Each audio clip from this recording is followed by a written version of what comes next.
down. You are now rocking with that dude Pascal. We be going wild, Haitian in the building, so original. Got the haters catching feelings. Get your hands up to the ceiling and keep them held high. Cause St. Louis isn't ready. Forget about it, goodbye. Hold on, we just saying hi. Five somebody rise up. Weekdays catch us live. Somebody let's go. Good morning. Good afternoon and good evening, everybody. Welcome to the Pascal Show. Hope you guys are all doing well out there. Hope this show finds you in good spirits because what? Another day above the dirt is always a blessing. Let's not forget that. Hopefully you guys are all well. For real. For real. I appreciate you guys coming in earlier. Earlier because apparently there's a few updates revolving around the charge conference that's supposed to be happening today. Those things aren't happening until a little bit later, in less than an hour from now. But nonetheless, there's a lot of other things that are going on out here in the streets that we need to talk about. And I am constantly trying to get a chance to talk about those things with you guys. But because of life be lifing, and it's been just a busy time in the news cycle because of everything that's going on overseas, everything that's going on with this Diddy trial, etc.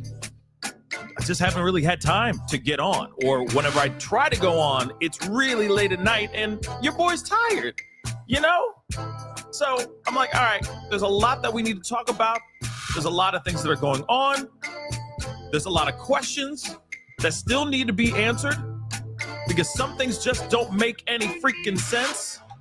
But we got to talk about all of that and then some right here on the Pascal Show. So like I said, if you see the title up above or down below, wherever you're seeing the show right here, I said and more, because there's a lot of stuff that's going on that I still want to be able to talk about before we go into the charge conference. Okay? So please do me a favor. So get ready because there's a lot that's going to go on. There's a lot that we got to talk about. Okay? There's a lot going on. All right? Outside of the Diddy trial. And then we're talking about Diddy trial stuff too. So hold on to your butts. It's going to be one wild and crazy ride. So hit that like button down below, please and thank you. All right? Crush that reaction button if you're watching on other platforms. If you are watching on those other platforms like Facebook, X/Twitter, Instagram, TikTok, Twitch, and Rumble, make sure you hit those reaction buttons, but also hit that follow button on those platforms or hit that like button, however they do it on those respective platforms, because they're all different, okay? Some say follow, some say like the page, some say follow the page, some say subscribe to the page. Just do whatever you need to do wherever you're watching this show. Make sure you're subscribed to this channel here, my YouTube channel. Please and thank you. It's the main platform, so make sure you're subscribed. Make sure you go over to my second channel, The Pascal Show Clips, okay? Subscribe over there as well, because there's clips that are coming out of these shows and being put over there on that channel as well. So make sure you're subscribed to both. Make sure you hit that notification bell so you know whenever I go live, whenever I upload, because honestly, it is random, okay?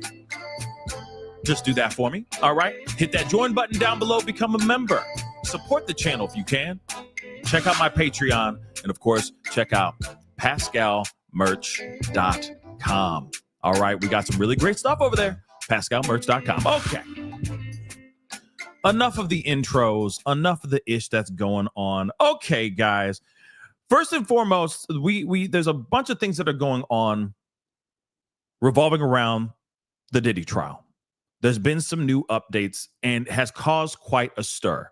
So like I said, there's some things we're going to be, kind of moving and flowing a little bit. Okay. I'm going to talk about this for a second. All right. And then we're going to circle back to it.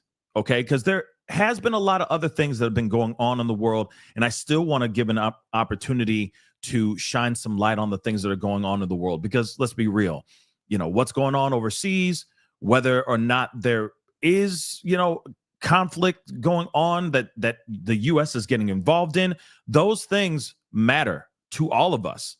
It's more. The world is revolving, continues to spin, right? The world still has a lot of drama and a lot of things that are going on that are more, just as important. Okay. There's not only just one war that's going on in the Diddy trial. Okay. There is potential big things happening across the pond that could get our country involved, right? And I mean, let's be real. We've already been involved, okay? So we got to talk about that for sure. But first, I just want to say this really quick.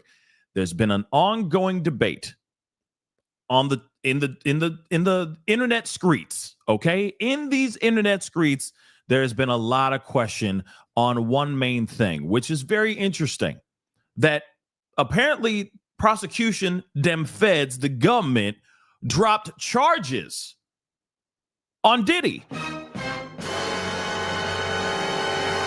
So a lot of people are wondering what the F is going on. Are charges dropped or no? There's been quite a bit of a debate going on in the chats, basically saying technically charges have not been dropped, that he was not being charged for these things in the first place, which is a very interesting and confusing thing. Now, the reason why I think it's very important that we have this conversation is because I'm really looking forward to we have a guest coming onto the show today, which I'm really excited about. Her name is Danny Pinter. Okay. Really looking forward to her being on the show. Attorney Danny Pinter. She is also the senior vice president of and director, of the National Center on Sexual Exploitation. So, or also known as the NCOSE. And I'm really looking forward to having her on the show in just a few hours. We're going to be talking about a lot of this Diddy trial, potentially talking about these charges. Are they dropped? Were they even a part of the trial? I mean, they are a part of the trial. They talked about the arson. They talked about the attempted kidnapping. They definitely were looking at the STing charges, but suddenly prosecution has dropped that now. So of course, there has been a lot of question on whether or not this is true. And I told you guys, and of course, this is why we bring on our experts, our new, now soon to be new friend of the show, because of course, we want to know what the heck is going on and we want to understand it better. So I'm really looking forward to having her on the show. Okay, she'll be on in a little bit to just break down what this is all about. And of course, talking about the STing charges, the pro charges, etc. Okay. So I really looking forward. I'm really looking forward to having her on the show. So that is on the docket for today. Having her on the show, breaking it down, talking to us about a gangload of different things revolving around the Diddy case for sure. Okay. Don't worry. We're going to get back into this conversation. I promise you that. But for sure, there is a lot of things that have been going on across the pond. Okay. Or not even across the pond, across the globe. Okay. There has been some weird and wild things that have been going on. A lot of people are wondering, are we in trouble? Did we get ourselves into the group chat that we did not want to get into? I mean, we talked about it, we joked about it, but for real, that's some serious stuff, right? It's some serious stuff that's going on with Iran, as some people are saying. It's pronounced Iran in Israel. Okay, there's some real stuff that's going on over there. And of course, all of us want to know what the heck is going on. There's been allegations or accusations of saying that certain things did not happen, right? That the word obliterated is not the truth, right? That is not fully what really happened here. So again, I want to share this because this was something I wanted to share and show you guys yesterday. So let me pull this up. But like I said, it's been an interesting 48 hours. Let's just say that. Okay. Actually, no. Before I do that, let me show you what Trump initially posted after the boom of Iran, right? There was some he was very excited and very proud of what happened afterwards, right? Hold on real quick.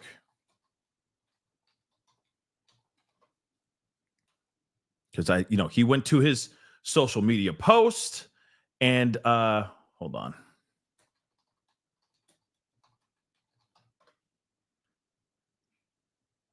Come on, where is it at? There it is. Okay. So he went to his Truth social media platform, okay, and he said a few things that kind of sound a lot like this. Actually, is exactly what he said, okay? He said, "Congratulations to everyone." This is after, by the way, this is after they flew in with B-2 bomber jets, okay? Very expensive, as he says, very big deal jets, okay? They fly out to Iran and they, as he says, that's why I said it in the chat, obliterated their targets, that they were absolutely obliterated. And what's crazy is now that is a word I feel like is going to trend for at least the next month, okay? Because he takes a word and he just uses it a lot, and they've been saying obliterated till they're blue in the freaking face. Oh, and yes, let's not forget the N-word, which means he's like, you better not be using the N-word, right? He says don't do that, right? It's like, Iran, don't be using the N-word. And he's talking about nuclear, right? He's talking about nukes, okay? Not nudes, nukes, all right? But what's interesting is he's like, most amazing, most perfect operation ever to be done by the American, by the American people, right? Best ever, right? I just think it's very interesting. Okay, it's just a very interesting piece of information. So let's read what he says here. All right. So he says, "Congratulations to everyone." This is after he went boom, boom, boom. And then now he's like, there's going to be a ceasefire, everybody. We have found peace by obliterating those targets. Iran and Israel have finally agreed to do a ceasefire after America slides into the group chat. And remember what I talked about yesterday. I just think it's funny how it's like, America slides into the group chat, sits there and says, hey, I ain't got nothing to say, but I think Iran, you out of pocket for this one. I'm out though. I'm out. Right. I'm just going to drop some bombs real quick. Boom, boom, boom, boom, boom. And it's like, oh, no. Hey, no. We ain't in it. We good. We ain't in it. I didn't do nothing. All I said is I said what I said and I'm out. Right. Pretty crazy stuff. And then it's like, boom, boom, boom, boom, boom. Now let's talk about peace. Let's discuss peace now. Everything's cool, right? Pretty interesting stuff that's been going on as of late. So this was just the other day, 2 days ago. He posts this, okay? And he says, "Congratulations to everyone. It has been fully agreed by and between Israel and Iran that there will be a complete and total ceasefire in all in caps. And approximately 6 hours from now, when Israel and Iran have wound down and completed their in progress final missions, all right, for 12 hours, at which point the war will be considered ended. Officially, Iran will start the ceasefire, and upon the 12th hour, Israel will start the ceasefire. And upon the 24th hour, an official end to the quote-unquote 12-day war, all in caps, will be saluted by the world. I'm sorry. During each ceasefire, the other side will remain peaceful and respectful on the assumption that everything works as it should, which it will.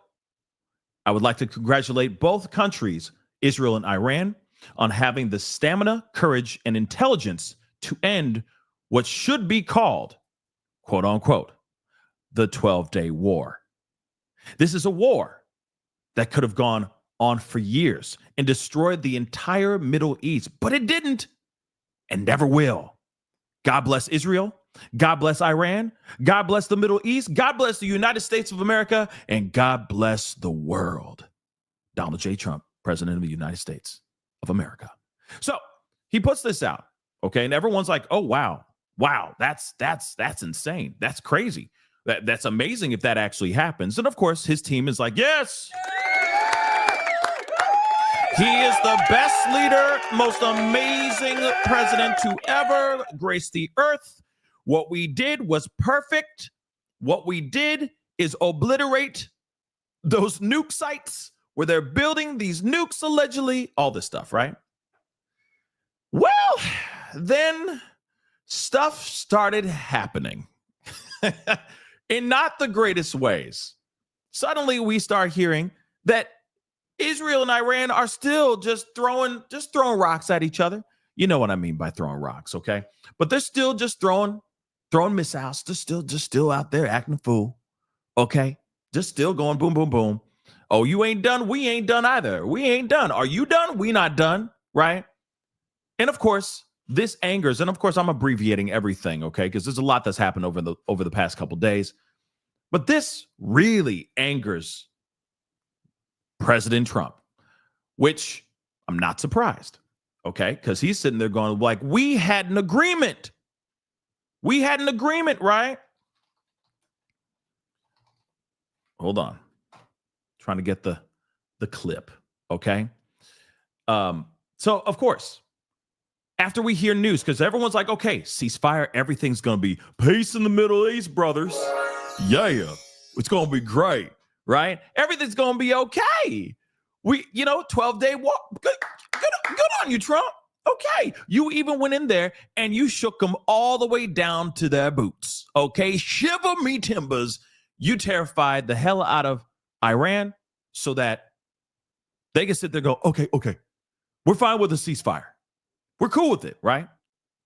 But then they didn't stop. In fact, it was Israel that kept going. Israel, who we are allies to, kept going. They dropped more stuff. And apparently, according to Trump, and of course, according to the news, they're saying that there was a missile that was shot that was not at a specific area. It was off course. Now, Trump even says it in this clip here, where he's like, I don't know if that was a mistake or if it was deliberate, right? And he even says, I don't even know what the F they're doing right now. Let's take a look at the clip. This is insane. He curses live on television, which, by the way, I don't blame him. I really don't. Some people be like, ew, boo, look at him. This, so unclassy. It's, okay. I feel like he just said exactly how he felt at the moment. I'd be so surprised too. I'd be like, what the F are these countries doing? We did a ceasefire. We all agreed upon this. Of course, there was reports of allegedly the Iran basically saying that there was no agreement on a ceasefire. Then we hear from other sources that there was an agreement on a ceasefire. It's been absolutely knucking futz, y'all. It's been insane. So I can understand. Like, and I know some of y'all be like, what? You agreeing with Trump? Oh my God. I mean, listen, okay. In these circumstances, let's be real. I'd be shook too if I was Trump. Okay. If I was any president on this planet trying to keep peace, even after I drop some bombs on the country, no big deal. Okay. I'd still be going, what the F is going on? Right? So let's take a look at this. This is insane.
Oh, hold on, guys. I'm sorry. I didn't see that. Sorry about that.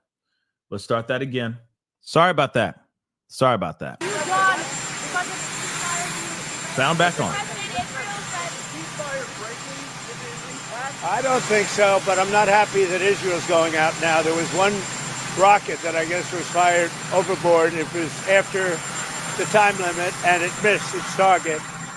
And now Israel's going out. These guys got to calm down. It's ridiculous. I didn't like plenty of things I saw yesterday. I didn't like the fact that Israel unloaded right after we made the deal. They didn't have to unload. And I didn't like the fact that the retaliation was very strong. But in all fairness, Israel unloaded a lot.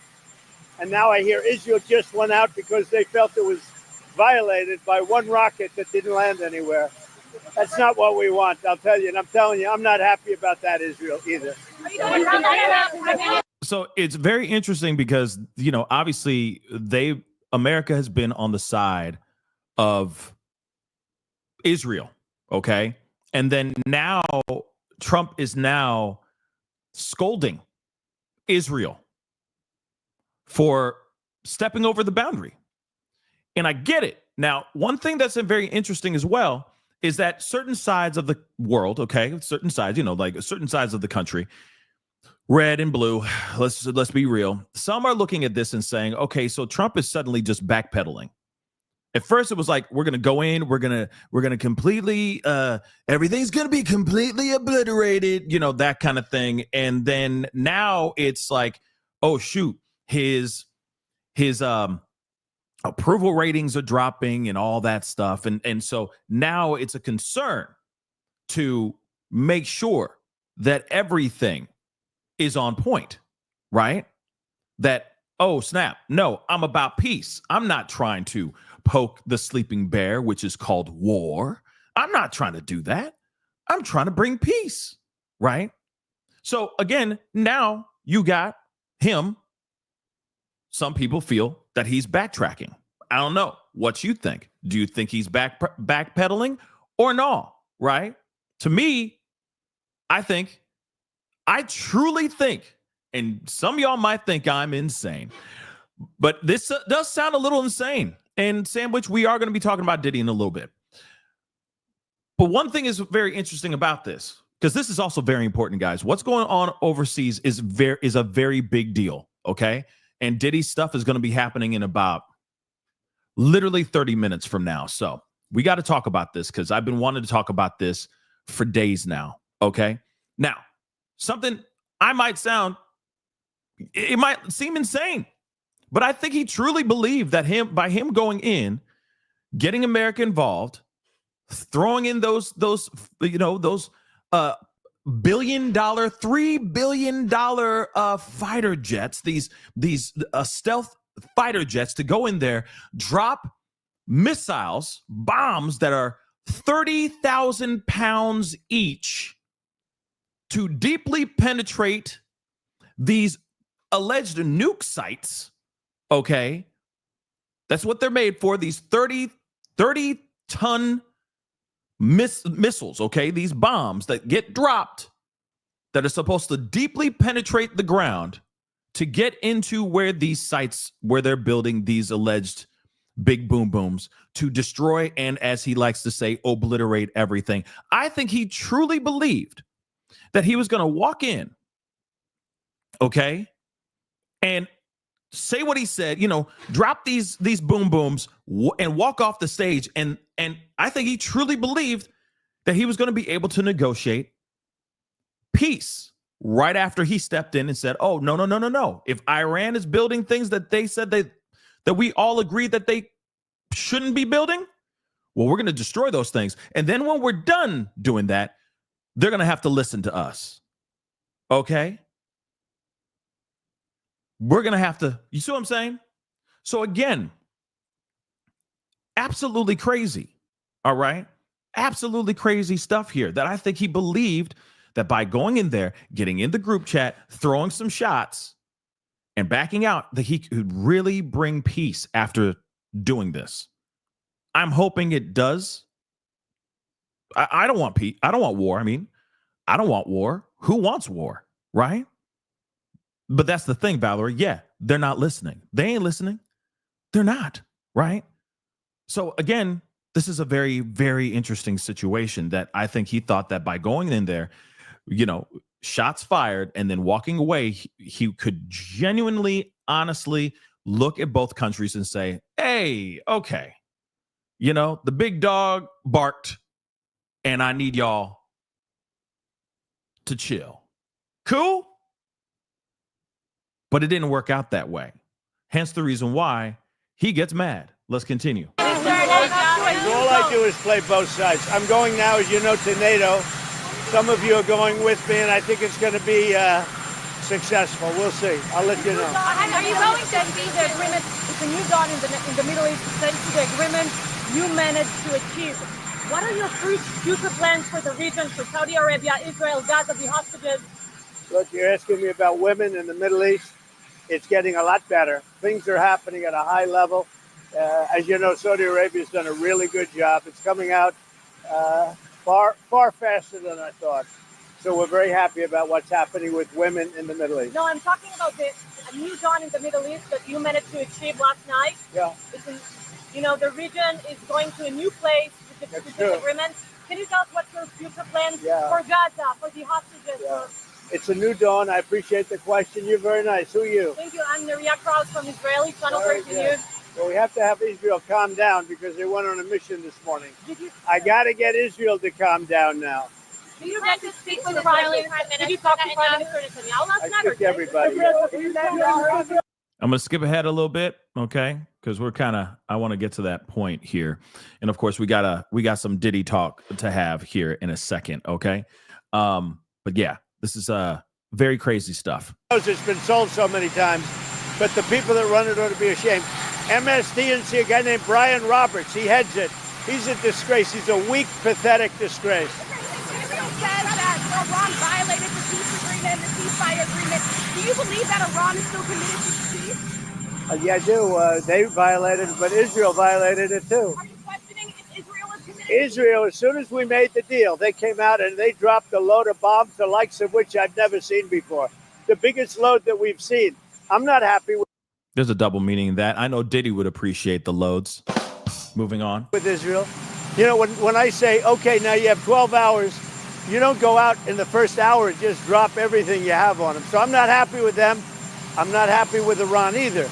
But I'm really unhappy if Israel's going out this morning because of one rocket that didn't land, that was shot, perhaps by mistake, that didn't land.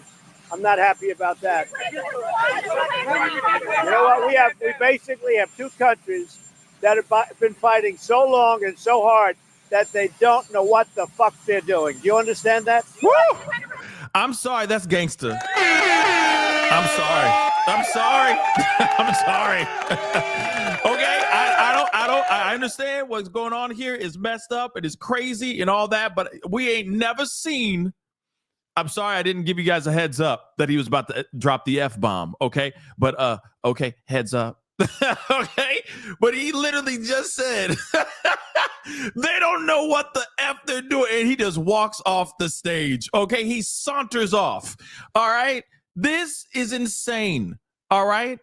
This is insane. Man, I'm pulling that back. We got to hear that one more time, okay? That was the New Yorker in him. Right there. That was New York. No, he's not wrong with it, what he said. I agree that aren't we all thinking the same doggone thing? Doesn't matter if you agree with what he did with with these B-2 bombers and all that. And yes, they are 30-ton bombs that they dropped. I'll pull that up here too, because somebody's like, oh, you out of pocket, you wrong. You stretching, bruh. No, they literally went out. Flew out days ahead. He tried to be all stealth-like with it too. Trump did. Oh, we'll let you know if we're going to do anything. We'll let you know within 2 weeks. Okay, according to his press secretary, his mouthpiece, right? And then they did it. They dropped some boom booms for show. And we're going to talk about that here in a second, about the actual act of dropping the bomb. You know what I mean? But they dropped a couple. 30-ton bombs, okay? But here's the thing. He's basically saying the same thing that we've all been saying. He's just saying it out. He's saying the loud part out loud, guys. He's like, I don't even know what the F that they're doing. Hell yeah. Because if he's sitting there going, like, we all are cool, and they still, as they're pulling away from each other, they're still throwing in jabs like pop, pop, like that. And it's like, wait, we just talked about peace. What the hell? What the hell are you doing? Damn right. He's saying he is saying the quiet, he's saying the loud part out loud. We all been like, what the F? Or we're all like, see, that's exactly what the F they're gonna do. Yep. Are we surprised, right? That they're still throwing jabs as they're starting to start to retreat, walk away from each other as they're doing their quote unquote ceasefire. Let's also not forget that they've been going a decades, plural, long beef between Israel and Iran. So of course they're not going to be done. Of course they're not going to be done. Iran literally got hit. And if it is true that those sites that were hit were actually sites where they're building WMDs, okay? Sounds familiar. And they just, as Trump has said, obliterated those sites. Wouldn't Iran be a little ticked off? Think about it. Do you really think after they say set them back 18 months? That's what they first reported, that they set that country back 18 months from being able to build a WMD. Okay. You think that Iran's just going to be cool with that? Oh, yeah. No, it's cool. It's cool. You know, you just burned down my whole house. It's cool. No. We good. You know, truce. Cool. All right, Israel. All right, America. We good. No. I'm not going to shoot it. No more shots fired. And still they're trying to get a few licks in. That's exactly what's going on right now. So I'm not surprised that Trump said exactly this. You know what? We basically have two countries that have been fighting so long and so hard that they don't know what the fuck they're doing. Do you understand that? That is a very angry man right now. Okay? He doesn't understand because he's like, yo, I'm trying to make peace. I'm not trying to make this go crazy. Right? But he said the loud part out loud. Real talk. That's the president there, guys. That is the president of the United States saying that. Okay? Now, here's something else. Because, of course, soon enough, we will be going into the Diddy stuff because there will be the charge conference here in just a little bit. There is some things that we need to talk about for sure about that before we go into the trial talk. Okay. I promise that. Okay. Hold on one second. Just checking something.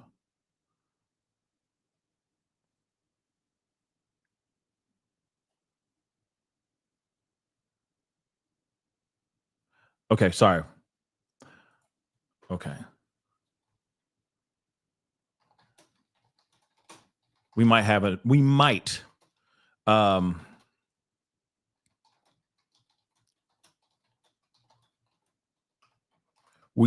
another friend of the show on the show in a little bit. So just like I said, messaging, stuff like that. Like I said, trying to give you guys everything that you need on everything that's going on. All right. But nonetheless, we have got to talk about this. Hold on. I got so many windows open, so I'm trying to get the stuff going on. Okay, so I want to remind you, they did say, as Trump has said, everything's been obliterated, right? He's out here saying all that. They went to the sites that are alleged of where these boom booms are being made, right?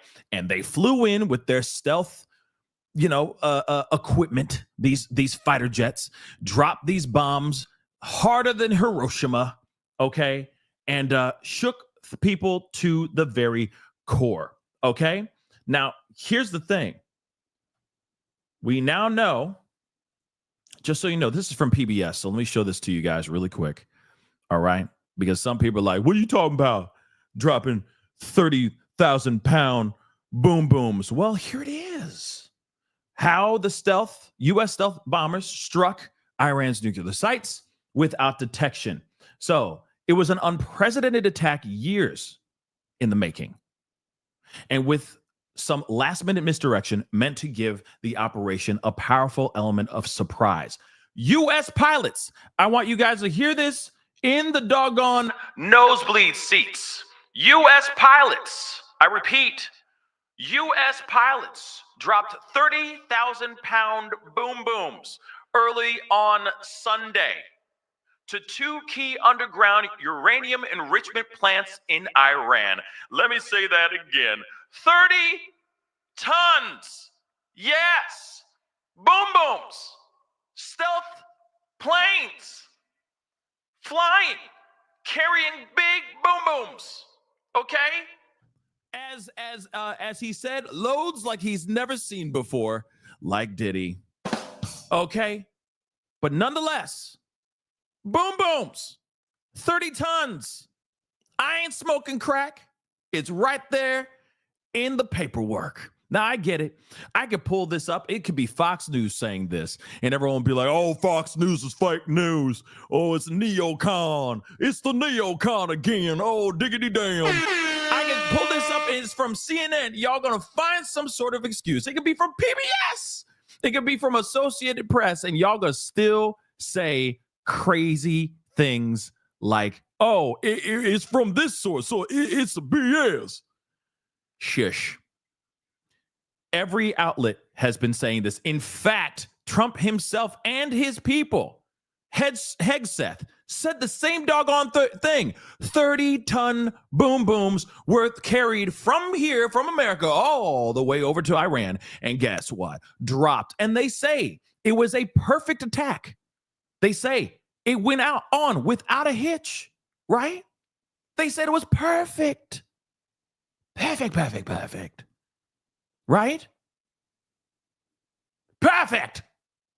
Well, now we're hearing something different. Okay, we're hearing that apparently, and again, I know this is CNN. Hold on, I know. CNN. Oh! But what's being reported now, and there's still, here's the thing.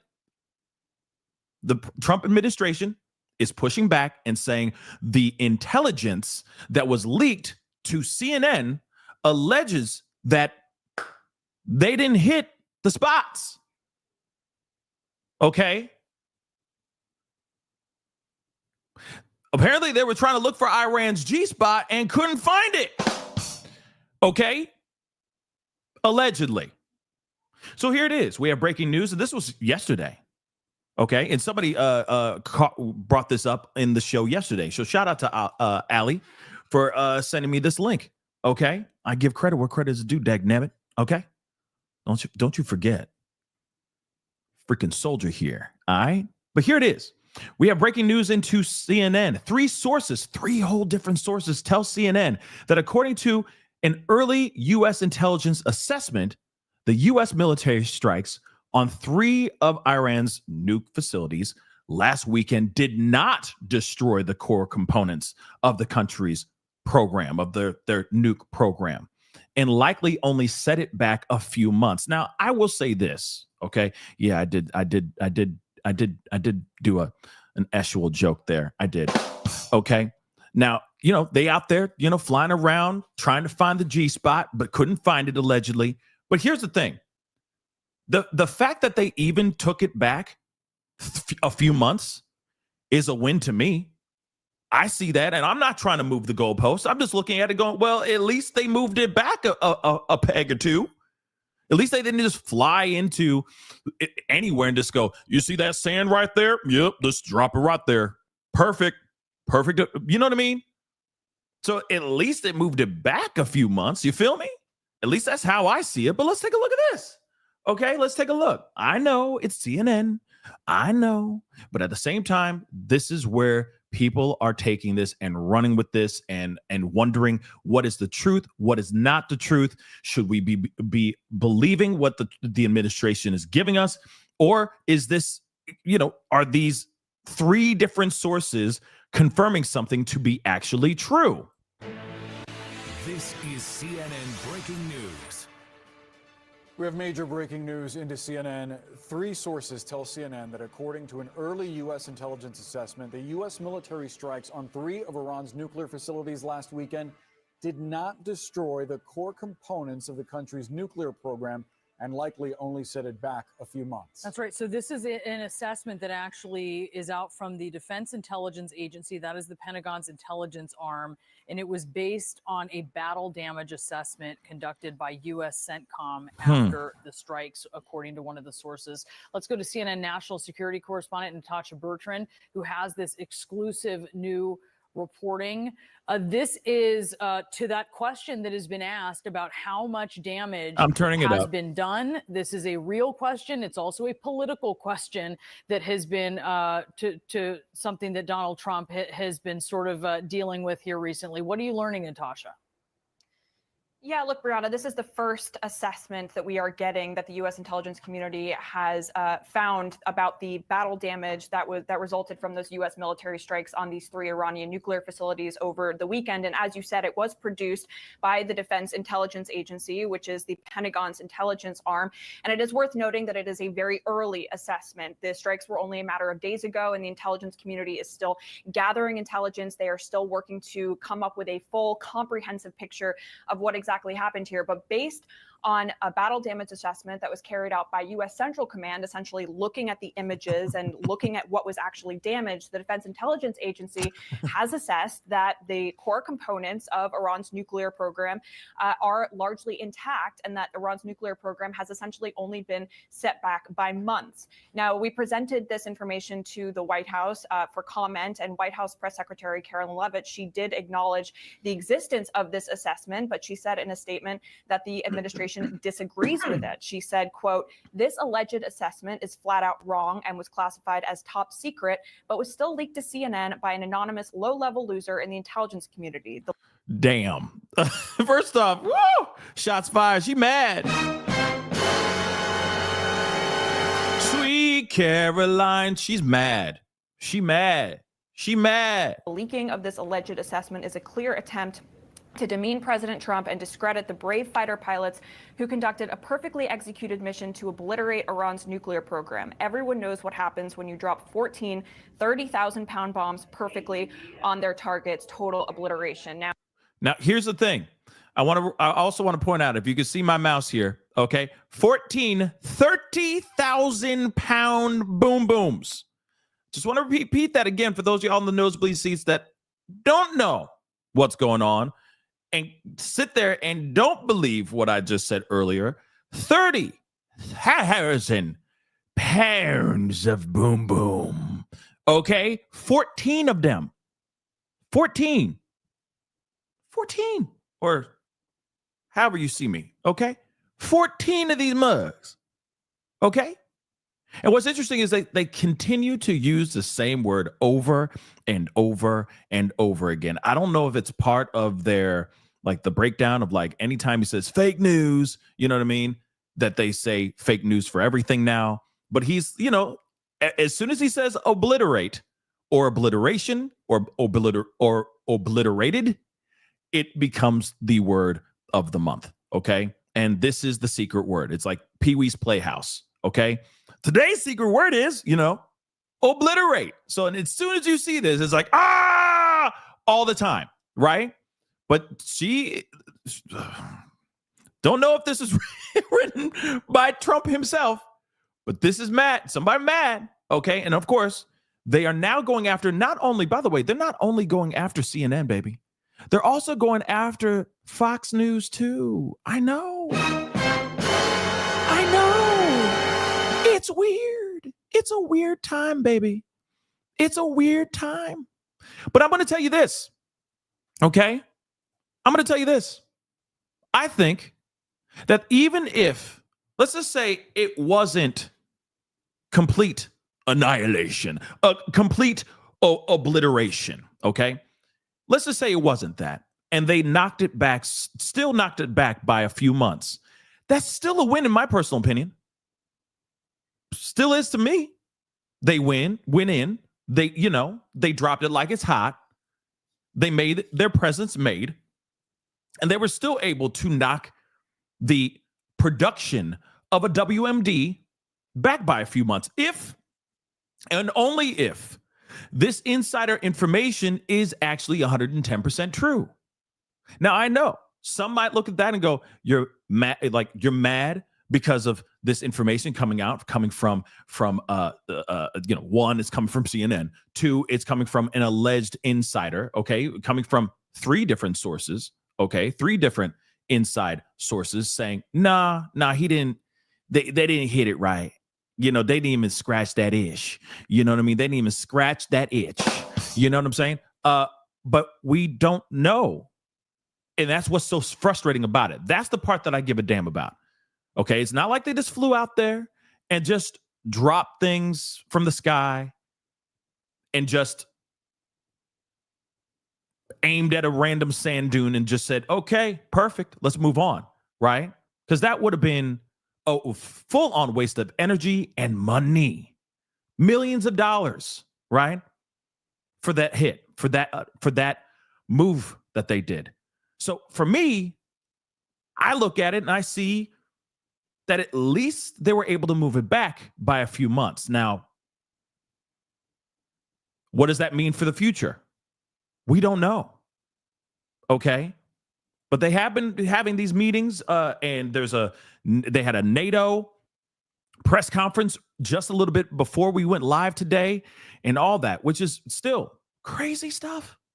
Absolutely insane. Okay?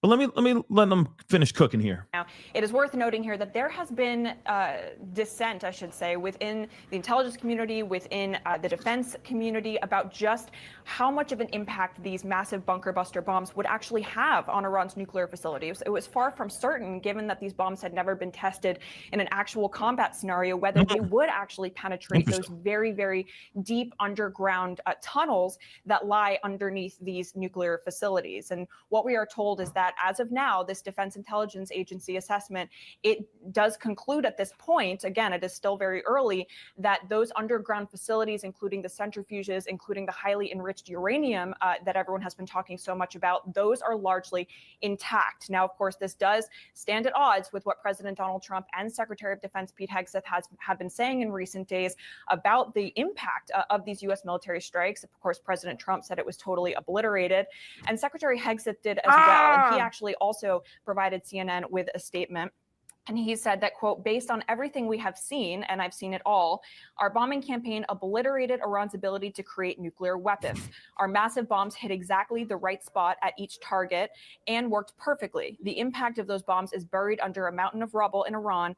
So anyone who says the bombs were not devastating is just trying to undermine the president and the successful mission. Now, our source. And by the way, Hegseth has been big mad, okay? Ever since this whole thing, because obviously at the end of the day, this is a big reflection on him as well. If this looks like, he's one of the first heads to roll if this looks like it was a fumble, right? So he's really, of course, mad. I'm not surprised. All right. But again, still, they need to make sure that their intelligence is on point. And if they can show receipts, show them. Sources did emphasize here that there was severe damage that was done largely to the above ground structures at these nuclear sites. And so there was damage done, of course, by these massive bombs. But the core components of the nuclear program, we are told, they are largely intact, and it only set the program back by a matter of months. Boris Brianna. Natasha Bertrand, please stand by. Crazy, right? Crazy stuff. And again, this is just the tip of the iceberg, okay? Of everything that's going on. Of course, there's been a lot of conversation on whether or not, it was a successful attack, by America or not. Just saying this, as Nicole B just said, this is just the tip of the iceberg on all that's been going on. And we are going to be keeping an eye on it and talking about it and all that, okay, as best and as best as we can, okay?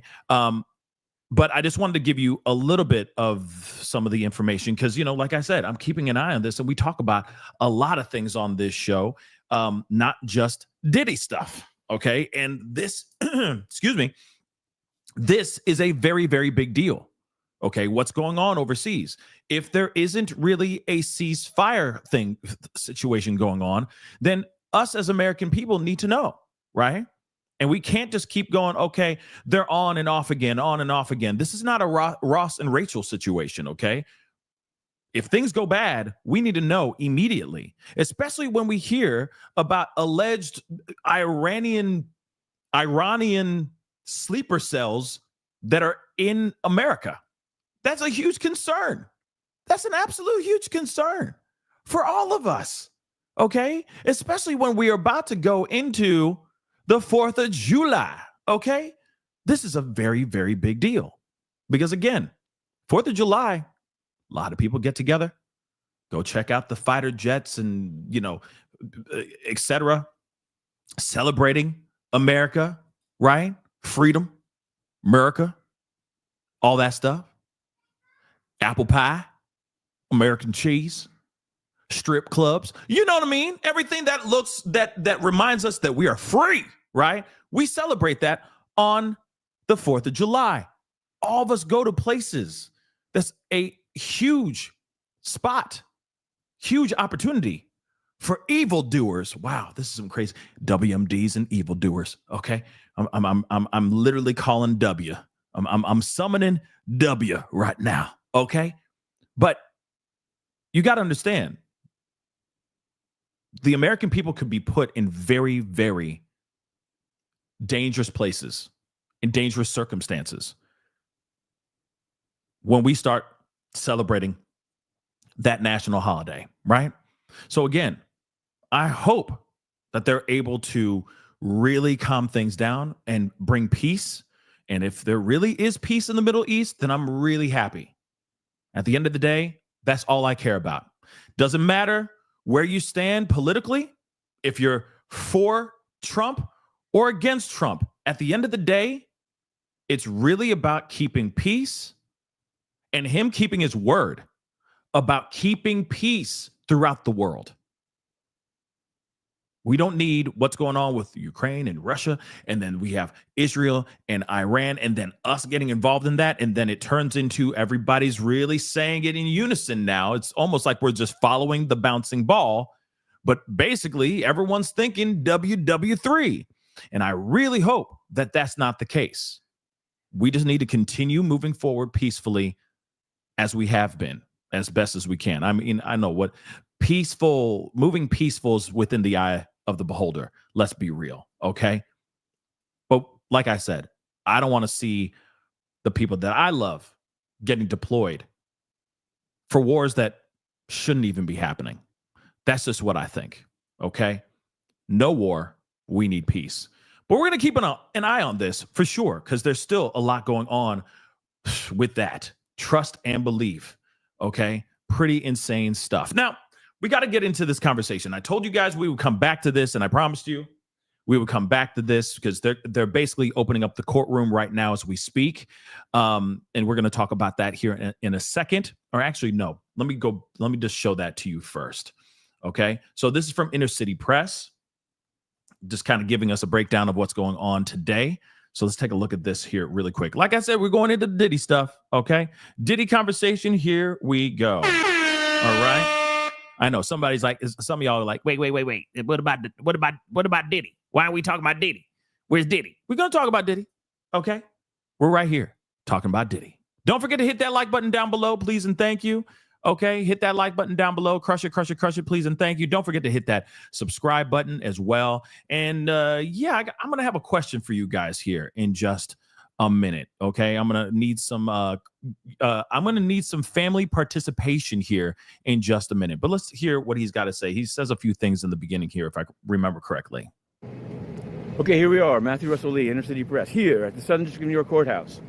Today, Wednesday, June 25th, 2025.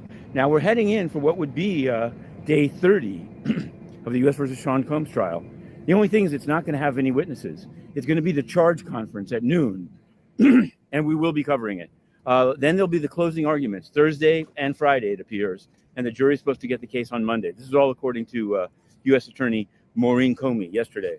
But we covered it yesterday. Yesterday started slow with a meandering cross-examination, but then it picked up. There was Combs sort of ingratiated himself, or tried to Judge Subramanian, telling me he's doing an excellent job.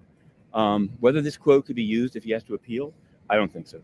It was just, I guess he was just polite, but it was very energetic. Then Alexander Shapiro did a Rule 29 motion, which pretty much previewed what would be said in closing and on appeal. And had one of the points is a constitutional argument that a statute that makes it a federal crime to undermine sex trafficking prosecutions could, for example, apply in the case of Gina. That's what she said in a letter that we put up. You can find that on Patreon. There was also a civil case, one of the many civil cases against Combs, a John Doe who claimed sexual assault at a Ciroc vodka event. He's been told to give his name in 7 days or have the case dismissed. We also put that up. So Combs, we are all over it. But here in New York City, the big news, Zohran Mamdani. Now, he's bested, and Andrew Cuomo not only conceded the primary, but appeared to imply that he's not going to run as an independent in the general election. You'll have to check it out. You got to see it. It's one of those things you have to see the comment. But the energy level wasn't there for an independent run, which will leave Sliwa, Adams, Mamdani, and a man named Walden. I'm sure Adams is actually pretty happy with the result. Wasn't a movie called Zoran? Wasn't that an Adam Sandler movie about a Israeli hairdresser or something like that? Am I right? I could have sworn there was a Adam Sandler movie, Zohan. Thank you, Zohan. So as soon as I hear that name, I'm like, oh, the Adam Sandler movie. But anyway, yes, that Zoran made history last night, and it's obviously a very, very big deal. And going against Cuomo was an easy win. I'm sorry, especially with what happened. Why Cuomo had to step down. Okay, remember a couple years ago he had to step down, and so in my personal opinion, excuse me, in my personal opinion, that race was an easy one. Okay, but let's move on. Okay, so again, charge conference is about to go down right now as we speak. But there are a few things that everybody is losing their doggone minds over. And I think this is very important. I kind of teased it in the very beginning of the show. So we got to talk about this real quick. And I'm hoping that a friend of the show comes onto the show. I feel like it would be the first time she would ever be on the show. If she does get on the show, I'm really looking forward to having her on. We'll see, because I know that she's one of the other people that has been saying that this is all incorrect information. But there's been a lot of content creators running with this and saying that this is true. So let's take a look at this. So they're saying prosecution is dropping the likes of kidnapping, arson, and STing charges, certain STing charges, not all of them. Because again, like what we talked about yesterday, there are certain ones that he most definitely did. And it doesn't matter. You can sit here all day long going, free puff. Well, he's not going anywhere. He's going to be found guilty on some of these charges for sure, because I believe prosecution did a good job on certain things, and then they didn't do good jobs on other things, okay? One of those, I feel, is the STing and the pro charges for sure. He's hiring these dudes to do certain things. He is moving those people back and forth from different cities, cross state lines, etc. Those all are things that are STing. But, and they have the paper trail to show that, okay? Follow the money. But at the same time, the prosecution is dropping a few of these charges. Not everything. Diddy's not walking, okay? He is definitely not walking. But I will say that this has been nothing but unadulterated muck. This trial, I said it. It has been an absolute cluster F. I was about to do a Trump right there. My bad. Absolute cluster F. Okay? Real talk. And I think we all can agree on that. It's been spun upside down, inside out. It's been insane. Okay? But there are a few things that I know for a fact the jury will not be confused on. And those are the things that were blatantly laid out in front of them, like they were talking to them like they were in first grade. Okay? The evidence says a lot. That's just my personal opinion. Okay? Which, of course, I just have to say it, right? But he's not guilty. Right now, I'm wondering if he's found guilty on these other charges. Hence the reason why prosecution's like, okay, maybe after the defense said, hey, we're asking for Rule 29 acquittal on all these charges. Here's the reason why. And they listed them all down, basically saying, here are all the reasons why we want these charges to be dropped and have our client, our defendant, acquitted, found not guilty. We want him to walk because the prosecution has not presented a strong enough case, right? And what did they say? They said, hey, there are certain things like the kidnapping, the arson, certain STing charges. There's no proof of those things. One thing is for sure. I even said it yesterday as we read through the Inner City's transcript. It's true. There is no real proof of arson. When you say Kid Cudi and having his car go up in flames, there's no proof that he was even there. When you say the things about the napping, the taking somebody against their will, right? There really isn't any proof of that as well. She can sit, like, for example, Capricorn Clark can sit there all day long and say, yeah, I was there and they held me back. I was not allowed to leave for days. But Diddy wasn't in that room. And there's no proof of Diddy actually saying, oh, sorry, you have to be held back because I said so. He didn't say any of that. So there's no paper trail showing proof of him being somebody orchestrating a kidnapping. Same thing with Cassie, holed up in a hotel room, right? Holed up in a hotel room, bruised up because he put his hands on her, which is bad. He's an evil, evil man for doing those things. But was she held against her will in that hotel room, in that London hotel? Was she really held against her will? Because she says he wouldn't let me leave, or his assistant wouldn't let me leave. Even when they were supposed to get things, like retrieve food, etc., the assistant would be the one going up to the door and opening the door and getting the food. Not Cassie, because Cassie was that rocked, right? She was that messed up. Was that something that she did willingly? Or is that something where she was literally held against her will and she was running towards the door and the assistant kept pushing her back and pinning her to the floor, not allowing her to leave? There's no proof of that. You see what I'm saying? So I get it when the prosecution goes, you know what? My bad. You know what? I take that back. Let's get rid of all that. Let's get rid of the arson because there is no proof of that. Let's get rid of the capping, the taking of somebody, right? So again, it's very interesting. And I'm just talking about what the defense presented yesterday through the transcript that we got from Inner City Press. Okay.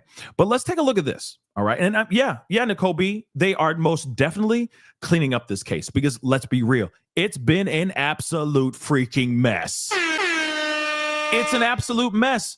And that's the problem. The jury will be in that room deliberating for a whole week if they have to have all of these charges, because there's going to be people who believe that Diddy did no wrong. And there's going to be on certain charges. And then there's going to be people who believe that him guilty as hell on certain charges. Or they're going to sit there and keep coming back to the court, to the judge, to be like, can you please explain this charge again?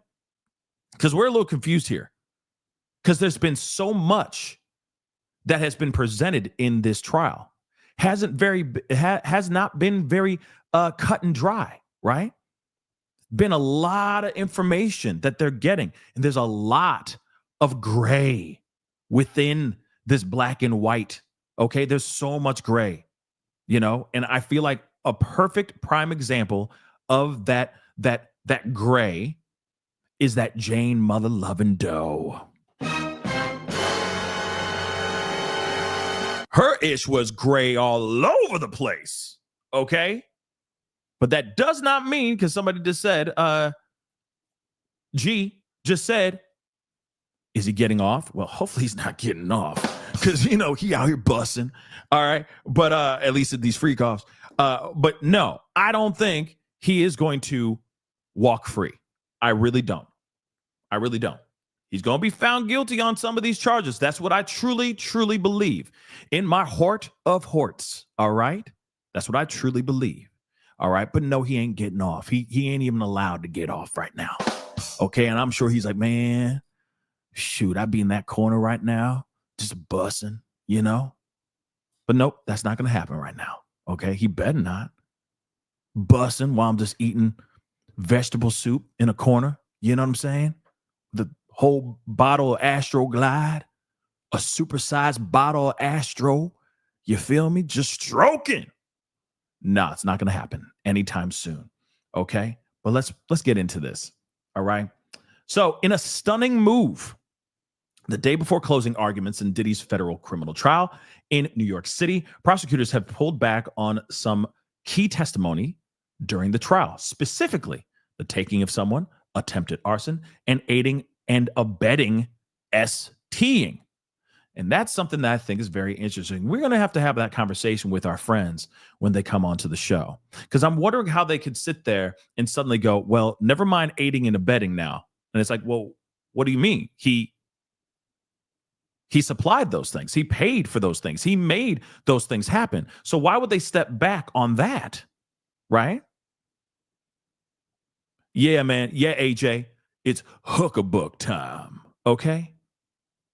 So, moving on. Okay? Prosecutors said in a letter to the judge, which we have the letter. We're going to be looking at that a little bit because it's 8 pages of just straight thick paragraphs. Okay?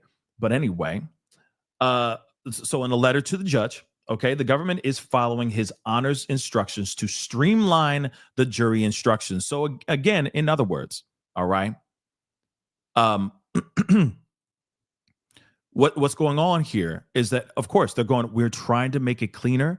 We're trying to make it make sense for the jury so they can easily walk into that deliberation room and make their decisions without sitting there scratching their head going, oh my God. And remember, I want to say this because, sometimes I'm a mother-loving genius. Okay? I know. Stop it, man. Yo, come on, man.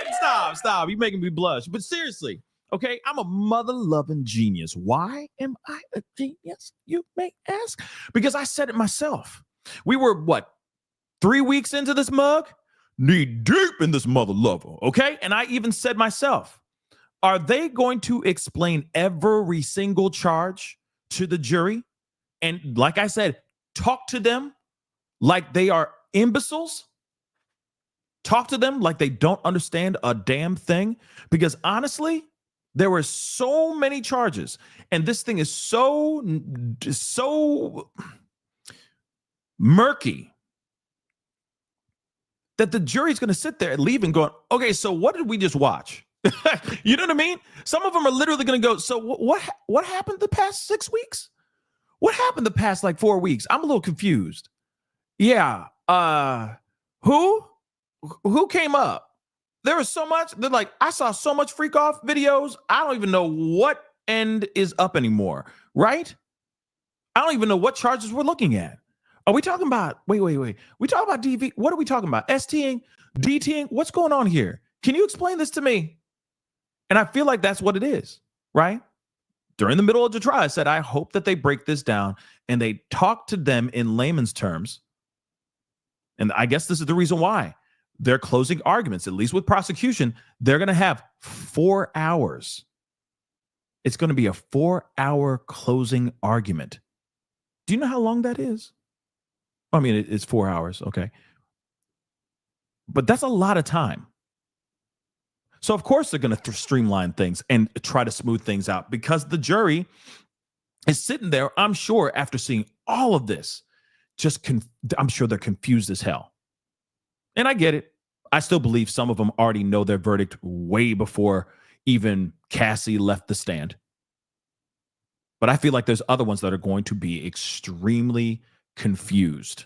Okay. And yeah, that's exactly why the jury or the judge will be giving the jury instructions as well. Hence the reason why they're having a charge conference now to make sure everything is clean, everything makes sense, everything is fair for both parties, so that when they do bring in the jury and they go into their closing arguments and jury instructions, that everything is clean. And that's exactly what they're doing right now. They're trying to clean this ish up as much as they can, right?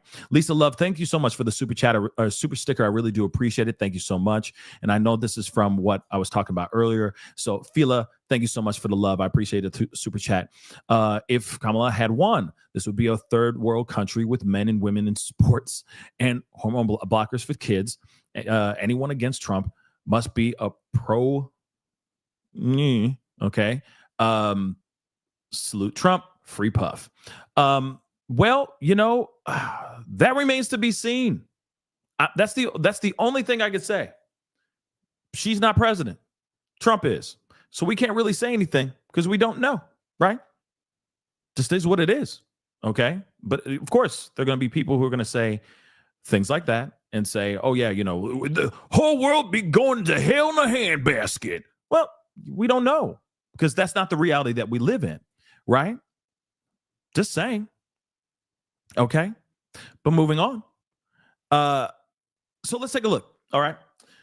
Thank you for super chats and the super stickers. I appreciate it. All right. The reality, prosecutors seem to feel they've fallen flat. Ooh, well, we got to, this is TMZ. Okay. And I think they are Team Diddy. I will say that. I truly believe TMZ is Team Diddy. That's just my personal opinion. But they say, according to TMZ, they feel that the prosecution feels that they've fallen flat on proving Diddy allegedly took Capricorn Clark, okay, who was taken into a building and given a lie detector test to determine if she stole Diddy's jewelry, and Cassie, when she was allegedly held against her will in a London hotel or at the London hotel, okay? Now, again, that is something that they would have a hard time proving, especially when there's no paper trail. No proof. And it's not like he's sitting there sending a text message going, yes, I'm holding you against your will, and you're going to stay there till I say you can come out.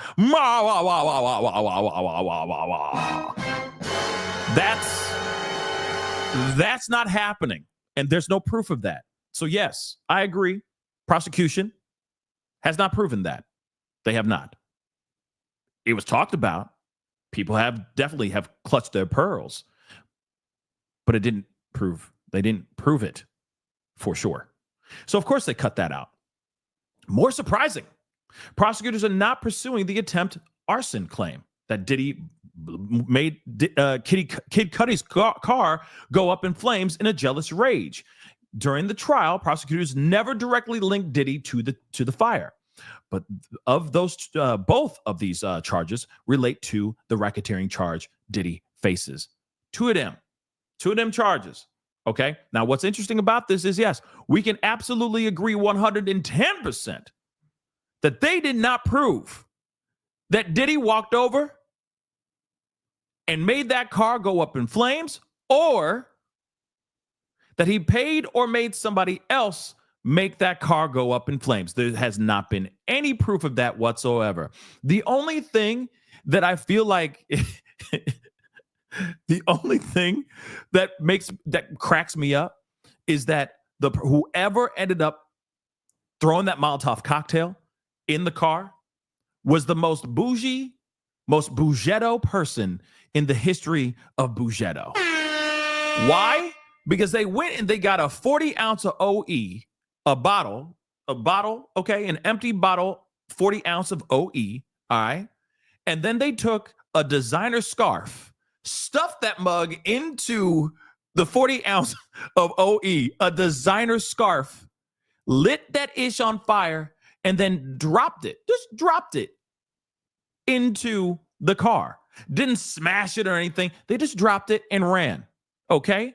So either this is somebody who did not know what the hell they were doing, but they took a mother-loving designer scarf and an empty bottle of OE, and tried to attempt arson. Well, they did arson, but you know what I mean. They really wanted to make the car go boom, but it didn't go boom. Okay? Insane. Okay? Absolutely insane. But that's some Bougetto stuff. Bougetto. Bougie and ghetto. Bougetto. Put them together. You got a nice peanut butter and jelly sandwich called Bougetto. Yes. Yes. For me, I think it was I think he made somebody do that. I really do think he made somebody do that. I don't think it's a angry girlfriend or disgruntled girl that Kid Cudi was smashing. Okay. I really think that Diddy had something to do with that. But prosecution could not prove that. You feel me? So there's that. You also got to remember too, Diddy's team was very, very upset when they started to ask questions to Kid Cudi, because after they found out that all the proof, fingerprints, DNA, etc., were destroyed out of nowhere within the LAPD, his team freaked out. They're like, objection, objection. We move for a mistrial. Why? Because they're about to allege things that Diddy didn't do. Judge is like, they haven't even said anything, but they're about to. Come on. They're getting scared because for a fact, I'm sorry, that testimony proved to me at least that he most definitely has people on his payroll that are within the LAPD. I'm just going to keep it a bean. That's what I truly, truly believe. He knew exactly who that is that destroyed that stuff. And he did it. Whoever did it for Diddy. Sorry.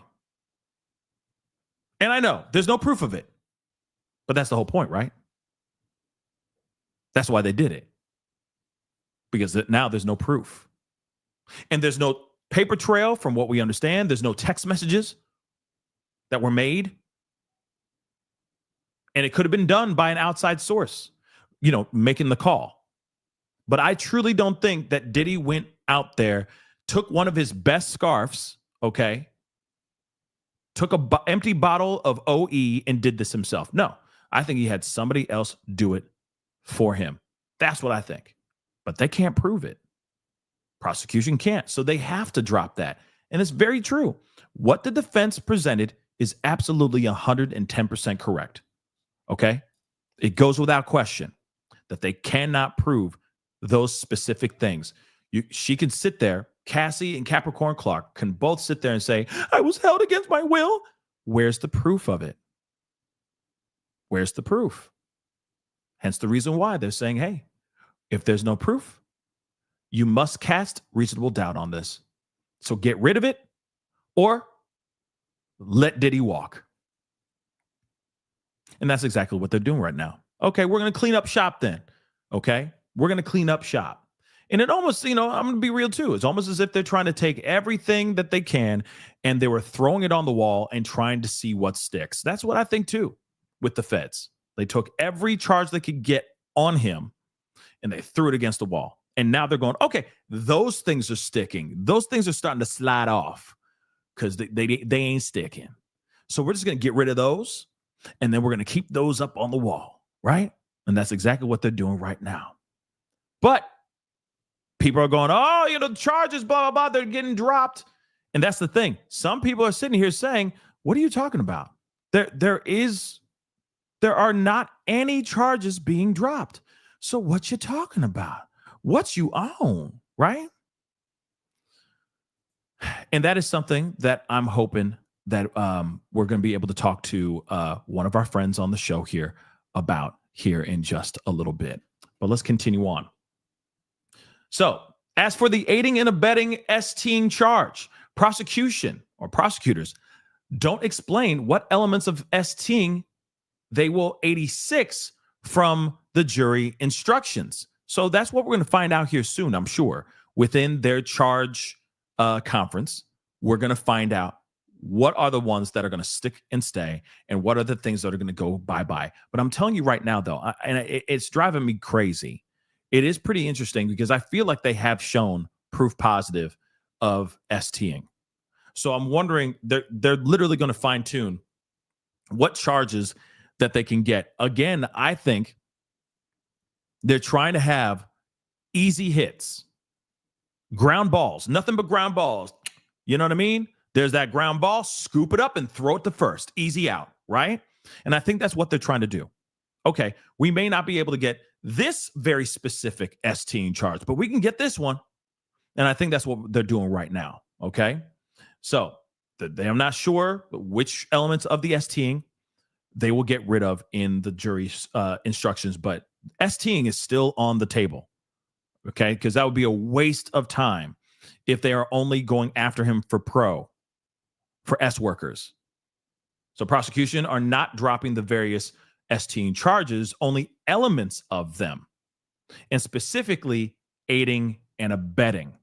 Prosecutors do say in their letter that they want an instruction that just because women, Cassie and Jane, gave prior consent to sexual acts, it does not mean that it can be withdrawn or that it can never be withdrawn, okay?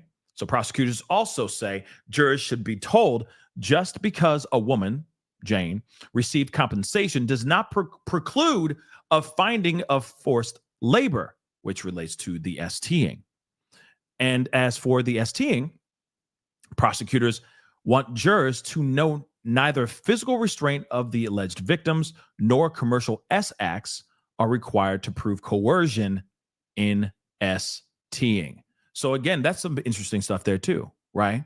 That they want them to know physical restraint, neither physical restraint of these victims nor commercial S acts are required to prove coercion in STing. That's very interesting as well. But nonetheless, like I said before, this is all what's going on right now, what has happened. Just because they dropped a few things does not mean that they dropped the full charges. There's awnings, right? There are titles of these specific charges. And with underneath those specific charges, like let's just say STing or let's just say kidnapping or something like that, right? There's certain what's the word? There's certain, like, you got 1A, 1B, 1C, right? They're trying to take out those C, B, and A, right? They're going, okay, we're going to get rid of 1A, we're going to keep 1C, and we're going to talk about 1B, right?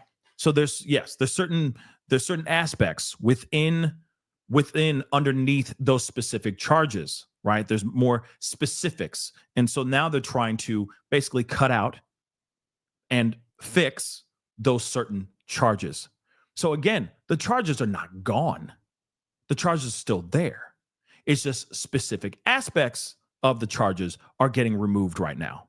That's it. Yeah, subsections. Exactly, classic, right?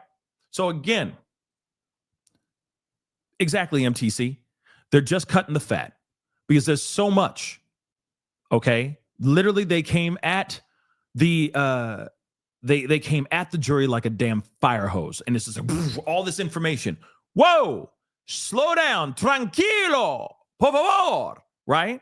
And that's what they're doing right now. They're like, okay, all right.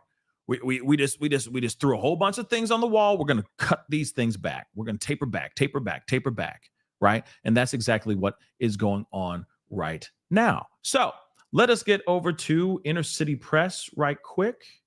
Let us see what is going on with everything that's going on, because they have been in there for at least 30 minutes. Okay. Hold on one second.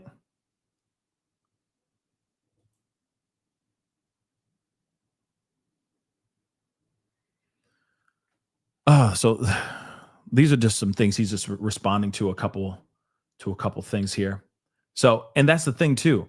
See, they are not dropping main charges themselves. Okay, they're not dropping the main charges themselves, like the STing and the racketeering. Okay, but they are dropping specific ways they originally planned to prove those charges. So again, like I said, and what everybody's been brilliantly saying, they've been tapering these things back, tapering it back, trimming the fat, right? And that's exactly what's going on. So even so, I'm not kidding. Let's see. This is here, and this is from AI, because the AI overview on Google. I typed this first thing this morning because I saw all that breaking news, and everybody that mama was losing their mind, like, oh my gosh, they dropped all these charges. So I put that in there, and this is even what the Google's AI even said, right? So based on recent reports, the prosecution in Diddy's federal STing and racketeering conspiracy trial has dropped several charges, according to Baller Alert. Okay. Specifically, they have decided not to pursue charges of kidnapping, attempted arson, aiding and abetting, STing. But that doesn't mean that all charges or all major charges have been dropped. But everybody's taking that and running with it, right? And saying, breaking news, breaking news. Diddy's going to walk. No, he's not. He is not at all, everybody. He is not at all. He is in some serious trouble. And this is going to be a very interesting time. Okay.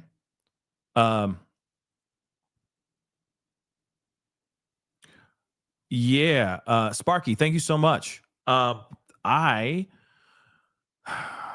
want to make sure I can play that for you guys. So I got to reach out to her. Actually, she is the person that I was hoping that could hop on and put in her 2 cents about this. So give me a second. So I could reach out to BJ, that surprise witness, and also AKA BJ Investigates. So is it on that surprise witness or is it on BJ Investigates? Sparky, let me know. Okay. But I, of course, am hoping to have her on. Okay. So, and Bo L, I don't think Trump is going to pardon him. I really don't. I really don't think Trump is going to pardon Diddy at all. It would be a terrible look for him, for Trump, especially when, especially the charges he has been, the allegations that Trump has been hit with in the past, the several things that he's dodged, etc. Okay. I just don't think he would go out of his way to pardon Diddy. It would, and at the end of the day, it would have a reflection on who he is and what he does too, and what he stands for. Because instantly it's like, oh wait, you're okay with, a known monster? You're okay with pardoning him? That his charges are obsolete? They're pardonable, if that's even a word, right? They're within the grounds of being pardoned? No. He's not going to do that. I don't see that. Okay. And yes, he has pardoned criminals, but at the same time, not something like this. Not something like this. Okay. But let's see this. So Inner City Press just said, while some are saying this is just U.S. streamlining requested by the judge, yesterday Shapiro, Diddy's defense team, called the aiding and abetting STing statute unconstitutional. And then the U.S. dropped that theory of liability. So that's exactly. Okay.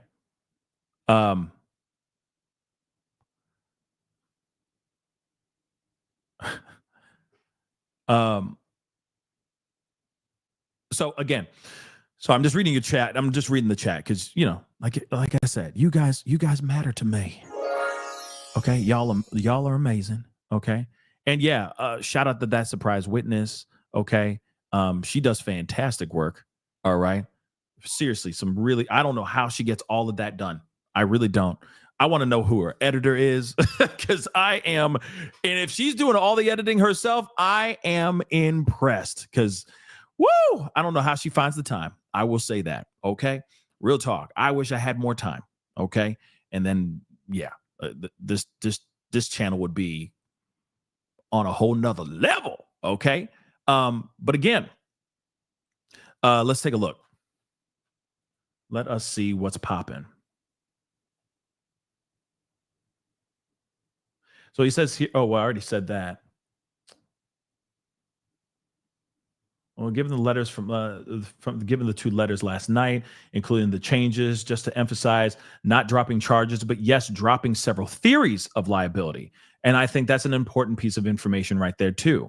Dropping several theories of liability, not the charges themselves. Okay. In the U.S. letter, it makes sense for both sides and the judge to be to be up to the moment for the conference. Okay. For the charge conference. Okay. And again, I mean, they are in that room. So hold on one second. The charge relating to attempted kidnapping under both California and New York law. 2, attempted arson under California law.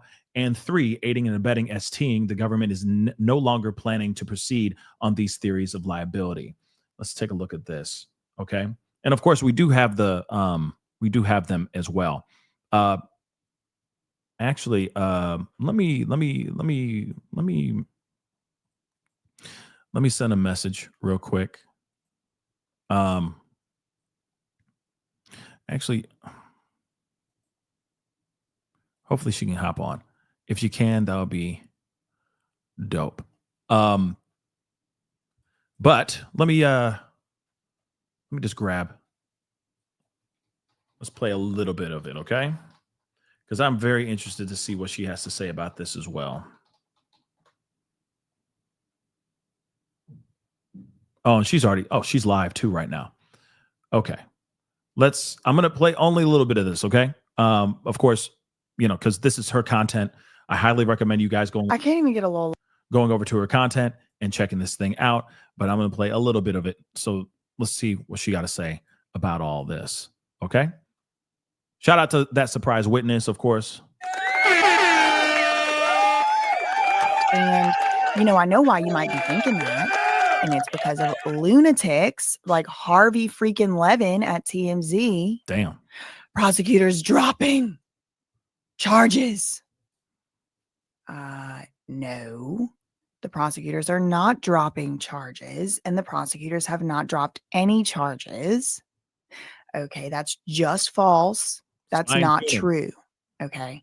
So charges are these right here. Racketeering, conspiracy, ST, force, fraud, coercion. Now, so it says children, but it's not children. Okay, there's no children. Now, why is TMZ saying charges were dropped? Well, other than the fact that I think that Harvey Levin is friends with Mark Garagos. And what did I say? I said, well, one, Mark Garagos and Harvey Levin definitely do a podcast together. And again, you have Mark Garagos. His daughter is also Diddy's lawyer. She's also one of the people that's doing all the cross-examinations, etc. All right. So yeah, and he of course is coming in. Remember, he said a 6-pack of hot women. Remember that? Remember when he said, Garagos said, it's just the prosecution is just a 6-pack of white women, right? He said that. And of course, trying to probably stoke the racial flames revolving around this particular case. But we already know that Harvey Levin and TMZ, yeah, they've been leaning hard in the paint. Okay? They've been leaning hard in the paint for Free Puff. It's very blatant. It's very obvious, right? And it's all good. Take a side, whatever you want. But, of course, they're throwing out all this. And again, they're saying things that aren't completely accurate. Who is on the Two Angry Men podcast together, other than the fact that I think they're friends. And Harvey Levin is just allowing TMZ to run PR for Diddy. Is he getting paid for it? Is he not? Girl, I don't know. He could be doing it for free because that's his friend. I don't know.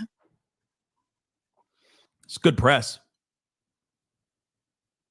Even if it's not entirely true, you know, he's got the inside information, right? He's got an insider there that's working closely with Diddy. So yeah, I wouldn't be surprised if his co-host of the podcast, who's also part of Diddy's defense team detail, I wouldn't be surprised if he's not telling things to Harvey Levin or TMZ to put things out here, right? To make Diddy look like he's a good man. Because everything's all about love, right? Love, right? At least that's what they're presenting. At least that's what their argument is. Let's continue. I'm going to play a little bit more. It's just aggravating because it's like you can't even blame the YouTubers who run around and then repeat this like not true statement that charges were dropped. There's people in my inbox, in my own personal DMs. Please tell me they didn't drop this. People are reporting they dropped all the charges against Diddy. No, they dropped no charges. All the same charges still remain. He's still being charged with trafficking. He's still being charged with interstate commerce of a person for the purposes of institution, if you know what I mean. And he's also still being charged with racketeering, which is the RICO Act. Those are his charges. Those were pretty much always his charges. Those are still his charges today. The feds didn't drop those charges. He's still charged with RICO, forced labor, institution, those same charges. He is still charged with them. Okay. No charges were dropped. But TMZ's over here saying charges were dropped. So everybody else is repeating it, even though it's not true. What happened, and even TMZ agrees and admits, is the judge didn't want to be sitting there for 8.5 damn hours reading jury instructions that were complicated and difficult to understand. So he asked both sides to streamline, meaning to cut the fat on some of their jury instructions. All right. So the way that TMZ and Harvey Levin over here are kind of misleadingly, in my opinion, putting it, is that there were charges against Diddy for arson, attempted kidnap, aiding and abetting certain ST behaviors. Okay. That was never the case.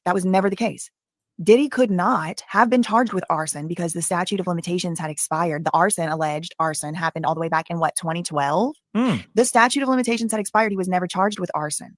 In fact, and indeed, that is why we heard from California law enforcement officials saying that they hated to see that Intercontinental Hotel footage, hated to see it, but nothing they could really do about it because the statute of limitations. Interesting that wow. Okay. Shout out to BJ. Okay. Apparently she calls me cousin Pascal. I appreciate it. Okay. So shout out to cousin BJ. All right. With her fantastic work. But this is a good breakdown and a good explanation of why people are getting confused about these charges getting dropped, etc. And also, I didn't even think about the statute of limitations when it comes to the arson charge. So I'm really happy that we came over here and pulled this up because, again, that information I think is very important. But also, let's not forget that part. Yes, the statute of limitations don't apply. That is very true. But let's not forget the other thing, too. They can't put him in the place at that specific time doing that specific arson. That's the other thing, too. Let's not forget, right? He wasn't there. They can't prove that he was the one with the Molotov cocktail with the designer getting all Bougetto out here, okay? Throwing his designer scarf into a empty 40-ounce bottle of OE and trying to set Kid Cudi's car on fire, right? There's no proof of that. So that is also that's also very important, right? But that is interesting, though, too. Also, the fact that statute of limitations have expired in regards to these charges. I'm looking at more of the fact that they can't prove that he was there. And that's something that's very, very true. They can't prove it. That's one thing they can't prove. They can prove the pros. They can prove the STing. I see it from space. I can see that ish from space. But like I said, those are ground balls. They're trying to get the RICO on them. They're trying to get that Rico Suave. They're trying to get that racketeering on that mother lover too, right? They're really trying to get it. But will they be successful? I don't know. Because like I said, this whole trial has been one hell of a mess. Had run. It had expired. Arson, the statute of limitations has expired. Okay. All this other stuff with attempted kidnap, the government's probably aware of what we're all aware of. They didn't prove arson as a RICO predicate. In order for the government, the feds, the prosecutors in this case, to prove RICO, that is the racketeering charge, they have to show certain types of behaviors were going on. Why? Let's take a step back. Let's zoom out. What is the RICO Act? What is it? Why do we care about it? Why is everyone so concerned about a RICO lately? What is that? The RICO Act is a federal statute, a federal criminal law that was enacted in 1970. It was passed in 1970. Look, y'all can look at a little AI overview right here. It was established to dismantle criminal enterprises by targeting their leadership and their ability to infiltrate legitimate businesses. Okay, so this is an organized crime statute. And that's why you see people like Big U from I don't even remember what it was, the Rolling 60s. The Rolling 60s and the Big U and all that, it's RICO because it's like considered to be, and he's innocent until proven guilty, but it's considered to be, like organized crime, organized criminal activity. When you come to the city, you got to check in and all of that. So the primary goal of the act of RICO was to disrupt the structure and operations of organized crime groups, particularly those involved in racketeering activities. Wait, what's that? What is a racketeering activity? Hold on real quick. She also just said something that also I just want to remind you. And if you don't know about this, it was something that went kind of viral a couple of days ago. What she said about showing up to certain cities and like letting certain people know that you're going into that city and getting approval to be in those specific cities. Perfect example. DaBaby. Yeah. Remember that guy? We haven't heard about DaBaby in a minute. I'm going to be real. When was the last time he dropped a hit? But he was out in Atlanta, I think, or something like that. And he was on the set of shooting a music video. And apparently there was a whole bunch of people that showed up that were really in their fee-fees about him not going and getting approval by a certain group of people that he was going to be in their town. Literally. And he had to like basically stand 10 toes down against a whole bunch of dudes on the set of a music video that he was doing, okay, that he was in the middle of shooting. And they were apparently upset that he did not get approval for showing up to their city. Okay. No, not Lil Baby. I'm talking about DaBaby. Okay. Same dude that has a baby with, I forgot her name. He went viral with the, calling her out online. I think her name's like Danielle, something like that. Anyway, dancer. She was an Instagram influencer, that kind of thing. Anyway, it's DaBaby. Okay. This actually happened just like last week. Danny Lee, thank you so much. She got a whole DUI thing that happened to her in Miami, and then she kind of fell off too because she is DaBaby's baby mama. Okay, but anyway, okay. He was on set. I'm not kidding. And they were filming this while he's being approached and being yelled at for not getting approval to be in that particular town. This is something that's very real. For example, if it's like, and I'm just using these names for example, if it's like Usher, he's coming into town to perform, right? He's coming into Chicago to perform. Apparently, he has to get approval. Okay? This is what they're saying, that they have to pay their way to be there or get approval by certain groups of people to actually perform in that particular town or city. It's insane, but it's very true. Okay. So what BJ is saying is not far-fetched. It's not a far beyond notion. It does actually happen. Now she's explaining racketeering. Let's go. Great question. Let's ask the same source. Racketeering activity, as defined by federal law, involves engaging in a pattern of criminal behavior for financial gain, often with an organized criminal enterprise, not requiring one, right? But often with, not, it has to be, not you have to have co-defendants, but it is often the case. See where I'm going with this? Typically includes, typically. Why do we care about what a racketeering activity is? Because we're talking about RICO. And why do we care about RICO? Because it's one of the things Diddy is actually charged with, AKA charges against Diddy. See where I'm going with this? Okay, so here's a charge. RICO. Violation of the RICO, the federal RICO statute. Racketeering conspiracy. A conspiracy, a working with other people knowingly, willingly, to effectuate a certain end, a certain crime. Okay. Racketeering conspiracy is one of the charges. It has not been dropped. It is sitting right there, still sitting. Okay.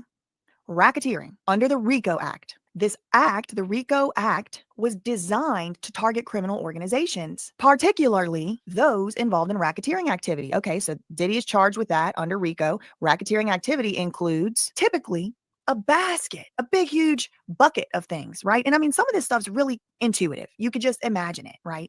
You think about organized crime, you think about these Frank Lucas types, you think about what the Sopranos and the Godfathers and the Mafia, right? You think about this. What would you likely see? Perhaps some type of money laundering because you're getting money from illegal sources. You can imagine everybody's innocent until proven guilty. I think the people I just mentioned are fictional or they've already been proven guilty. But like, think about it like intuitively in your gut. What does it look like? A criminal organization has certain features, this racketeering activity. Maybe bribery, maybe extortion, like pay me my fee or else, pay me my 20%, 10%, 8%, whatever, wherever you are, check in with me before you go anywhere in my city or else, blackmail, maybe getting compromising videos, right? So there's like kind of like typical like things you would just expect. Because once you have a criminal organization, you got to do certain things. You got to keep people quiet. Threats, violence might be things you might see. But these things are not required. It's just like, here's a list.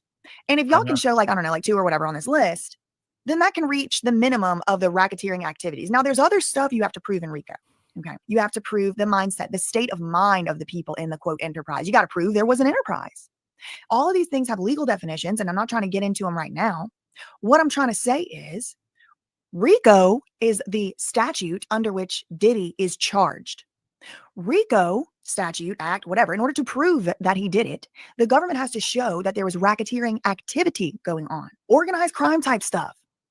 Secrets and briberies and extortions and murders and arsons and kidnaps and blackmails and things like this is what you would expect to see. Things like this are what are required under the RICO statute. And so when the feds were first charging Diddy with RICO, they had a whole bunch of ideas of what they might be able to prove at trial.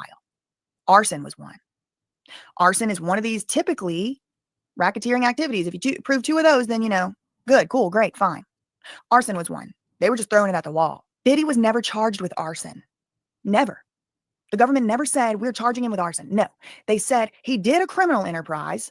We're going to show that he did a lot of the RICO racketeering activities. So yesterday, the judge said to everybody, y'all going to have me sitting up here, I'm paraphrasing, y'all going to have me sitting up here all day reading jury instructions. Do you think you could maybe cut it back a little bit? That would be helpful. So the government, the feds knowing that they really only have to show a pattern of racketeering activity, meaning a couple incidents of violence or a couple incidents of blackmail, extortion, threats, bribery. It kind of is overkill at some point to be like, we got 10 examples of everything on the list. That's kind of overkill. And let's be honest, the feds didn't really prove arson, did they? They didn't. They proved, it was shady. Diddy maybe said some threats, but Diddy was possibly out of the country at the time. Did Diddy throw the thing into the car to make it go boom? Hard to say. There was that female DNA. And then on top of that, the boom, boom didn't even boom, boom, so it really only just was like a little bit of a fire. It wasn't a boom. So then it's kind of like, do I think Diddy orchestrated that attack? Yes, I do. But do I think that the government met their burden to show Diddy did that arson? No, I don't think they did. Now, of course, I could go on this. We could listen to the whole doggone thing because she's just dropping nothing but information and facts here. Of course, shout out to BJ of That Surprise Witness or BJ Investigates. Definitely check out her stuff. She's got some really, really, really great stuff. But she's pointing out very obvious things. Yes, this trial and what the feds have presented has been an absolute mess. We can all agree on that. It has been messy, to say the least. Now, are they completely off for what they said? For what they're charging Diddy with? I wouldn't sit there and say they're completely off. I think that there's certain things they have not been able to prove without a shadow of a doubt, right? But then there are other things that, like I've said before, there are other things that they have proven for sure, like without question, what has gone on here. The extortion, blackmailing, those things for sure has been proven. There have been some of the testimony that has been put out here You can say without even question how the defense responded to those testimonies. And I know one for me that sticks out more than anything because it was so clear, so blatant that they were like, yeah, he did that. And they moved on, okay, because they didn't even ask questions, which was Cassie's mama. When Cassie's mom took the stand and she said, yes, he blackmailed us. He extorted us. He said, if I don't get $20,000 immediately, videos embarrassing, very eshly charged videos of your daughter are going to be exposed to the world. And what did they do? They went out of their way to get money just so they can pay Diddy that money. That transaction did actually happen. It doesn't matter if he had a change of heart later on and decided to wire that $20,000 back. That actually happened. But if you noticed, when the defense went up, when judge said, okay, after prosecution did their direct, judge turned over to the defense and said, defense? And what happened? They had nothing. They said, defense rest. They didn't even ask her one question because he was caught red-handed with that stuff. There is a paper trail showing that for sure. That's what I mean by there are little ground balls, okay?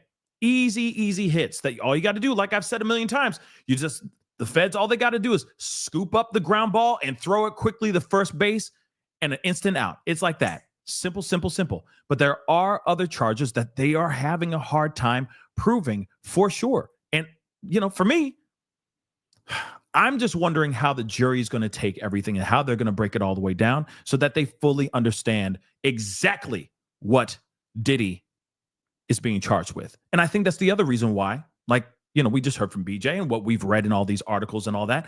This is exactly why the judge said, hey, I need you to do as best as you can to tighten this thing up, okay?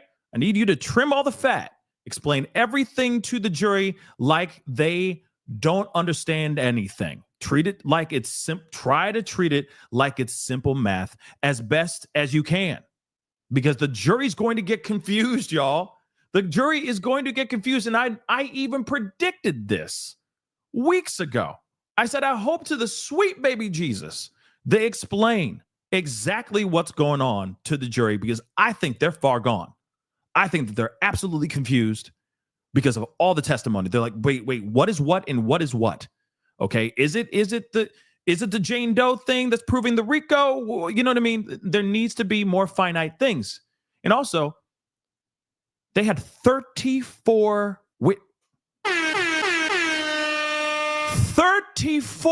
witnesses, y'all. That's a lot of people. That's a lot of butts in the seats. That's a lot of testimony. And I'm not belittling and I'm not questioning the intelligence of the jury. I'm just hoping that they can fully understand truly what they're looking at so that when they go in that deliberation room, it doesn't take 7 weeks for them to come up with a verdict on these several charges, right? So again, I'm hoping that they're having this conversation. They're making it make sense. I understand the fine tuning, but then that's the thing. None of the charges are gone, guys.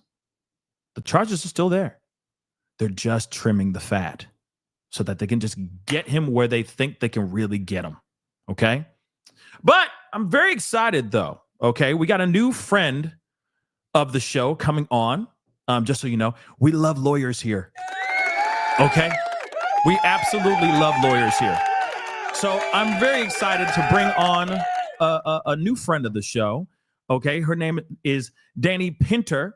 She is the Senior Vice President and Director of the National Center on Sexual Exploitation, or the NCOSE. So please, guys, please welcome a new friend of the family, friend of the show, Dani Pinter. Hello, Dani. Hi, I don't think I can hear you. Can you hear me? Yeah, I can hear you. Can you hear me? No, I can't hear you. Uh-oh. Ruh-roh. Hold on. Yeah, I got everything over here. Let me jump off and jump right back on. Okay. Well, Danny will be back on in just a minute, guys. Okay, as she starts to figure that out. I understand it. Sometimes if they don't know how to click the buttons and do what they need to do. Okay. But she'll be back on hopefully in just a minute. But again, guys, like I said, when you look at everything that's going on, no, it is not a situation where it's like, oh, Diddy gonna walk and it's a wrap. It's a wrap for everybody. No, not at all, guys. Not at all. That's not how I'm seeing it. I see it as them doing everything they can to tighten this ship as best as possible so that they can get these charges. Okay. So that these charges absolutely stick. And yes, there are certain things, the kidnapping, the arson, etc. Some of those things are not sticking. So they're like, okay, let's just throw that out. That's a wash, right? They brought up their arguments. They brought their case to the jury, right? And then they were hoping that there would be some revelations during the testimony. And then those revelations never came. So they're like, okay, it is what it is, right? It is what it is. Okay.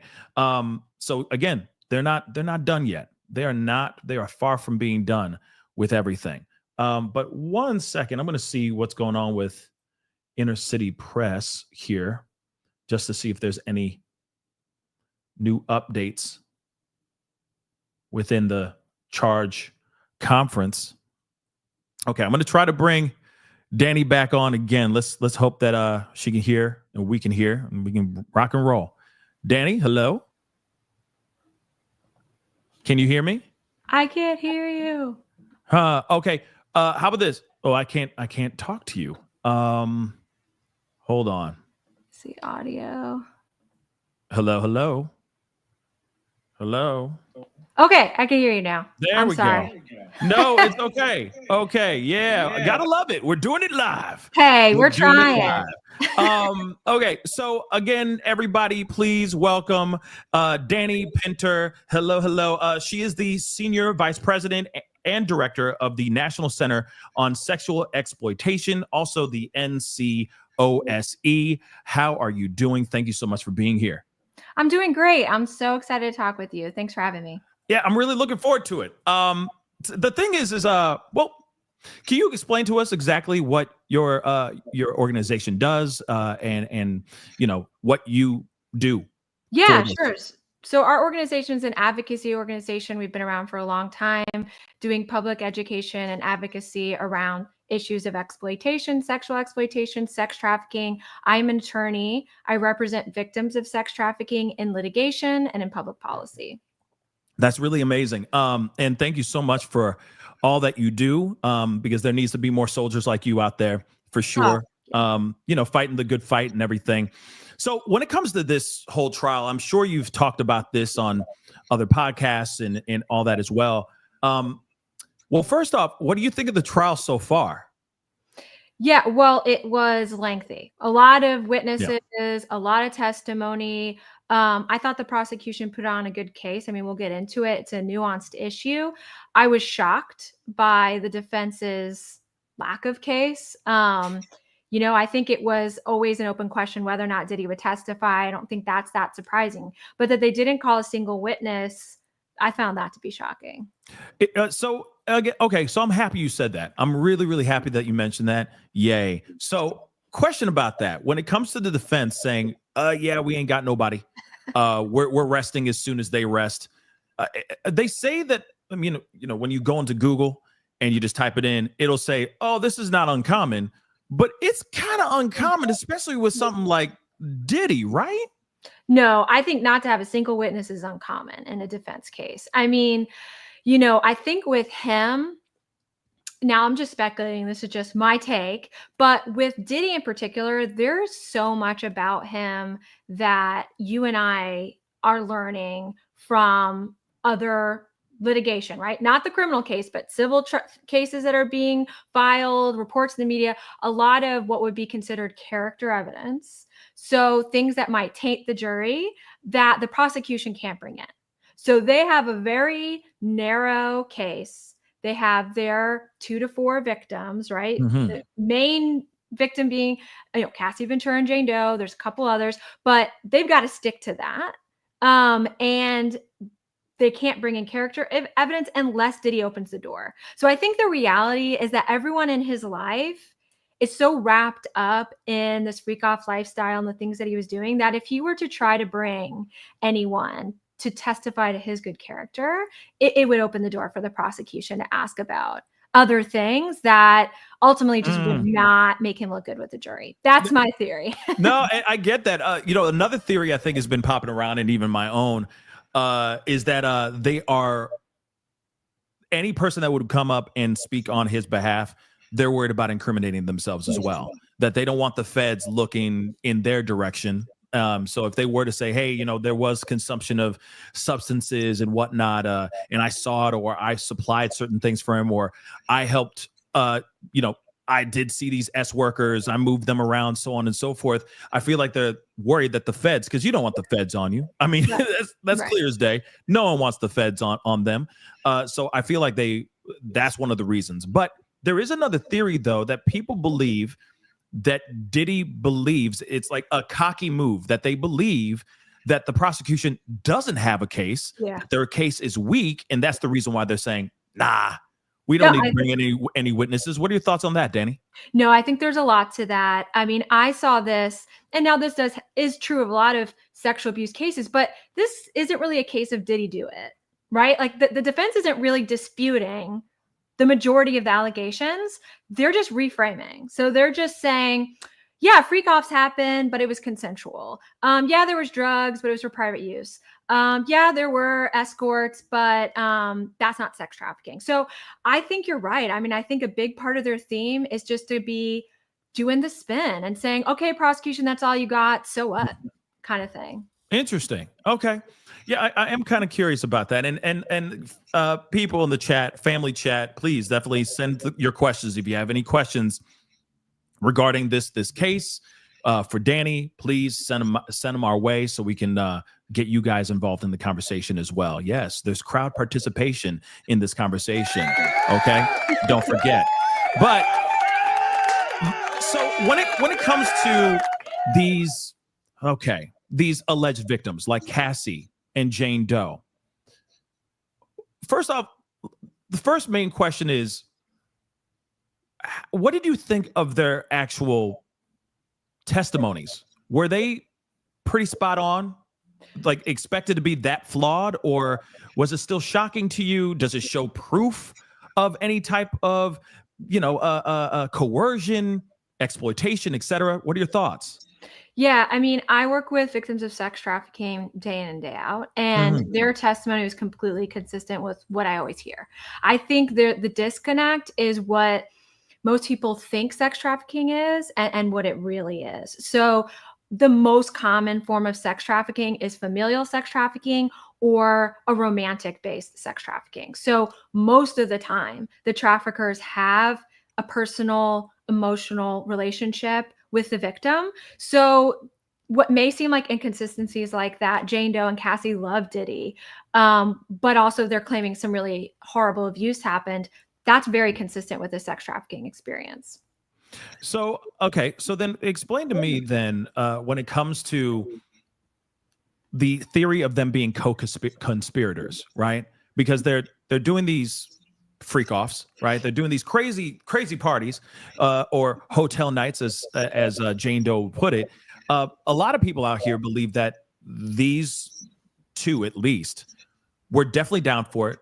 Were for it 100%. Now, is that something that is normal within someone who's actually sex trafficked? Is that something that you normally see, or is this unprecedented?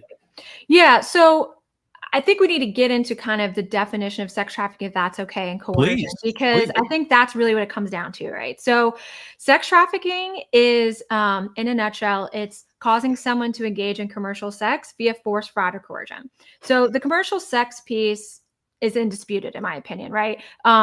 Prostituted men were paid to engage in these acts. These acts were filmed. That was something of value. So if you think of the freak offs as a commercial sex act, then the only element the prosecution really has to prove is that Jane Doe and Cassie engaged in these under force, fraud, or coercion. And the coercion piece is real. I think this is a case about coercion. There was violence, but mostly this is a case about coercion. And that is the hardest for people to understand. And so coercion is even defined in the statute as a pattern or practice that would cause the victim to believe that if they didn't comply, they would suffer serious harm. Okay. So I think that the prosecution has showed that Diddy, through a pattern of, at times, emotional and psychological manipulation, at times threatening Cassie's career, for example, threatening to cut off Jane Doe's housing, for example, if that would be financial harm, and then even blackmail. He routinely, we heard from Cassie and Jane Doe that when they started to push back against him, he would routinely threaten to release the sex tapes. And then all else fails, he would resort to violence, and it was pretty severe violence. So the prosecution doesn't have to show that every single time it was a gun to the head. They have to show that the women felt like they had to comply or Diddy would retaliate against them. And I think they did show that. You know, of course, the defense is going to point out the times when the women are verbally expressing the relationship element, right? So they're giving back to Diddy, right? They're trying to please him. They believe they're in a relationship with him. So they're saying they like these things. They're, you know, participating in some aspects of it, but there's a consistent thread throughout where the women are also expressing they don't want to do it. They don't want to do certain acts. They don't want to do, they want to use condoms. They don't want to be with this particular sex worker or whatever. And then you see the retaliation from Diddy. And I think at the end of the day, that's where the prosecution has met sex trafficking. Interesting. So then where do you think it's getting murky? Where are the parts do you think that you feel that the prosecution did not do a good job at in presenting their case? Because I feel like there is a lot of gray. That everything's not so black and white, and I get that not every victim is perfect. Every person is flawed. We're human. Everything's flawed. And there's a lot of gray within certain things. Like, for example, you have Jane Doe, who continued to still see this man up until he got arrested, going onto the stand, still proclaiming her love to the monster. You know, there's so much gray in that situation. So when I look at something like that, does that confirm or does that make things even more murky for the prosecution's case here? You know, it's really public education on this issue that makes that gray for me, rather than prosecution flaws. So, for example, if we think about a cult dynamic, cults, right? As a public, we love cult documentaries. We're pretty educated on cults. And I don't think, I mean, tell me if I'm wrong, like if you think differently, but I don't think most people have any doubt that if you think of a famous cult like the Jones Day cult, whatever, Jim Jones cult, like no one doubts that he was coercing those people to act against their interests, that he was exploiting them and causing them to hurt themselves, yet also they believed they loved him and like basically worshiped him, right? So people are able to marry those two things. They're able to understand that the victim loves the perpetrator while also understanding that the perpetrator is intentionally harming that victim. That is a very similar dynamic to a sex trafficking dynamic. And we saw that with Diddy, where he lures the women in with these big romantic gestures. He is a very famous person that, of course, he played up. He would take them on elaborate vacations. He would promise career advice. He would love bomb them. I mean, you heard Jane Doe, and that's a very classic sex trafficking technique. You heard Jane Doe saying, even in a text, I think she's like, are you just going to like shower me with love again and confuse me? So like he knew how to wrap these women up around his finger emotionally. And then while also you see them telling, I don't want to do it. And you see him engage in the retaliation. Jane Doe says, I don't want to do freak offs anymore. He says, fine, let me know when you want to start paying your own rent. Right. So I think that there really isn't a lot of gray area. And I think it's even shown clearly with some of the other witnesses, like some of the men who work for him describe actually being like terrified of him or being treated badly by him, being fired every day. And then ask, how do you feel about him? I admire him. It's complicated, right? The same thing. And that is his MO. And I think if the jury can understand that that's part of the process, then I don't think there should be confusion. One thing I do wish that the prosecution had emphasized a little more is the blackmail. I felt like they could have repeated that, reminded everyone about that more, because to me, that's very black and white. If you have to blackmail someone to engage in sex, I mean, does it really matter if she loves him or not? If you're threatening to release a sex tape, that seems like one of the more clear instances of coercion. Interesting. Okay. Because I'm curious about this. This is a conversation we had yesterday, if I'm correct.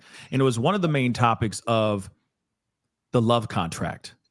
So can we talk about that for a second? Because again, some people are looking at that and saying, hey, that shows that she was a willing participant. We're not even talking about Cassie yet. We're just talking about Jane Doe and her quote unquote love contract. So much that he was still paying her rent up until the day that she walked into that courtroom, or, maybe he's still paying her rent to this day.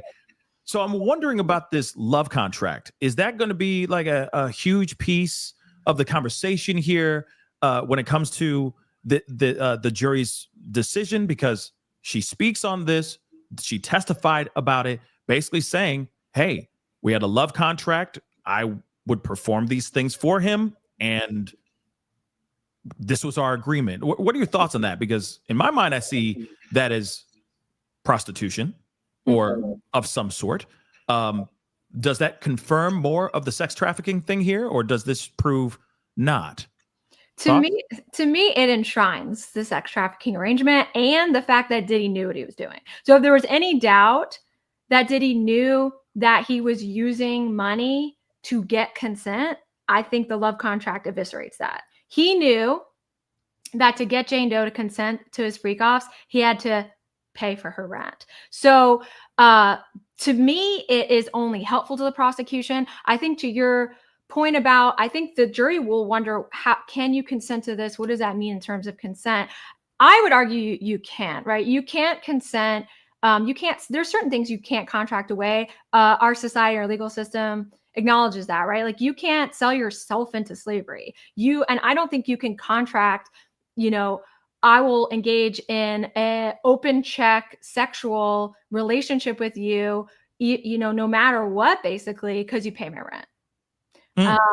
So I just don't think you can consent to that. And I think that was just evidence of Diddy trying to cover his bases, trying to paper over the consent so he'd have something to wave around in court. And, I think that's the same thing with the rent. He kind of is stuck in the situation where if he stops paying a rent, that looks bad, right? So like he has to keep paying it. I don't really think it helps Diddy. Okay. So then let's talk about Cassie then, because I know hers is just as complicated, and there's a lot of gray in there too. When it comes to her testimony and what she was able to show, do you think that her lawsuit, which she got a settlement for $20 million, do you think that that's going to be a big deciding factor for the jury when they go into deliberation? I don't know. On one hand, the fact that Diddy settled it so quickly almost looks like an admission of guilt.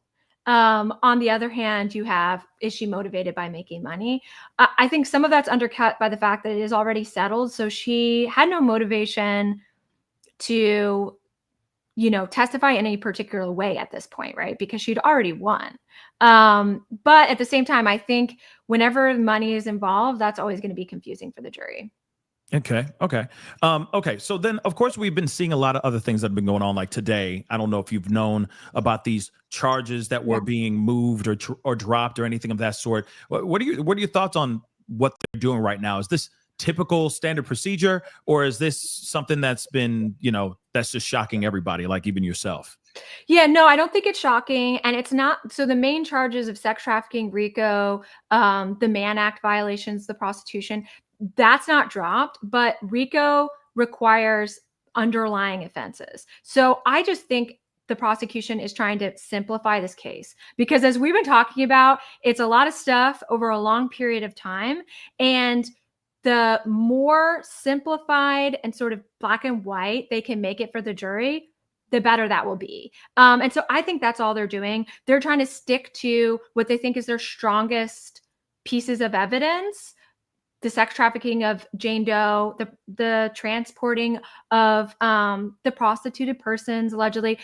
Those are their strongest points. So they're just going to shift those up and not get into the weeds on, like, the arson, for example. It's one of those things where it's like seems obvious. The public kind of already thought Diddy had done it, right, before we even went to this trial. But at the same time, it's not like there's an eyewitness of Diddy throwing the Molotov cocktail. They don't have that. So why make the jury think, well, if we can't convict on that, or if there's not enough for that, maybe we should look at this all like there's not enough.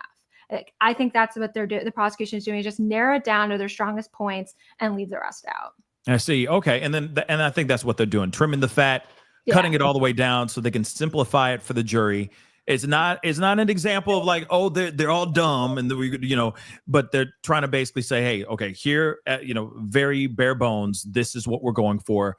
So they're not in there for deliberation for 3 weeks. That's just what I think. And it builds credibility with the jury too. One of the things that is, when you think about what does the jury find credible, it's usually being reasonable. So if the prosecution looks like, hey, like we can say when we don't think we have enough, like we're being reasonable, we're not asking for the moon here, we're asking this, like that builds credibility with the jury. Absolutely. So I got a couple questions from the family chat. So I want to bring these up. Lydia just said question, and thank you so much for the comments. Of course, if you have any super chats, etc., they'll get pushed to the front of the conversation. Okay, we got Danny here, Danny Pinter in the house. She's giving us all the legal commentary expertise that she can give. Okay, so can Danny go over of course? Can Danny go over the lover boy method of sex trafficking? I've never heard of this before in my life. So can you explain that? That's a real thing.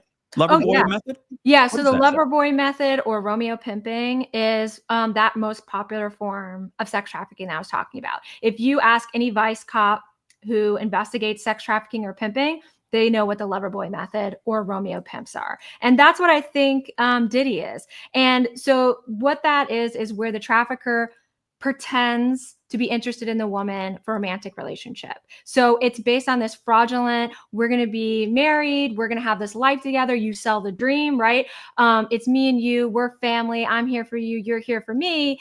And the woman really starts off believing that this is purely about a romantic relationship. And then the trafficker introduces that, well, you're going to have to engage in this commercial sex activity. A lot of times it'll be like, hey, you got to help. I'll help you out. You help me out. We need money. If you just do this for a short time, then we'll both be good. Like we'll both have this life together.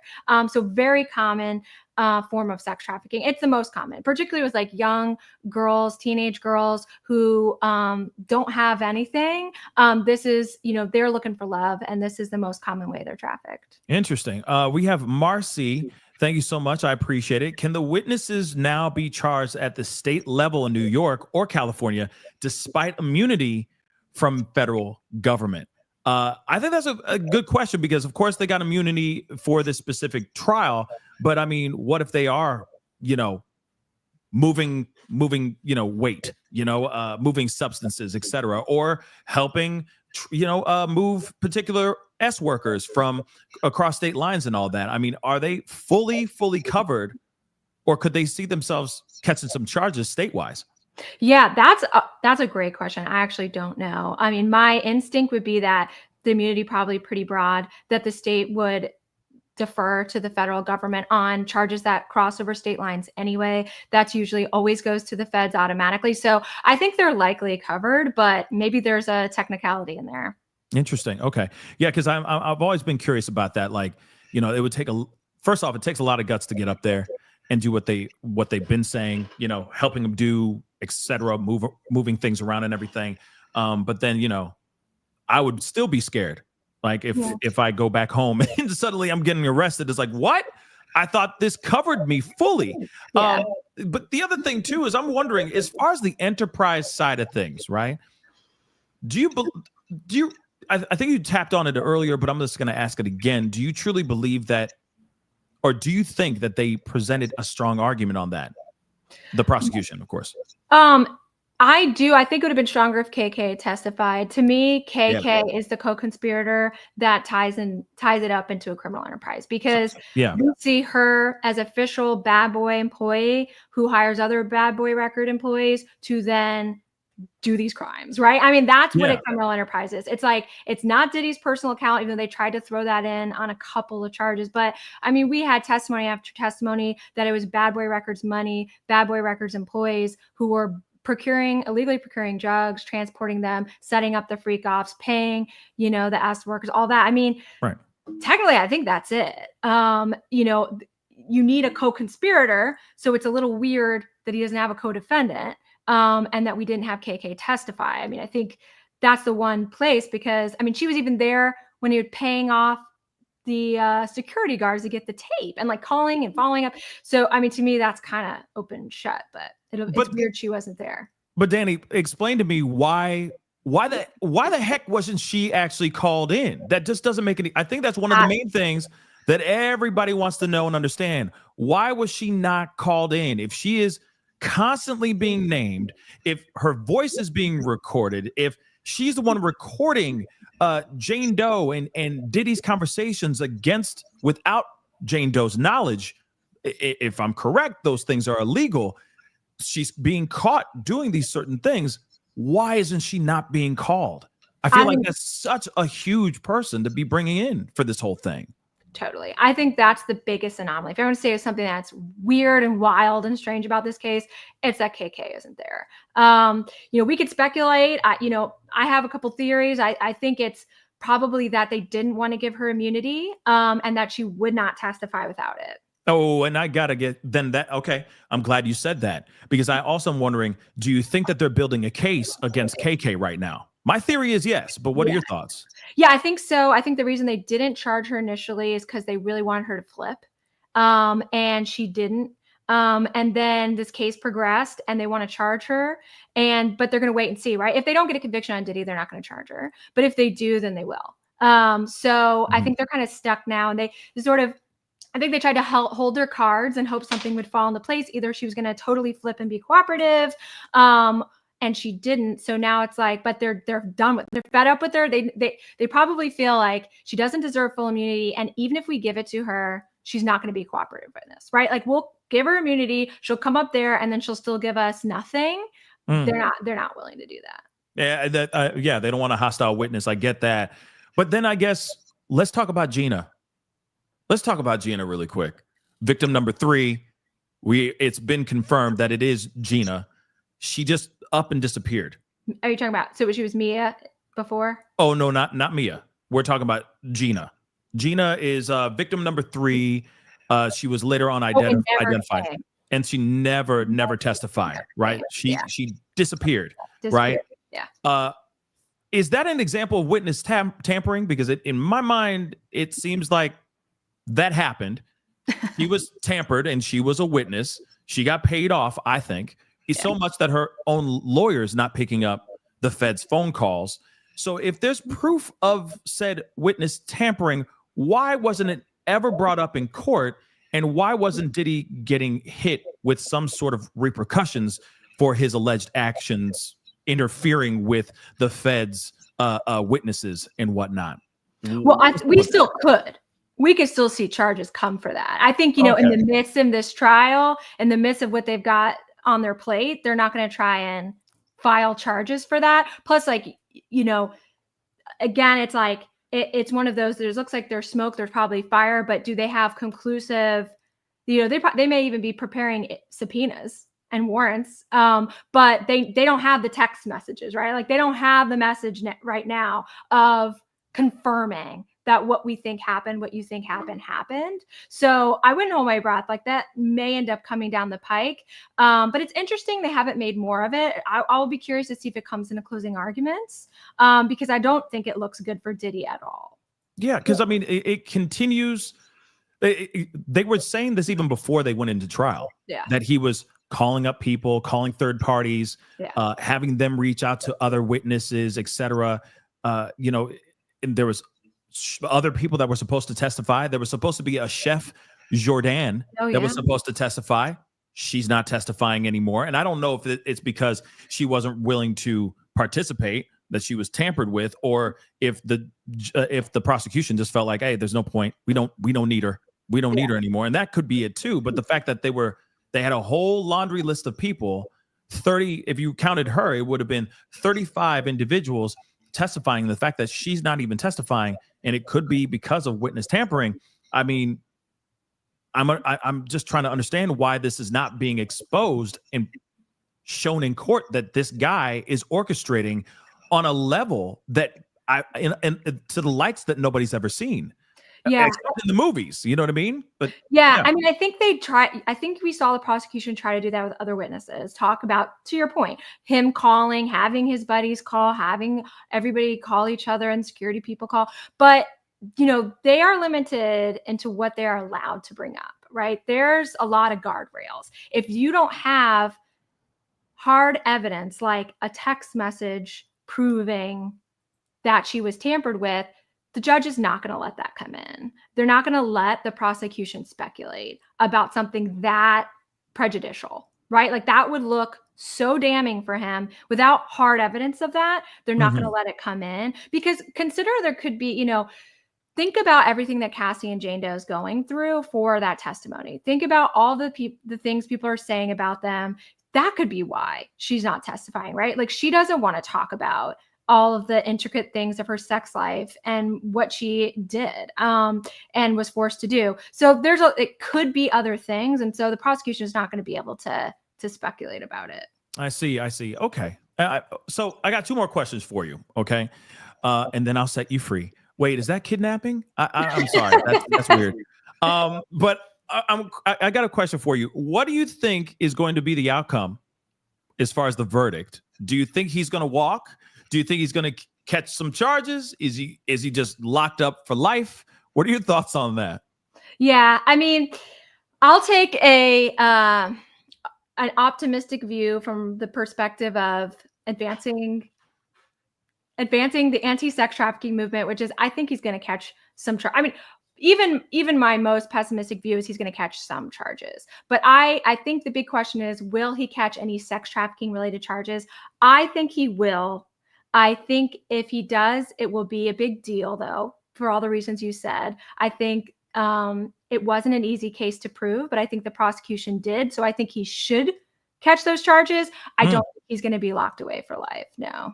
Okay, so not locked away for life. No. I think you and I are on the same page. I think that there's, like I've been saying, I've been using a lot of this baseball metaphor, right? It's just some of them are ground balls, right? Yeah. They're just scoop up the ball and throw it to first, instant out.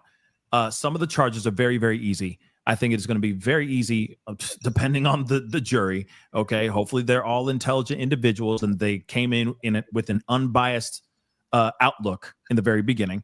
I feel like some of them are blatant. The STing, the S workers, the pros. I feel like those two, without a shadow of a doubt, are shown. I will be shook, absolutely shook, if he's not found guilty on at least 2 of these charges. Yeah. I will be shook. I'll be like, where these people are getting paid off. Instantly, I'm going, okay, the jury's getting paid off, because there's no way that these individuals could look at those things and go, well, it was all consensual. It was just a bunch of adults having fun with baby oil and Astroglide. You know what I mean? I just don't think so. I just don't. Really, I don't. But last question, and this pertains to you, okay? I know that you guys do a lot of really great work over at NCOSE. Can you let people know again where they can find you, where they can show some love, if you have some place where they can go and support? Please let them know. Yeah, please. So we have a long name, and so our acronym we say NCOSE. So National Center on Sexual Exploitation. Yeah, so NCOSE is a little easier to say. And our website is endsexualexploitation.org. Please check it out. We also have a lot of actions. So if there's a piece of legislation you want to get involved in or advocacy, we make it easy so you can, in a couple clicks, sign a petition, send a letter to your congressperson, that kind of thing. So please check us out. We're also on all the social media. I'm on X. I now have my first 3 TikTok videos. So check us out. So check us out. And thank you so much. No, of course, you move it up in the world with those TikToks. Be careful now. Be careful now. Next thing you know, you can be like, hey, try this cream. It's amazing. Yeah, exactly. Be careful. They'll get you somehow. But again, Danny, thank you so much for being here. thank you so much for putting in your thoughts on everything. And of course, I look forward to having you back on, maybe during verdict time when it comes out. Absolutely. Love to hear your thoughts on everything when it all gets dropped. Right. Yeah, let's do it. Okay. Well, thank you so much. You stay Thank blessed. you too. Talk soon. Okay. Bye. So shout out to Danny Pinter. Okay, of course. Whoops. Shout out to her. Okay. I appreciate her coming on and being a part of the conversation. Like I said, very amazing person. I'm glad she came on to give her thoughts and expertise on what she thinks about this trial. And again, get ready. There's going to be a lot of this coming, y'all. I mean, I know we're slowly sprinkling in, friends and experts coming into the show, but I am really looking forward to having more of these kinds of conversations. It's nice to hear from people who know their stuff, right? And coming onto the show talking about these things. And again, it's good to get some questions answered, especially we all have some burning questions revolving around this case. So it's nice to hear people's opinions on that stuff as well. So of course we got to take a look to see if there's anything going on, any new updates. So let me take a look at this. 1 second.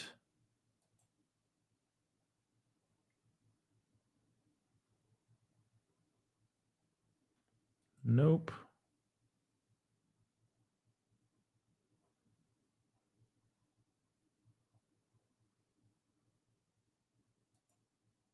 So let's take a look at this.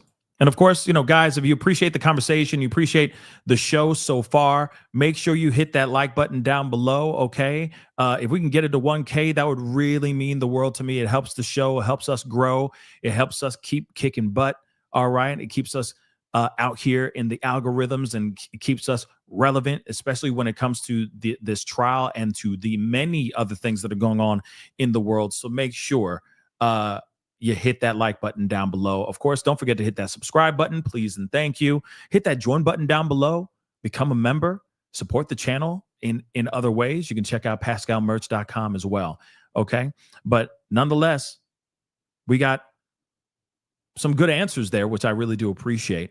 Having Danny Pinter on, she's awesome.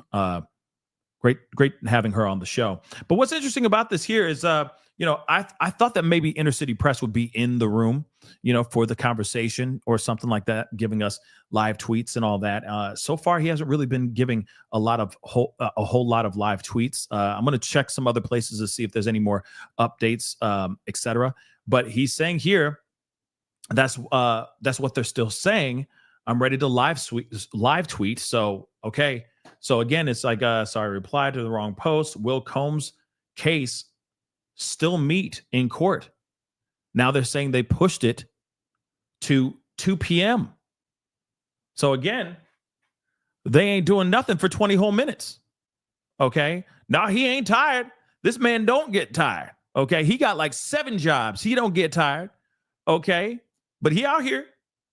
He says that's what they're saying, that they're supposed to be live at now 2 p.m. Eastern Standard Time. So in the next 20 minutes, they're allegedly going to be opening up the courtroom doors, I'm assuming, and let people go in and sit in the courtroom. So maybe what they have to talk about isn't that big or isn't that long of a conversation. I don't know. But it is interesting nonetheless that even Inner City Press is like, yeah, it was supposed to be, guys, it was supposed to be, they were supposed to start an hour and 40 minutes ago. They were supposed to start at 12 p.m. Eastern Standard Time. And now it's been pushed a whole 2 hours, which is also very, very interesting. So he says that's what they're saying. I'm ready to live tweet it. If they don't get the charge conference done today, can't have closing arguments tomorrow. So they need to have their charge conference done today if they are going to do closing statements tomorrow. Or they might have to move over to Friday and Monday being the closing argument days. And then Tuesday would be the start for jury deliberation. So that's interesting, right? Because the arguments are tailored to the final jury charge. So he's saying, so in about 49 minutes, that's when they're going to be on and popping with the charge conference. So we'll see what happens here. We'll be sitting here waiting.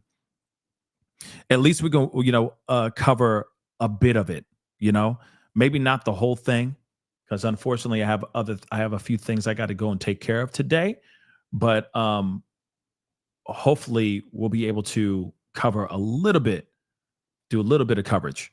Okay. But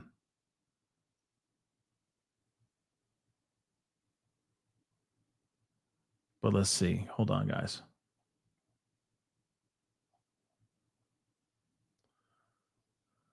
Let us see here.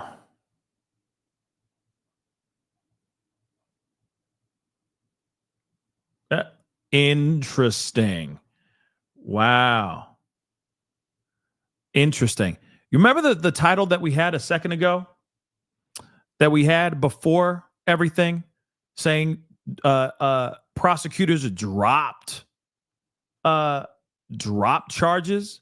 Well, TMZ edited it. Okay? They most definitely edited this doggone thing. Now it says prosecutors want to dumb down elements of RICO charge, simplifying for jury's sake. They updated the damn thing. Ain't that interesting? Isn't that interesting? A little bit. So a second ago, it's like, we are dropping charges. And everyone's like, what? Bum, bum, bum. You know what I mean? And now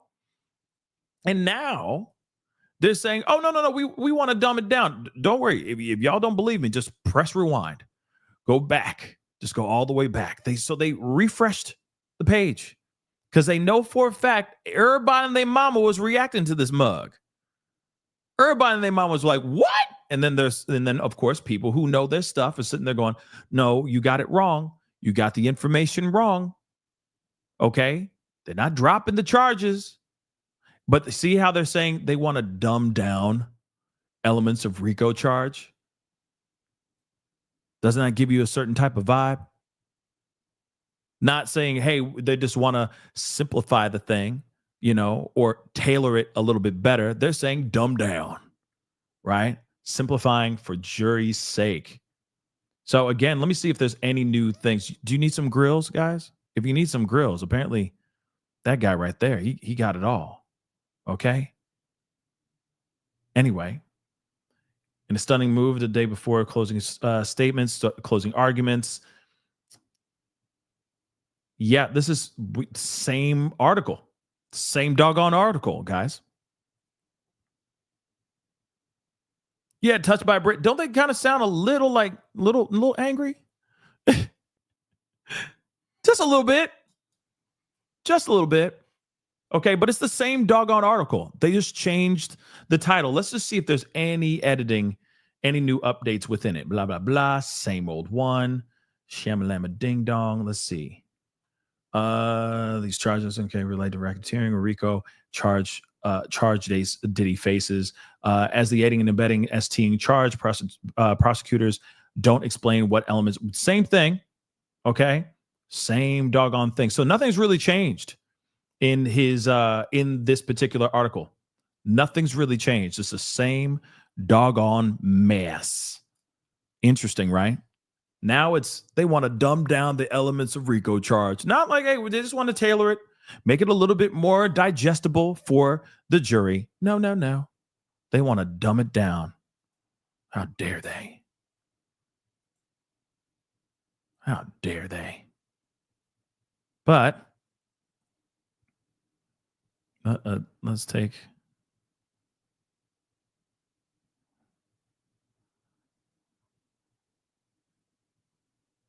Yeah, and also I want to make this abundantly clear. I'm bringing this up because I want you guys to see this too. Because somebody's like, "Well, no, they didn't say that. Or they've been saying 2 p.m." No, they weren't. No, they were not. According to Inner City Press, it was not. I'm just showing receipts. Okay, right here. US v. Diddy, day 30, charge conference at noon. So they moved this mug, just so you know. He even says it in the video, just so you know. See, people trying to catch me on something that don't even exist. All right. So yeah, says it right there in black and white. Well, highlighted in blue right now, but there it is. Take it in, soak it in. Okay, soak it in, just so you know. All right. They allegedly or originally were going to start at noon, and then they moved it to 2. So there it is. And I'm hoping that it means that when they go in for the charge conference, it's short, sweet, and to the point, right? They cover the things that need to be covered. They talk about what needs to be talked about, and they gets the step in. That's what I'm hoping for, right? I think that's what we all want. Because again, if they're just literally sitting there looking at charts and BS, I'm sorry. I don't think any of us want that crap. Okay. But let me see. Whoa. We got something new revolving around Diddy. Hold on. What? Whoa. Hold on. Give me a second. I'm looking at something. Of course, I want to make sure I have all the information. Wow. So there's an exclusive interview that just came out. Hold on. Where did that go? What's his mother loving name?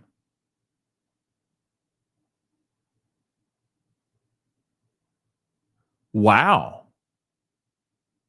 So this, okay. Hold on.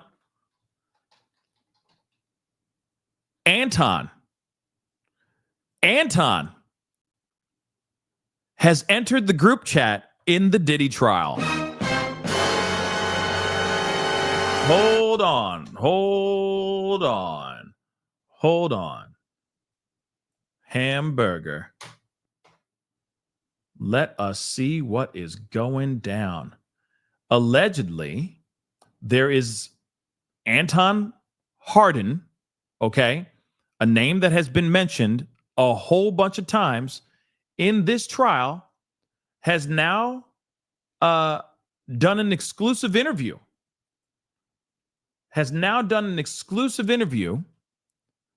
And I got to share it with y'all. This is breaking news right now, guys.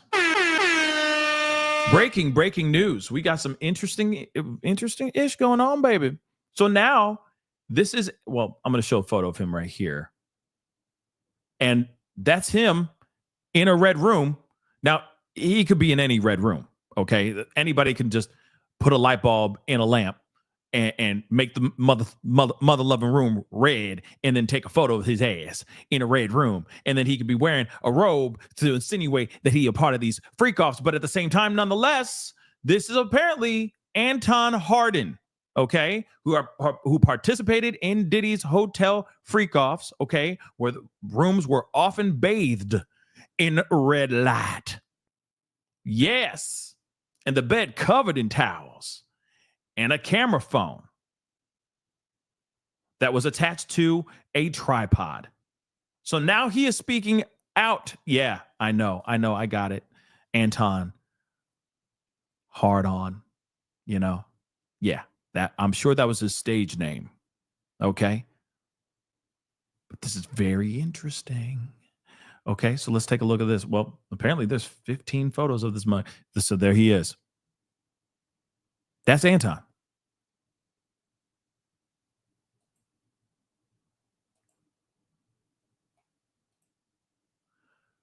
Hello, happy Saturday. Hi, hope you're enjoying your weekend. Same to you. May I text you? And then there was the number, and he's like, Anton, just text you, I guess. I just text you such and such. Been a while. Hope you're doing well. And apparently these are shared messages that showed Jane had contacted him on Instagram in October of 2022 for his services, for his skills. Didn't need to see that. Didn't need to see that. Okay. But there's photos of his, there it is. So let's take a look at this. This is very interesting. And I guess there's going to be a video here too, not of that kind, but there's apparently an interview video of this as well. He says here, exclusive. I was a regular at Diddy's freak-offs. Here's the details. The jury weren't told about what happened once the baby oil went on.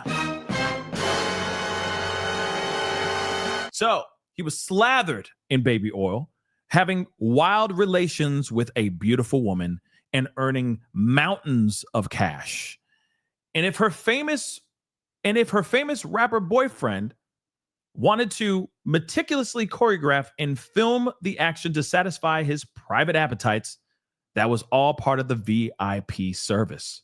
So Diddy's freak-off parties were just another lucrative adult gig for Anton Hardin, a male S-worker and OnlyFans star known for being enormously well endowed.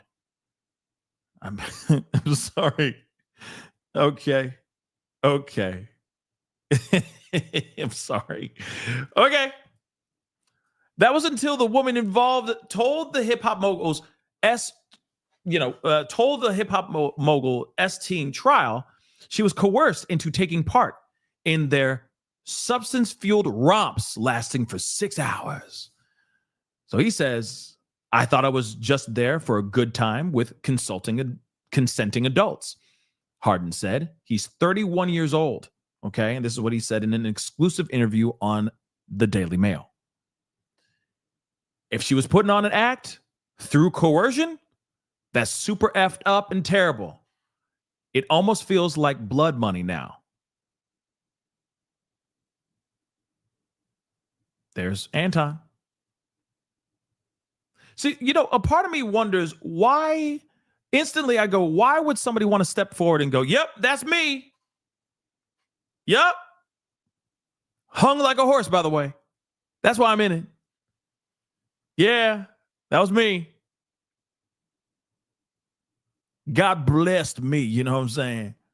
But yeah, that's me. Why would they do it? Instantly in my mind, I think they got a book coming up, or they're hoping for an exclusive interview, or they're hoping to sell their rights for a movie. Real talk.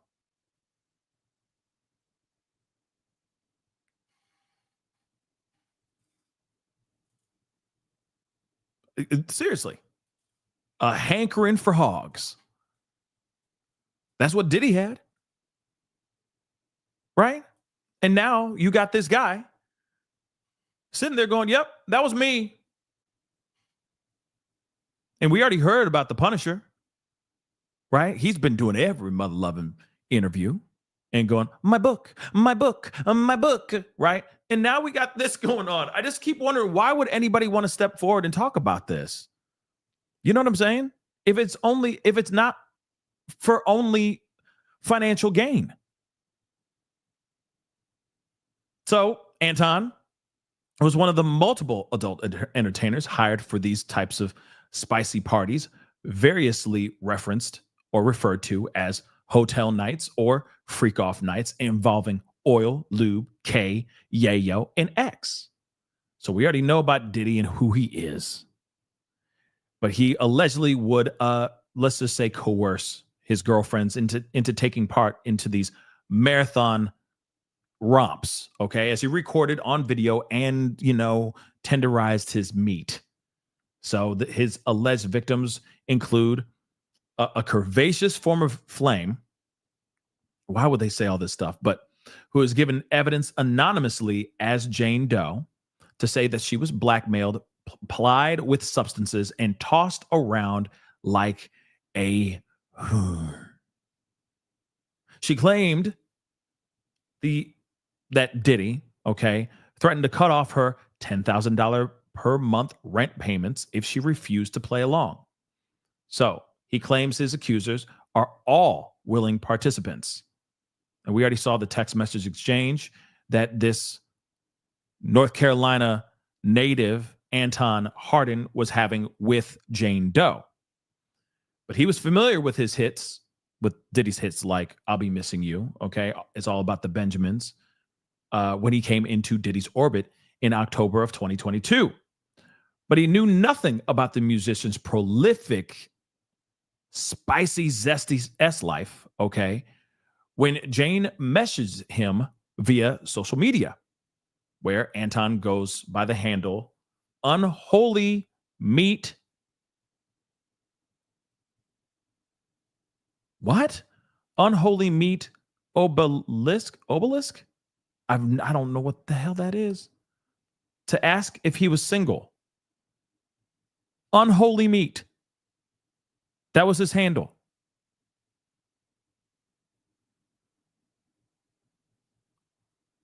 Huh? He goes by, okay, all right. That's a dead giveaway, right? What do you do for a living? You know, you look up Unholy Meat. That's interesting. She proposed that the pair should make love in front of her wealthy husband without disclosing his identity. I said yes, but I told her it's my job. I normally get paid for this. So he arrived, and I got to skip around this BS right here because he's about to show his weed whacker. But anyway, he arrived at a Swish LA hotel expecting Jane's partner to be a rich, old sugar daddy whose gorgeous younger babe would do anything to please. I got there, and Diddy opens the door and says, "Come on in," Hardin revealed. Hold on. I'm skipping through this crap because we don't need to see all that. We don't need to see all that. I'm not trying to get the ladies watching the show get all hot and bothered. Okay? So, I'm a fan of black music and culture, so I obviously knew who it was. Honestly, I'm thinking at this point, am I on an episode of Punk'd? And Punk'd has been canceled for a long time, has it not? Right? Where's Ashton Kutcher? Right? That's the other question everybody wants to know as well. The room was bathed in red light, the bed covered in towels, and the camera phone was attached to a tripod. The two men smoked a little, some of that Mary Jane, sipped some tequila, and made small talk before Jane emerged from the bathroom wearing just a robe. So it was almost like being in on an adult film set, he said. Diddy would tell you where to stand, at which angle, and what to do. Basically saying go slower, go faster, oral, or straight up hibbity dibbity. He would direct her to apply baby oil on herself or on me. Everything was very orchestrated by him. It was his show. And look, I mean, it's so sloppy. Not just like what you see in this breakdown. You know what I mean? What these rooms look like, the aftermath of some of these rooms. We already know about the bodily fluid everywhere and all that, okay? But what I think is really sloppy is that he's not sitting there. Diddy's not going, "Can I have your phone?" Right? He's not sitting there going like, "Give me your phone, sign this NDA, do this, that, and the third. You'll get your phone after everything is done." No, these guys are getting their phones. And of course, there's going to be breaks. Of course, they're going to have a few breaks. They're not just pumping. It's not pumping action for 6 hours straight. Okay. It's definitely not that, right? So, pumping action and then they break because they be bussing. They be doing other things too, right? They need to hydrate, etc. But even in those times, it's like, okay, potty break, or, that's a little bit much. Let me just slow down a little bit. Whatever it may be, give me a second. I need to go into the other room. Whatever it may be. They're still allowing this guy to have his phone on his person. So, I know he's busy, doing this, doing the hibbity dibbity. I get that. But when he has some downtime, you don't think he's just popping off a few photos? Like, no one's going to believe me. If I told them this story, let me pop, take some photos really quick. Right? It's crazy. Look at all the photos of the, the stuff. Okay. It's seriously, like, look over here, the red, all of this stuff. And then the various pairs of high heel shoes. And then, of course, clothes for him. That's all shorts for him. Right.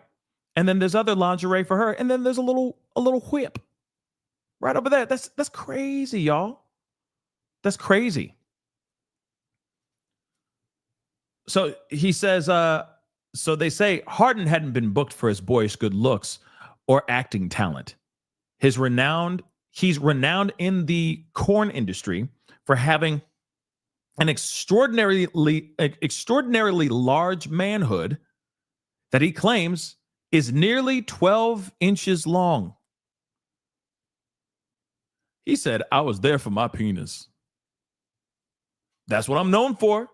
She called him daddy, and I was her gift, or something like that, Harden said. He wanted you to exaggerate. He directed like it was his own homemade, adult film. A steady supply of trees, yayo, and K was on hand throughout the wild encounter, according to Anton. Diddy would sometimes join in, take turns, or sub in while the talent, quote unquote, talent took a break. He seemed to be, excited by Harden's size. But there was never any zesty stuff, according to this entertainer, okay, who claims to have bed 500 women and made $1 million from adult films. Wow. So he's like, he never touched me. It wasn't like that. But you got a dude enjoying seeing you pipe his girl down. That's not zesty enough for you? To me, that's zestfully clean. Real talk. That's zesty as F. Sorry, but it is. Okay. Never any of that weird stuff. None of that zesty stuff. It was never like that. Man, he's going, I need you to go over there and plow my girl down, and I need to watch that. A hankering for hogs. And that ain't zesty. Moving on. That was the first of 10 or so sessions Jane and Diddy booked with him prior to the producer's arrest on September 16th, 2024. He would pocket up about $7,000 each time in bundles of bills, but had to work hard for his money. Yeah. Harden had to work hard for the money. Okay. You know what I mean? $7,000 mother-loving dollars every time he walked in. Damn.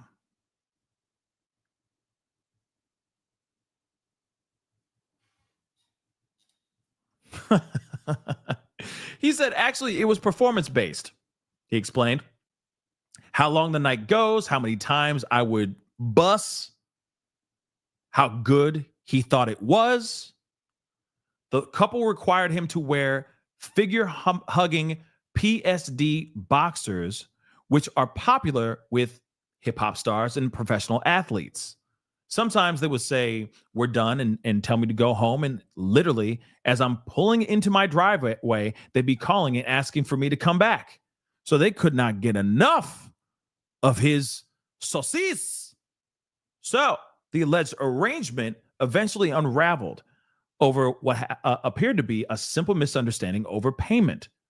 So Harden said he was summoned to Jane's home in June of 2024, where she performed Top on him as Diddy watched. Remember, this is the moment where he allegedly she first attacked him. Okay, let's be real. She threw the first punch, but he ended that conversation, right? He ended that fight, right? Where she was getting knots on her head and bruises on her eye and all that stuff, right?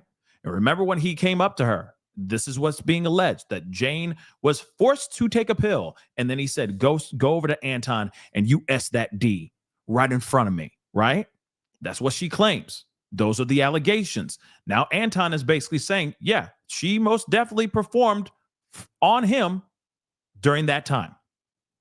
Okay. Afterwards, she put $4,000 in a package and dispatched it to his home via Uber. So he's like, what? I'm sure he was like, what are you talking about? I should be getting paid. I should be getting paid. The $7,000. I'm used to getting $7,000. Why do I have 4? I'm sure that's what it was. Okay.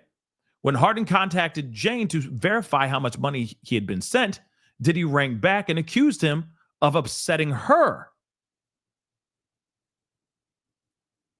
It was a year later that when he read Jane's court testimony and realized exactly what he had stumbled into that day. So he had no prior knowledge that Jane Doe was allegedly attacked by Diddy.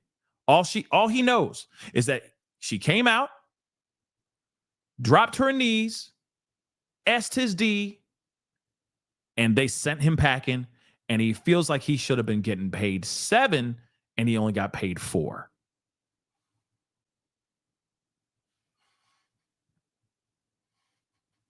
Hold on, let me make sure there's nothing too graphic on this, because you just never know nowadays. So Diddy had also read her text to Hardin and spotted something he didn't like. So this is also, oh yeah, I forgot. This is the same dude that was at the S party performing for not only just Kanye West, but Bianca and Jane Doe. This is also that same dude. So she's like, in the midst of all these booties and balls, she goes, I know, that's Anton. Holy crap, that's Anton, right? And then that's when they go, oh, how do you know Anton? Oh, so you into these freak offs too? You got any good recommendations? We're looking for more people, for more people who would be down to perform for us, right? Kanye and Bianca, they freak-a-leaks too. Okay. So, like I said, booties, butts, booties, backs, and balls. Okay. She goes, holy crap. I know that guy. Yeah. So Diddy got upset because apparently he saw text messages that he was exchanging, that he was having with Jane Doe as well. Let's not forget that. Okay? Yeah. So months earlier, the pair had innocently, quote unquote, innocently. Okay, we'll put that in very loose, very, very loose air quotes. Okay.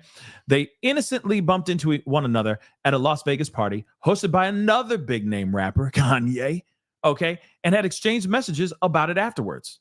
So Diddy was jealous. He knew nothing about this event and angrily accused Jane of attending another man's freak off, which is insane that they're even having that conversation.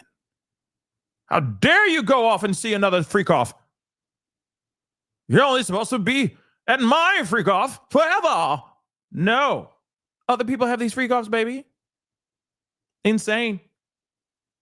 But he didn't cancel the evening's entertainment. He ordered Jane to apply makeup and arrange her hair and hide the golf ball shaped welts on her forehead.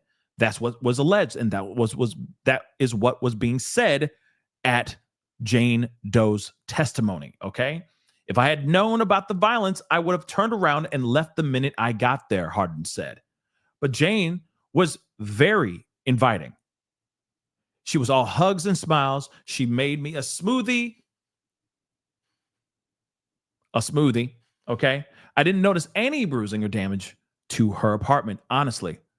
By then, Diddy was facing a barrage of civil lawsuits, which we already know about. He was also the subject of jeering internet memes suggesting he was, batting for the other team or batting for both teams, for lack of a better term. Diddy was going off about that. He didn't like people saying that he was, had zesty vibes. He had heard a little bit about the Cassie stuff, but he wasn't really aware of the details. His love life was none of my business. I was there to do a job. Yeah, you realize that the money was better. Oh, you mean I just got to show up, bust, and I get $7,000? Bet, say less. Where would you like it? That's basically it. I'm here to do one job and one job only. Bust. So just tell me where to go, right? Diddy's ongoing trial was to yield more sobering surprises for Harden, who gave up his dream of becoming a software engineer to get into the corn career 4 years ago. So he literally said, coding is just not for me. The Lord said, no coding for me. I cannot be the dream I wanted to have, which is a software engineer. I'm just going to be bussing. Yep, I'm just going to be bussing. That's what I'm going to do. It is just not in the cards for me. I'll just be bussing. Jane told the court that during one freak-off, Harden was one of the freak-offs was the last time. That was the last time the 3 male S workers she had allegedly been forced to sleep with. So Harden was the last of the 3 men. Sorry. He was the last of the 3 male S workers, okay? She had allegedly been forced to sleep with during a specific freak-off night, okay? Which is also very, very interesting as well. She was in the bathroom when he arrived because he had been throwing up and felt absolutely terrible, the trial heard. Jane also texted Diddy numerous times during their 3-year relationship, begging him to stop using her as his plaything. I don't want to be used and locked up. I already know about this. The locked in a room to fulfill your fantasies. Okay, she says, I'm not a corn star. I'm not an animal. Harden was contacted by federal agents in March and asked to present his laptop and phone for examination. He was told he might be subpoenaed to give evidence, but neither prosecutors nor defense lawyers followed up. I was like, I'm kind of an accomplice to a crime. And this is what he said, he bitterly regrets ever getting involved with Diddy. There was one part in the court documents where Jane said, I came over and afterwards she felt disgusted. I'm not here to make anyone feel that way. I feel disgusted in myself just reading that. So, of course, we already know what Diddy is pleading not guilty for. So he says, I'm not the judge. I don't know anything about the racketeering side of things. This is what Anton said. But putting your hands on and manipulating women, if he's guilty of that, is effed up. I'm embarrassed to say that I was a third party in any of this situation. So again, like that's very interesting that you have someone like Anton out here, saying, yeah, I was there. I seen it. And it is what it is. We're going to see. Let me see if there's, hold on, guys. St. Louis Community College. Hold on. Let me, it's ads. I want to see a little bit of this video of his interview. But he's sitting there going, oh, yeah, I didn't know any of that. That is crazy. I didn't know any of that. If I knew it was going to be like that, I wouldn't have done it. He's looking at, $7,000 just to show up and do what he do, right? So you got to take what he's saying with a grain of salt, I believe. Okay. So let's take a listen to some of this. I was a third party to all this violence and coercion, and I thought I was just there for a good time with consenting adults and making good money off of it. But I was approached by Jane Doe through Instagram, actually. She reached out to me through Instagram, asking me if I was in Los Angeles, if I'm single, and come hang out. And she did mention that she had boyfriend, husband that liked to watch, and I was like, I charge that kind of thing. So when I would go, everything could be covered in white sheets, white towels, red lights. She'd be like, hi, she got her, everything on. So yeah, he would. I mean, what's crazy is that you have somebody who's like, yo, like, I walk in, she looking fine as hell. Yeah, so I went to work, right? And he continued. He did that multiple times. In fact, let's not forget, this is somebody they had on their speed dial, basically, right? He was called in a bunch. He even said, yo, he'd be done thinking it's over and he'd get called in again. He's like, I didn't even pull up to my crib. I'm about to pull into the driveway of my crib and I'm getting called up to go back in and keep on bussing. And he would go. Because, I mean, at the end of the day, he's making 7 to 14 grand every single time that he goes in there and does the work. So, crazy. He would direct her to apply the baby oil on herself or onto me, all very specific directions. Everything was, yeah. Like very orchestrated by him. Yeah, his show. Mostly he'd be watching. When he would do something, it would be like after I would be finished, like I would finish my thing and then he would come in, do his thing with her, and I would kind of retire to the living room, have another drink, smoke some more, and then I guess interchange whenever they would call me back in. How much were you usually paid by Diddy? That's crazy. Oh my gosh. Actually, it was like performance based, usually like 4,000 to 7,000. If I knew. Like I said, 4,000 to 7,000. So if he out there just doing his thing, and he gets he gets done doing his thing, he's getting 7,000 if he's doing an incredible job, right? This also is a guy who is going off and doing other freak off parties for other celebrities as well. That's insane. Knew then what I knew now. Quite frankly, I would have never participated. It's coercion. It's horrible. I mean, duh.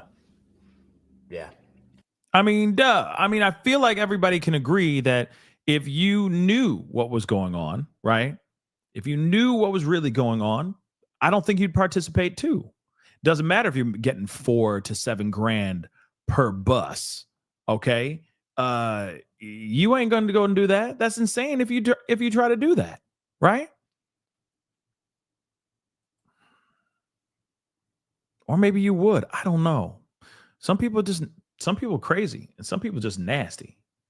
Real talk. Okay. Hold on, guys. I'm pulling up this thing because it says this is a minute ago. So, okay, after U.S. letter said some theories of liability are no longer being pursued, which we already knew was going to happen. Okay. We already knew some of these things were not going to see the light of day, right? Jury has not been sequestered. We already know about that too. They were sent home yesterday and told to return tomorrow for closing arguments at 9 a.m. So no, all charges were not dropped. And that's the other thing too. Like I said, no charges were dropped. None whatsoever. None. Okay. None. But of course, people are running with that, in the very beginning. But thank God they are talking about that and bringing that up. And no, there's not really any mistrial going on here. There is no mistrial popping off. Okay. None whatsoever. But this is very interesting. Okay. But yeah, they still. Okay. So this charge conference was supposed to be at noon. Supposed to happen at noon. Okay. For those of y'all like, no, it's supposed to be at 2. It was supposed to happen at noon, guys. And then it got moved. This is what he said. Then moved to 2 p.m. Not still, not begun as of 2:20 p.m. So literally 8 seconds ago, he posted this, and it's New York time, 2:22 p.m. New York time, Eastern Standard Time. Okay. And okay, so S Dubs, thank you so much for asking that. Noon Eastern Standard Time. So they have not gone into court all day so far. Okay. They were supposed to be in at 12 p.m. Eastern Standard Time, New York time. They moved it to 2. It's 2:22 right now as we speak, Eastern Standard Time, and they still have not started their charge conference. Wow. What is going on? So Diddy is sitting at the defense table. Next to him, his lawyer, Xavier Donaldson, speaks to judge's courtroom deputy. There's talk of more delay. What is going on? The hell is going on here, right? So that doesn't make any sense. As everyone is patiently waiting for this thing to be off and popping, they are still waiting. Hold on, guys.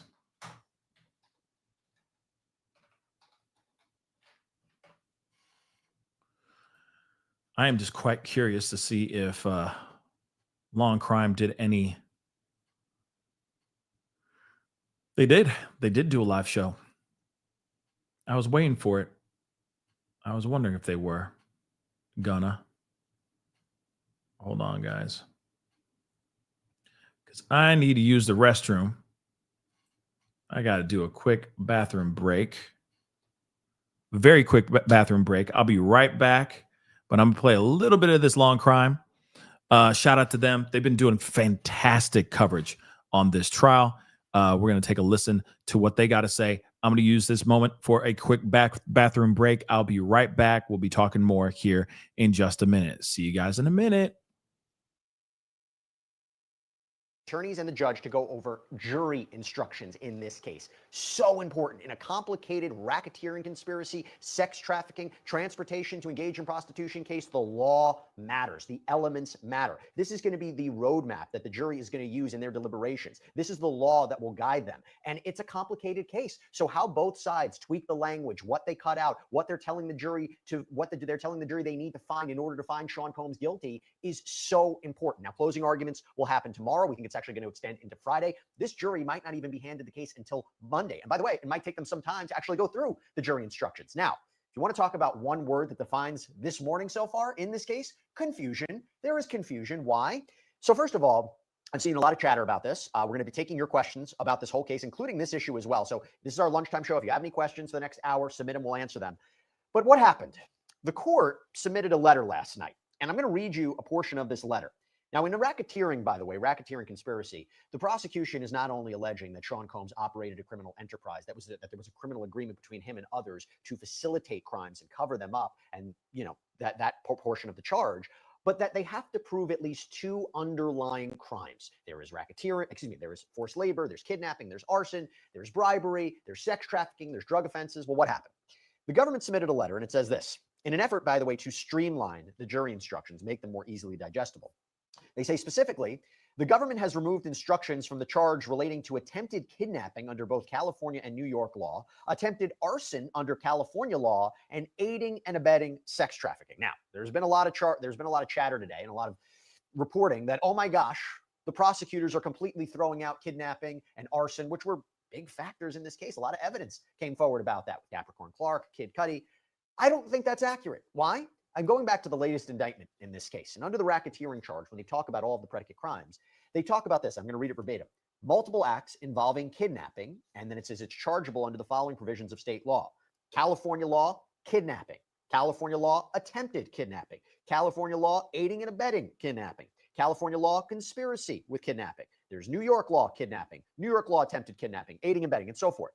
My take is, yeah, they might be getting rid of the aiding and abetting with respect to California law and New York law. They might be getting rid of attempted arson under California law, aiding and abetting of sex trafficking, but you still have the kidnapping. You still have conspiracy of kidnapping. You still have aiding and abetting with kidnapping, and the same thing goes with arson. So I don't think they're throwing out all of these charges, but I want to talk about it. I want to bring on right now Law and Crime's in-court reporter Elizabeth Milner, who's going to be in court later today when hopefully they clarify this a little bit up. Elizabeth, you and I were talking about this. If you have any guidance about what you think is going on here, but also to provide more context, doesn't it seem unlikely that the prosecutors would abandon outright all of arson and all of kidnapping, considering what was presented to this jury? Yeah, it seems like a really kind of surprising announcement that they made in this particular letter, especially given the amount of evidence that we heard, especially when it was coming to, or when it had to relate to Capricorn Clark, or even instances of Cassie being locked in these hotel rooms, or when it comes to going back to Capricorn Clark, the whole lie detector aspect, and her having to go inside that, I guess, abandoned building right when they were kind of switching offices in order to be having to do these lie detector tests over and over and over again after multiple days. And I thought that was probably maybe the strongest piece of evidence the government had in relation to those. So it was really surprising that that decision came down. But it doesn't mean, again, to your point, Jesse, that they're abandoning everything. It doesn't mean that charges are dropped. I think a lot of people are kind of miscommunicating that they think that, oh, Diddy's about to walk free today. It's none of that. And so it was a pretty surprising decision by the government. Maybe they were persuaded a little bit by Alexander Shapiro's argument yesterday when they were moving for that motion for the judgment of acquittal. But in the end of the day, we'll kind of get more clarity once the charge conference begins. I was a little disappointed it's now starting at 2 p.m. today. I was hoping it would start at noon, but it's great because now I get to see all of you guys, hang out with you guys for a little bit. But yeah, we should get more clarity, hopefully at 2 o'clock when court starts today. And let me say, you weren't able to come on the show yesterday because of the scheduling. You had like 5 minutes to get back into court. We have a lot of great responses for you, Elizabeth. And by the way, if anybody has comments or questions for Elizabeth, she's in that courtroom every day. Shoot them over. We'll make sure to answer them. Real quick, I have an expert panel, but I have with me right now litigator Rich Schoenstein. If I could bring him on real quick. Yeah, I got him. Rich, good to see you. Am I right? They're not abandoning arson and kidnapping. I believe you're right. And this is why I'm looking at the draft verdict sheet that your great producers printed out for me.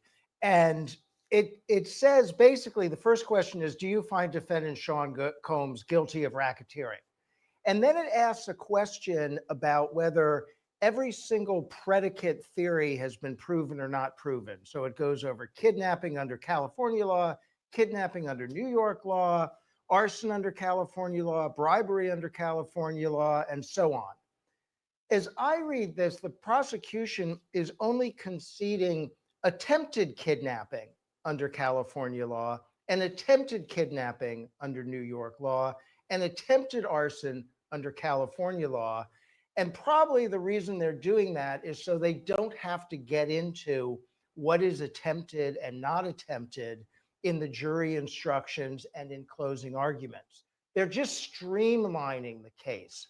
But it's still very much about kidnapping and arson and all of those other crimes. So I go back to Elizabeth. I mean, we have questions coming in. Erica Charlotte says, and we've been talking about this, does the streamlining mean the arson and kidnapping are no longer being charged? We're saying the complete opposite. It still seems to be part of the case.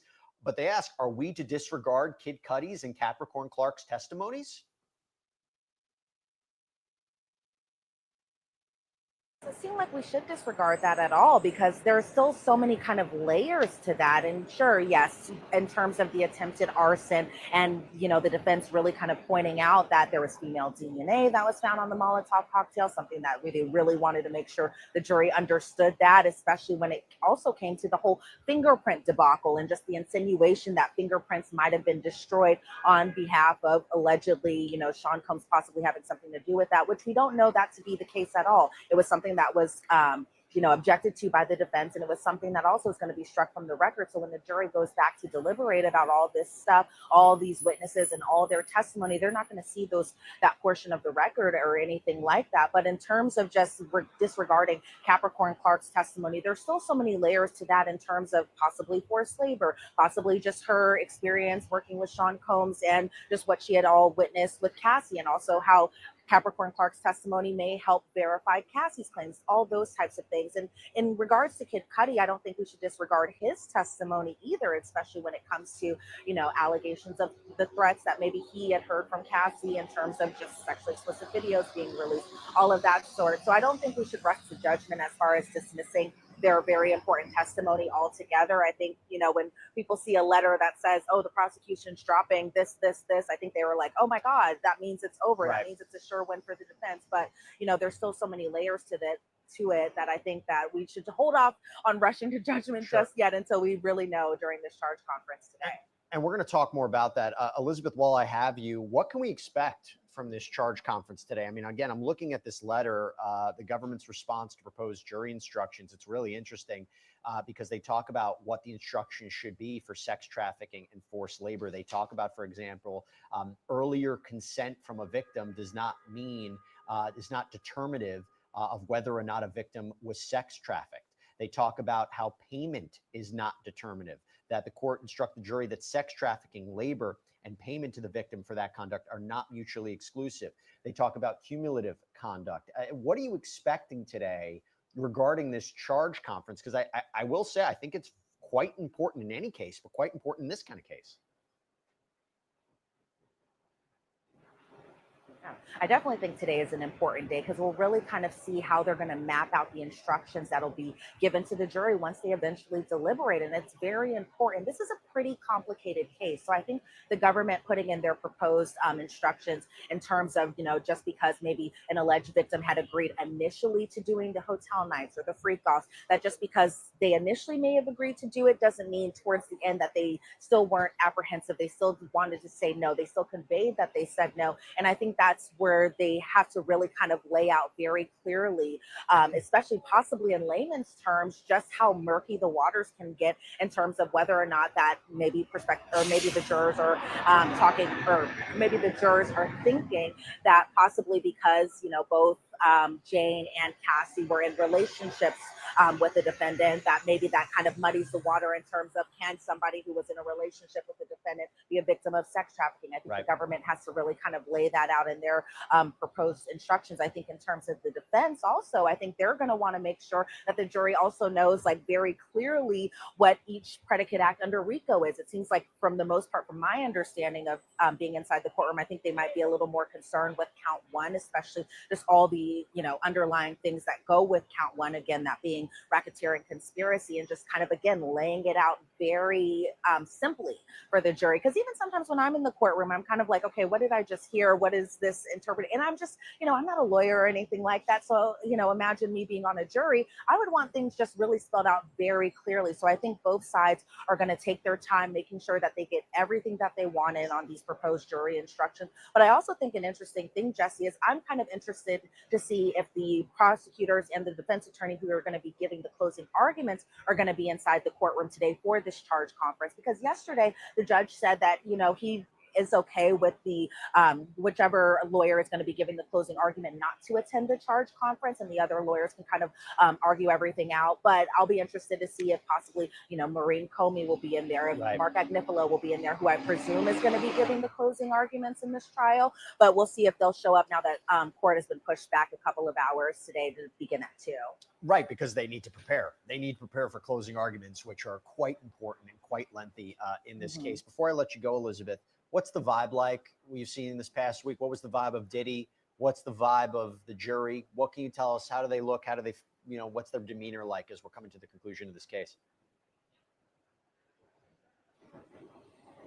Yeah, well, as far as the jury is concerned, I kind of feel like maybe they were kind of tired of possibly reading all those text messages, watching all those sexually explicit videos, because that is what it felt like for most of the duration of this week, even going back to late last week. And so, I think maybe for the jurors, they're probably a little at the tired point of this trial. It's been almost 2 months at this point. And so I think they're kind of like, okay, there's a light at the end of the tunnel. Eventually we'll get this case. Eventually we'll deliberate. But again, I'm just guessing. I'm not inside their heads or anything like that. But as far as Sean Combs is concerned, I will say this. I think that in terms of just his defense attorneys and their arguments, and I think that he seems pretty proud of what the defense put up, even though we weren't expecting a very long case from the defense's case in chief. Really, it was just them reading stuff into evidence, reading exhibits, and reading a bunch of stipulations. But it seems like, from what I could tell of just his demeanor and vibe inside the courtroom, he seemed pretty pleased with what his defense gave, especially during those cross-examinations of the many witnesses, including Don Richard, including of Mia, including of Jane, including of all the special agents, just all the various witnesses that took the stand on behalf of the government, and even in terms of just the assistants and their testimony too. So I think as far as just the end of the trial, we're getting to the beginning of the end here. I think, we'll see kind of what happens with closing arguments tomorrow, but it seems like, possibly maybe Sean Combs is feeling pretty good right now. He said the judge was doing a good job, an excellent job. He added yesterday, and it actually got a chuckle from the judge too. And so I think as far as the vibe goes yesterday, he seems pretty upbeat, given that, on the tail end of this, it's possibly that, the jury will come with a decision. And I can only imagine the weight and how that might possibly feel on a defendant, especially as high profile as Sean Combs. You mentioned concern. We put up a poll. Are you concerned about the charges dropped last minute influencing the jury's perception? 46% say very concerned. 34% say not at all. 19% say somewhat concerned. Interesting. I don't know if the jury even knows granularly what was dropped or not. They don't know about this, but they will be presented jury instructions, and maybe, I don't recall during opening statements if they were that specific, saying aiding and abetting kidnapping, conspiracy kidnapping, attempted I think they just mentioned kidnapping. I don't know if the jury really is going to know so much about this. But Elizabeth Milner, thank you so much. You and I are going to get together for our Okay. And of course, like I said before, shout out to Law and Crime for their incredible coverage on this trial. Of course, they've been answering a lot of people's questions, etc. They got a really great platform, and they've been doing a really good job with this whole thing. But again, at the end, what she said is true. I think the jury is tired. I think they've heard enough. I think that they're like, okay, it's time to wrap it up, hit the orchestral music, and keep it moving. That's what I truly think. I think it's that time for them to kind of, like I said, hit the orchestral music and move the F on. Okay. We're going to see what's going on here, because obviously there is a lot of questions on why there's such a delay going on right now. They were supposed to be on. They were supposed to be in the room at 12. Then it got moved to noon. It was at noon. Then it got moved on to 2. And it's, it's almost 2:40 Eastern Standard Time right now. And they still, unless they've done something recently, they still haven't said anything. Okay. And of course, I think it's Diddy burnout for sure. I think everybody's tired. Yeah. Yeah, Nicole B. We tired. We all tired as hell, right? We want to get straight to the point. We want to hear these closing arguments so that we can move the F on, right? We want to hear what's going on so that they can do their verdict, so that we can close this chapter in this story on Diddy, right? That's it. And of course, if he's found guilty on anything, he's going to appeal. And then, it depends on if it actually gets appealed. If that appeal actually gets granted, right? But I'm just showing this to you guys again because nothing's changed. There hasn't been any new updates, okay? And this was about 20 minutes ago, okay? The charge conference was supposed to start at noon, Eastern Standard Time. Then it got moved to a whole 2 hours to 2 p.m. And he's saying, as of right now, where he's tweeting this, it was 2:20 at that time. And he's like, nothing's happened. Diddy's sitting at the defense table. He's sitting next to his lawyer, Xavier Donaldson, who happens to be talking to a courtroom deputy. And there's apparently talk of more delay. So again, I'm wondering what the heck is going on here too, because this is a long wait. It's a long wait for nothing, potentially nothing. Let's just say that. But hold on.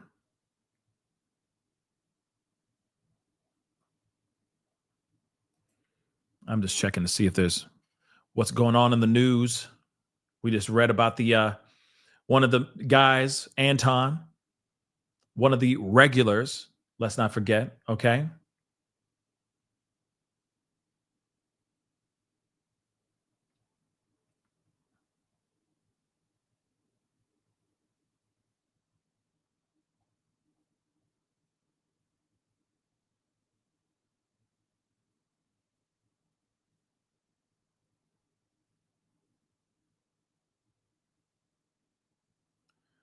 Yeah, like I said, there's just the court is only adjusting the charges. They're not dropping charges. But that is all good. It is what it is.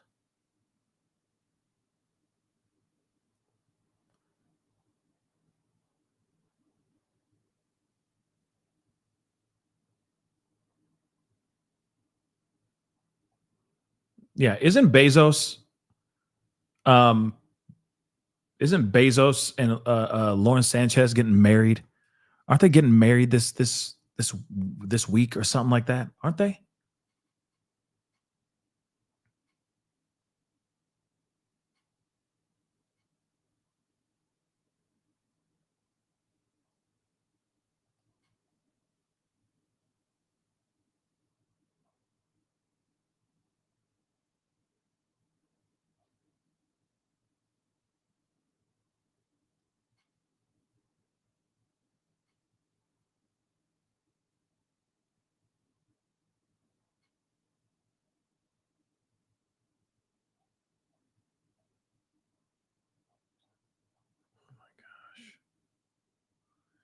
Okay, sorry. I'm just looking at a few things here, guys. Okay. There are a few things that we can look at while we wait. Okay. Because they have not started anything yet. I'm going to refresh the page though, so we can take a look. But this is still nothing so far. Look at this. I just want to show you. Still nothing. Look, there's talk of more delay. That is it so far. They haven't said anything yet. Okay. But we do have some other information to talk about because there are some other things going on. Other things that are going on with the world. So we got to talk about those things as well. Okay. And that's the other thing I was going to say. And that's what I was going to say. The crowd participation, meaning, yes, it means poll. Okay. Yes, it means I'm going to probably put up a poll, but I'm wondering if you guys appreciate the mixture of like the other big topics that are going on in the world, and all that. So I am kind of curious what your thoughts are. If you like it, if you don't like it, I think I'm going to do a poll and hear your thoughts on it because, like I said, even when we wait, even as we do like a verdict watch or anything of that sort, there's going to be certain things that certain live shows that we just kind of have to wait on. You know what I mean? So yeah, and not every day, not every show is going to be like this. If it's a big show, if it's a big conversation about a missing kid or, a lawsuit or something like that, we're going to be deep into the lawsuits and all that, right? When we get paperwork, we read them, we go through them and we, analyze them and put in our 2 cents. But I am kind of curious if you guys like that format, coming in with information, talk about those things, bobbing, weaving in and out of other topics as well as the main topic that we are talking about. Because, like I said, the show is more than just one thing, right? So hold on one second. I know S-Dubs hates polls. I get it. I know you hate him, but they're necessary. I need to know what I need to know what the people like, what they don't like sometimes. Whoa. Before we continue on, okay? Do you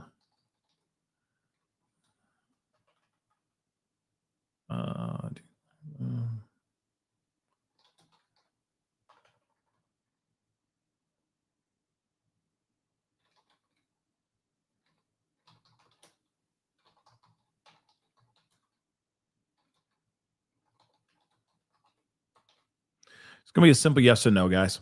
So do you appreciate, do you like the various topics in a single show? Okay. Let me know. Okay. Let me know. Got to do the polls. Unfortunately, we got to do the polls, guys. It's a simple yes or no. Okay.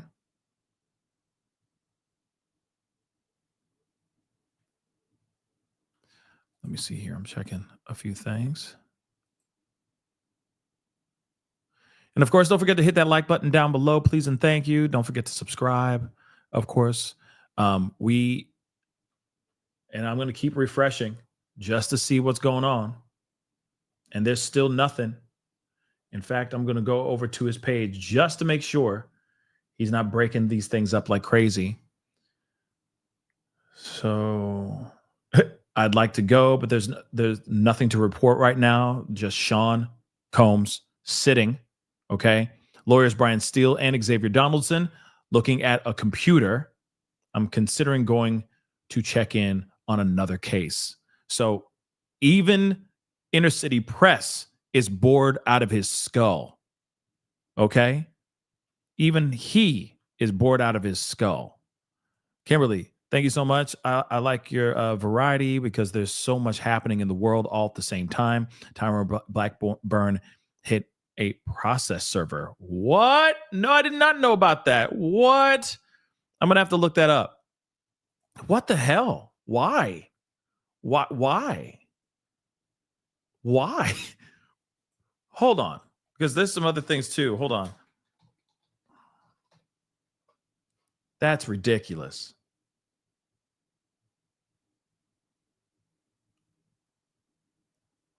Whoa. This cannot be real. Hold on. Wow. That's insane. We got some breaking news, it looks like. This is knuckin' futs. Hold on, guys. I'm trying to find the actual article here. Where the heck is it?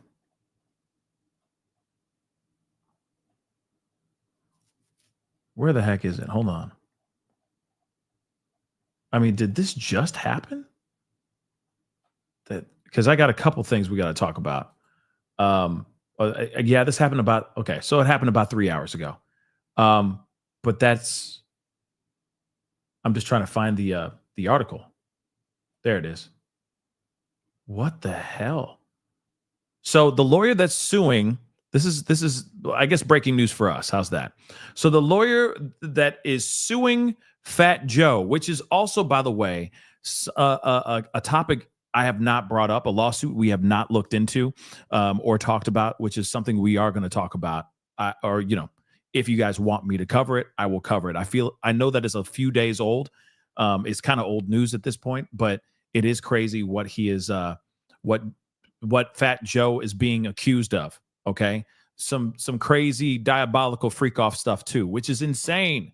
Because if it's true, then again, this is just a language. This is just a ritual, if you will, within the hip hop culture, which is crazy. Okay. So this is crazy. Thank you so much for letting me know this, Kimberly. All right. So the lawyer that's suing Fat Joe, okay, has now been arrested for allegedly running over Joe's process server. What? What? Mowing down the dude. So more drama in the Fat Joe civil case.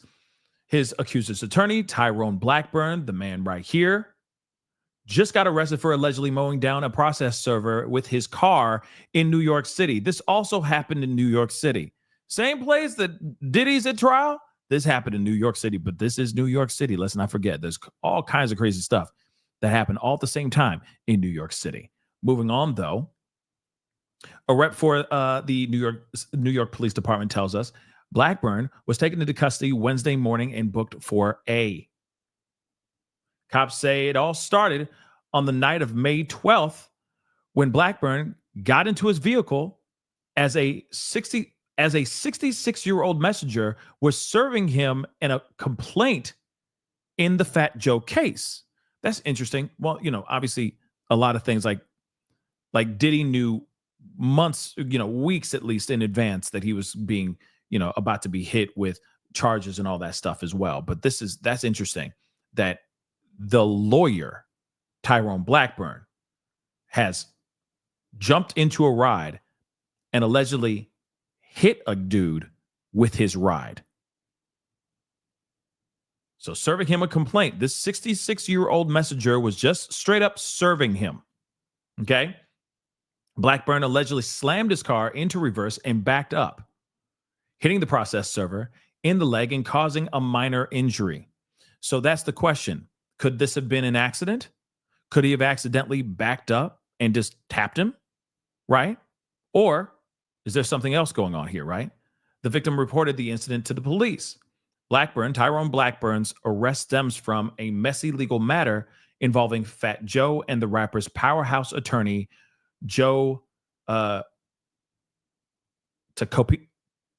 Tacopina? I don't know how to pronounce his last name. No offense, but we already know about him from ASAP Rocky's lawsuit as well. So Fat Joe's lawyer, okay, this guy right here, Fat Joe's lawyer tells TMZ, yeah, Tacopina? Tacopina? I don't know. Tacopina? Maybe I have it right. It sounds so strange. Tacopina? Okay, moving on though. All right. So apparently this particular lawyer, okay, Fat Joe's lawyer, tells TMZ Blackburn sent a demand letter on behalf of Terrence Dixon to Fat Joe requesting $3 million for allegedly co-writing music with the hip-hop star. So Fat Joe's lawyer says they blew off the letter. But Tyrone Blackburn followed up with another demand letter, claiming Fat Joe was messing around with littles. So Fat Joe's lawyer says they wanted to get out ahead of the situation, so they filed a lawsuit alleging defamation and extortion against Dixon and Tyrone Blackburn. That's when Fat Joe's lawyer hired the messenger to serve the complaint to Tyrone Blackburn. Dixon has since filed his own $20 million lawsuit against Fat Joe, accusing him of being a PDF file. We've reached out to Blackburn. So far, no word back. Now, that's crazy that this happened. When this happened on May 12th, when he got into his car and allegedly backed into this process server. And he said minor injuries. He caused a minor injury. So probably nothing big, right? But this process server still filed this incident to the police, which caused him to get arrested for doing what he's alleged of doing. Now, I don't know about mowing anybody down, but we don't know the severity of the actual hit, right? Because it could have been just a straight up accident. He could have gone like that and just hit the guy. Nothing too crazy, just like a bang, a little ding. You know what I mean? It could be that too. But this is a process server is basically somebody who walks up and goes, "You've been served." You know? Nicole B? Mm-hmm. Yes, you've been served, right? Here you go, man. Boom. Can I get your autograph? Yeah, sure. Here you go. You've been served. And then they walk away, right? So again, he got served. Not the dance movie, but he got served. Apparently, he got in his car, put that thing in reverse, and went hitting the dude. They're saying minor injuries, so we don't know how severe the injuries are. When they say minor, that's minor. Okay? Okay? Mowing down is quite the thing to say, especially if they say minor injuries. But it depends. You never know. Minor injuries could have been just bruising on his body, you know? But again, let's see that part again. He was taken into custody, which we already know. Okay, he jumped in his vehicle. He allegedly slammed his car. This is what's crazy. Allegedly slammed his car into reverse and backed up, hitting the process server in the leg, causing minor injury. Slammed his car into reverse and backed up. To me, that sounds like that would be a massive injury, right? A major injury if he was to slam his car into reverse and go, F this mother, you know what I mean? And it's not that. That doesn't sound like what it was. But you never know. He may have, may have slammed the car in reverse with malicious intent. For sure. I'm not leaving that off the table. But it could have been an accident too.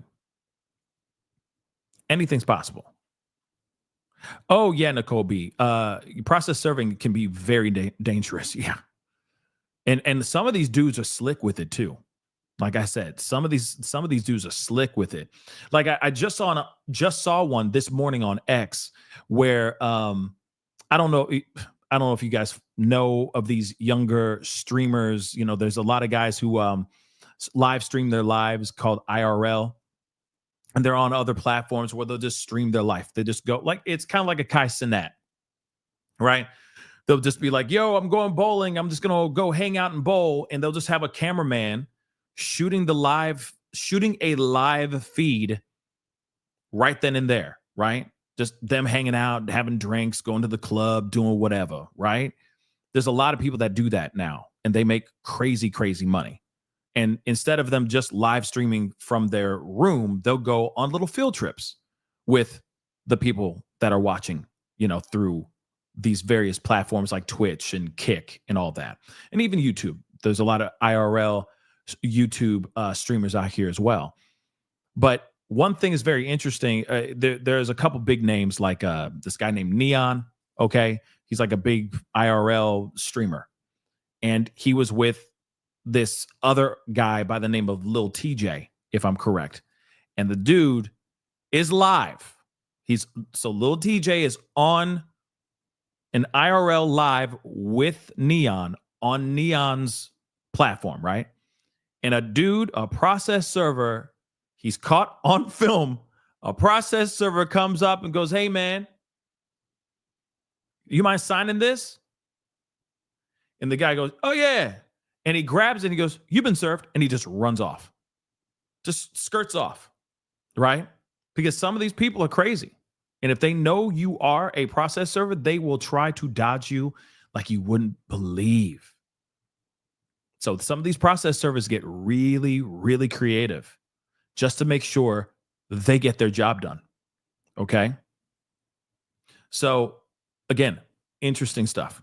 Okay. And I just saw that clip on X this morning. I'm like, damn, dude got served like that. That was slick.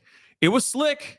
He just came in. Can I get your autograph? Sure. You've been served. And he just kept walking. It was that. That was it. The dude's like, what is this? Some people take them being served very well, and some of them don't. They go chasing them down. They get violent and all that. It's bad. Okay. It gets bad. Medusa, thank you so much for the love. Good job, great job, Pascal. Thank you so much. I appreciate the love. Thank you so much.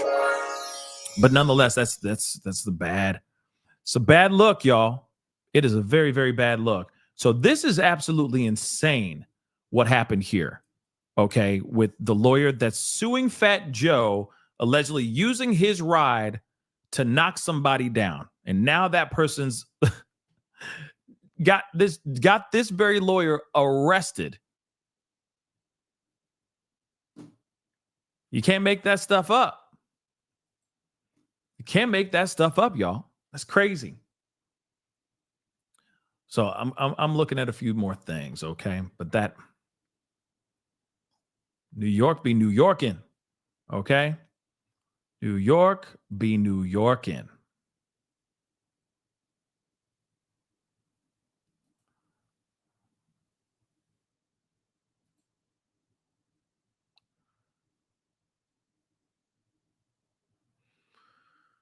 Oh boy, oh boy, oh boy.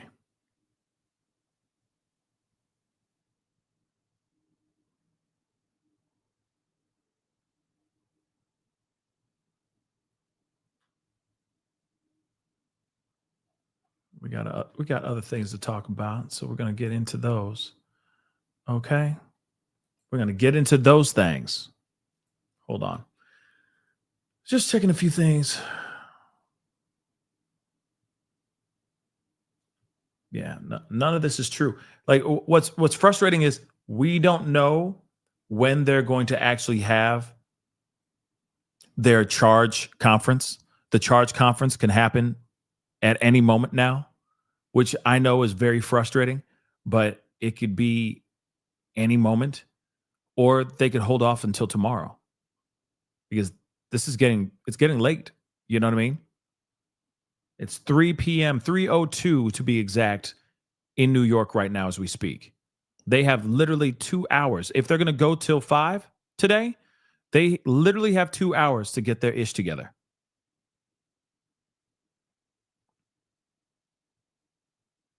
Literally 2 hours to get their ish together. But we do have some other things that we got to talk about, like the Carmelo Anthony and Austin Metcalf case. Now, if you don't know everything about this, we definitely need to talk about this. We definitely need to get into a conversation about this. There's a lot of bad things that are going on. And again, I say we err on the side of waiting for the evidence to come out. I think this is a very tragic case on both sides of the fence. I think both families lost their kids, lost their sons in many different ways. I know some people feel some type of way about this, that are standing on one side or the other more than anything. And I get it. I get that. I understand why this has split the room. Okay. I totally, completely understand why this has split the room. Do I agree with it? No, I think it's trash, but I get it. It's inevitable because we live in a world where we judge people still by the color of their skin, not by the content of their character, right? It's an unfortunate situation, but still what's interesting about this is that we just heard yesterday, I did a video about this, that Carmelo Anthony has been charged officially with first-degree M, and that the worst he can get is looking at life behind bars, life in prison. That's one thing that's very for sure, okay? But now we're hearing that the father of Austin Metcalf has spoken out. Okay, he speaks out again. And again, this case has been like kind of laid dormant for a minute there because we were obviously focusing on Diddy. Then there was another case about the white woman calling the alleged black kid with autism the N-word, and then they were raising money on that Give Send Go account and all that BS. Remember all that? Okay, so that kind of took over for a minute there. I don't know what happened with that, nor do I even care. Okay, because I do believe that she shouldn't have said what she said, and she shouldn't be a millionaire. Okay, for saying the N-word, she should not be applauded for that. But that's just me, right? And it is what it is. But this one just kind of went dormant for a minute until just recently when we found out that Carmelo Anthony is getting charged with first-degree M. And I'm not surprised about him being charged with first-degree M. We shouldn't be surprised. It was inevitable, okay? If he allegedly did what he did, he pulled out the sharp object and plunged it into the chest of Austin Metcalf, of course, he's going to get a charge as hardcore as that. We shouldn't be surprised about that. Real talk, we shouldn't. Okay. But obviously we were talking about that because that was the latest information on a case that we've been covering for a while. And now Dad has some things to say. So slain Texas teen Austin Metcalf's father breaks silence. And honestly, he hasn't really been breaking. This isn't him breaking his silence. He's been talking. Just so you know, dude been talking. I'm not sitting here saying that he shouldn't be talking. Let him talk. But he's been out here talking. We've covered it a million times before, right? Now, breaking the silence would have been like Carmelo Anthony's family, the parents. They've only spoken out once so far, right? But we've heard Austin Metcalf's father speak, and I'm not telling him to stop. Let him speak. But this is not him speaking, breaking silence. He broke his silence a long time ago, guys. Okay, and he has been speaking out quite a bit. All right. So the father of the slain teen, Austin Metcalf, lauded the grand jury indictment against his son's suspected unaliver almost 3 months after the fatal situation at the Texas high school track meet. So Jeff Metcalf declared justice will be served for his 17-year-old son, who was allegedly unalived by fellow teen Carmelo Anthony during a fight over a seat at Frisco, or at this specific track stadium on April 2nd. So it says indicted, first degree M, justice for Austin. This is what Austin Metcalf's father, Jeff Metcalf, wrote on Facebook after Collin County District Attorney Greg Willis, announced the indictment on Tuesday. So Anthony, now 18, was indicted on the M charge by a grand jury that was presented evidence by Willis's team over several weeks. I'm pleased that we're moving forward with the first degree M indictment. It now goes into the court system. This is what Metcalf said in a statement obtained by CBS Texas. I fully believe that justice will be served for Austin Metcalf. I look forward to the forthcoming trial, but it will never bring my son back. So Willis, of course, echoes the heartbroken father's sentiments after the indictment was announced. So they said earlier this spring, our community was shaken by what happened at a school track meet in Frisco. The violent loss of 17-year-old Austin Metcalf. For weeks, my team has been presenting evidence to the grand jury. Today, I summarized that evidence and I asked the grand jury to return a first-degree M indictment against Carmelo Anthony, which they did. With that indictment, the case now moves formally into the court system. From this point forward, we'll continue to doing our part fully and fairly to pursue justice under the law. The trial schedule will be set by the court, but when the time comes, we will be ready. And this is what the DA said. So, of course, the father's like, yes, I'm ready for justice. Let justice come out. Let it be what it needs to be. And I'm going to tell you, I mean, like I said, it doesn't surprise me that that Carmelo Anthony is looking at first degree M. Now it's up to them to go into trial and show without a shadow of a doubt that Carmelo Anthony was actually acting out of self-defense. That is his job. That is his legal right as an American. That is his legal right. That's what due process is all about. That's what going into trial is all about, right? It is up to his team to show that he is innocent and that he did this out of self-defense. Because here's the thing. There is no question whatsoever that Carmelo Anthony most definitely took out a sharp object and plunged it into the chest of that young man. That is not, we don't even have to question that because he did that, y'all. It's not like some ancient alien came out of nowhere, picked up the knife for him, and plunged it into that 17-year-old boy's chest. No. Carmelo Anthony did that. He says it. And then he says it's out of self-defense. So now it'll be up to him and his team to prove without a shadow of a doubt that it is indeed self-defense. That's it. No need to throw race in here. No need to throw in political bias or anything of that sort. What we know is what we know. What is being said in police reports, what is being said out there, it is what it is. Then the other thing, too, that's really aggravating me as well is that they've been saying that that there's really sharp and good footage of the said act, the incident, depicting the incident. Where is it? I would love to see it, too. We have reports of people saying, I seen it and it's absolutely grisly. I can't believe what he did. Well, if he did what he did, then why aren't they putting that out there? And I'm not throwing out any weird conspiracy theories or anything of that sort. All I'm saying is put it out here. Let the people see it. Not some crappy, grainy footage. Show us some good, clean, clear footage and let it be what it is. Right? Let's just see it for what it is. But that's the one thing that's really frustrating about it because no one really knows. No one's really seen it. They're reading articles. And then also you got to be careful on what you're reading, right? Because some of these people are out here saying all kinds of stuff that ain't even true, right? They'll say all kinds of things just for the sake of saying it, to feed their own echo chamber, to feed their own bias. But from what I've read, it's like what I read, and I did a video about this a while back.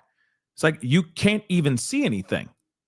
It's up in the very, very top left-hand corner. It's very small. You can't see what's really going on. It's all just blurry digital, mosaic digital blur. You don't see any action. You can't see who did it and who didn't, right? But then you have other accounts saying, "Oh no, we have proof. We've seen it." And it shows without a shadow of a doubt that Carmelo Anthony is a monster. And I'm going, okay, well then let's see that. Let's see it. And then we all can come up with our own conclusion, right? This is something to think about. It is just something to think about. We live in some wild times, y'all. Let me see what's going on over here. Let's see if there's any more updates so far. Okay, here we go. Okay, we got something. We got some movement. Jeez Louise. All right, so of course we already knew that it moved from 2 p.m. or was at noon and it got moved to 2, then 2 p.m. But now it's freaking 3:13 p.m. Okay, so they finally start up literally 6 minutes ago.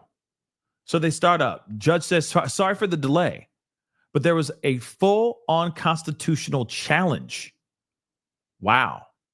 So Shapiro says, defense, Diddy's team, okay, says, could we have another hour?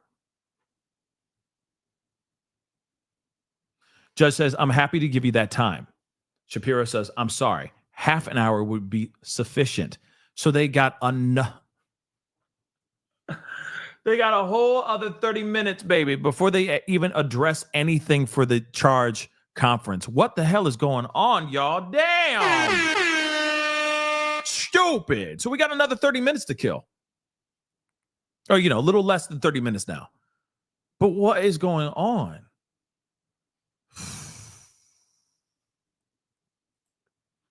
Uno momento, por favor.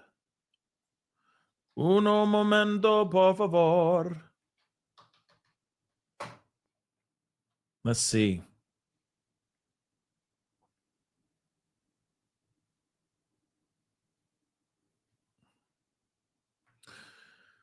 Looking at news. Looking at the news, seeing what's going on.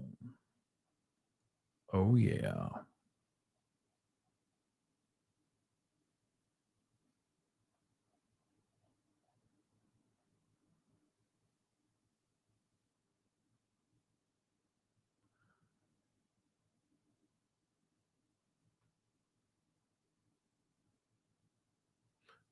Okay, sorry.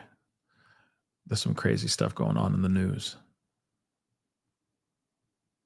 Okay, let me see what's going on. Maybe there's some updates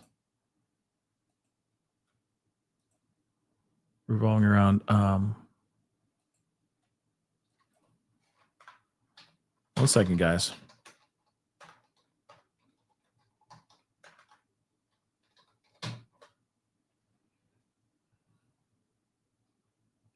Because we got to see what's going on in the world, of course.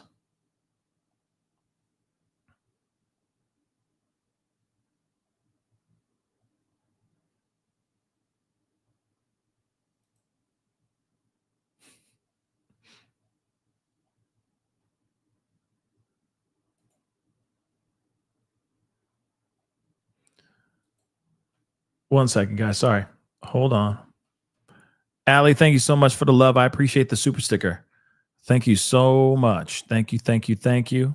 Of course, don't forget to hit the like button down below, please, and thank you. We're still waiting. I at least want to leave the show with a little bit of movement, right? As far as this information that's going on, right? As far as this charge conference, I at least want to give you a little bit of that before we before before I take off or because I got things I got to do. So I'm hoping in the next, like within the next 20 minutes or so, they really do get this thing moving, because this is kind of getting ridiculous. Okay. It's just getting dumb. Hold on.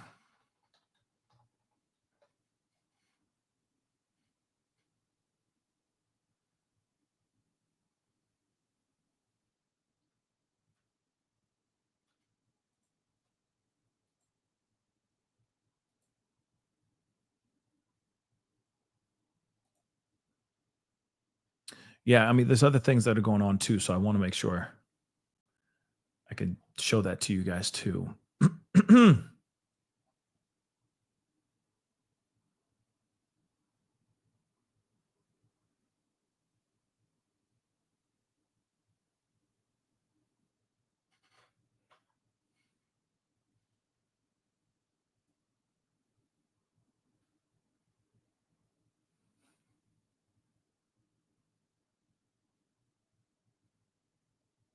Come on, come on. All right. Let me make sure this. It's interesting that, like, as we check to see if there's anything else.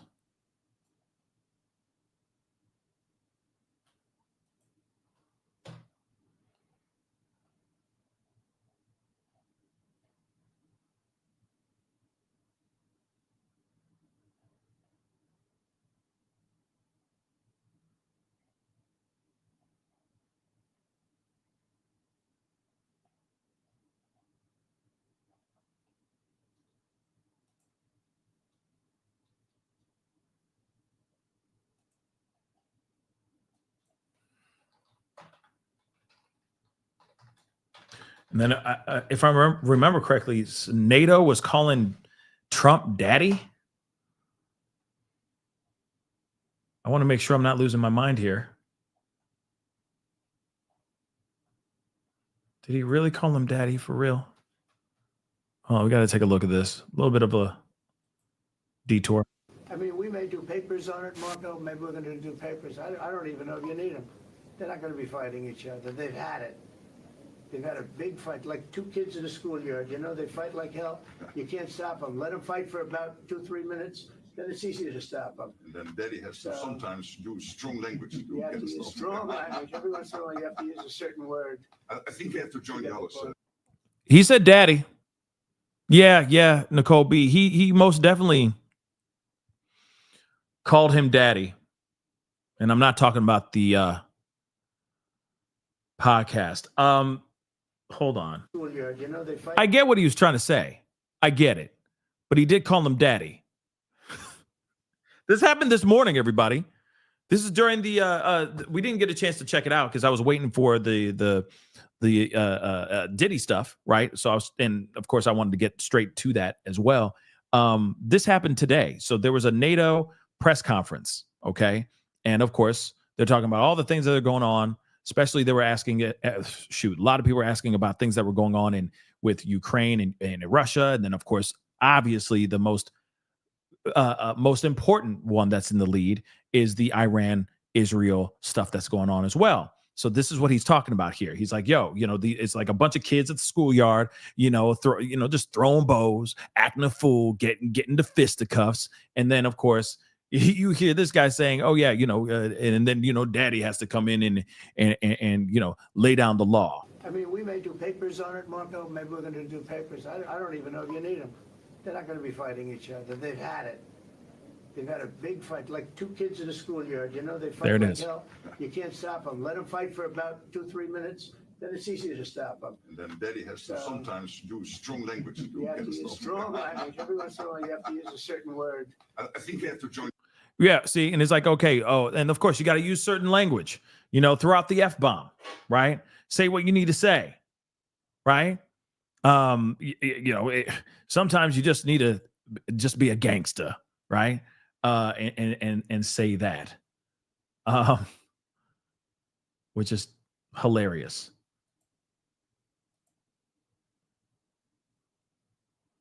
Yeah, because it was of course, the guy that was sitting there calling him daddy was the NATO chief. Just so you know, okay, calling him daddy. That's not normal. Calling him daddy. Why do they call him daddy though? Okay, why?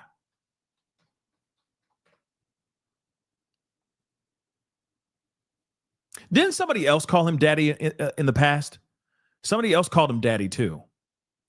And it's weird. Let's be real. It's freaking weird. All right.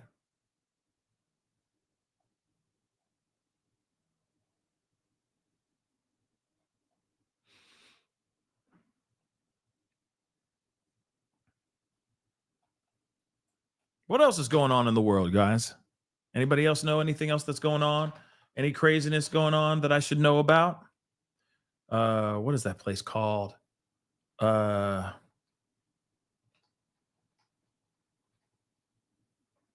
think that's what it's called. Hold on. I need to check something here. Oh.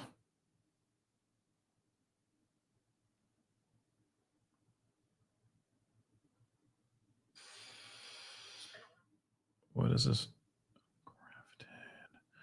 Okay, so apparently there's something else that's going on. Yeah, there's some craziness that's going on revolving around a specific bar. And apparently, hold on. So we got to take a look at this while we wait, because we got a little bit of time. Hold on. Let me see. Let me just refresh this, make sure that the break is still going on before we hop into everything. Shoot. Yeah. They still got the break still going on till we got like about 10, 20 more minutes, to be really honest. So we still wait. No. Yeah. No. Yeah. Because apparently, okay, Inner City Press is saying here that this is, they got to break until to 3:45. So 3:45, yeah, that's 20 something minutes away from now, which is still insane. Okay. And of course, I'm waiting for I want to see if I can get can we double the amount of votes on that poll? I mean, if I can get 600 votes, okay, 600 votes in the poll, that would be very helpful. Okay.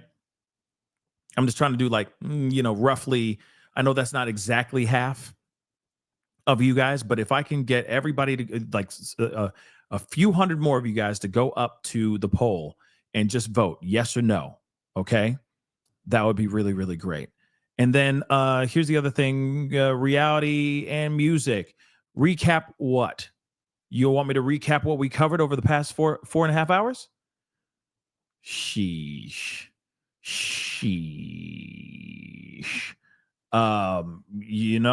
That is a good question. There's a lot that's been going on. Okay. Hold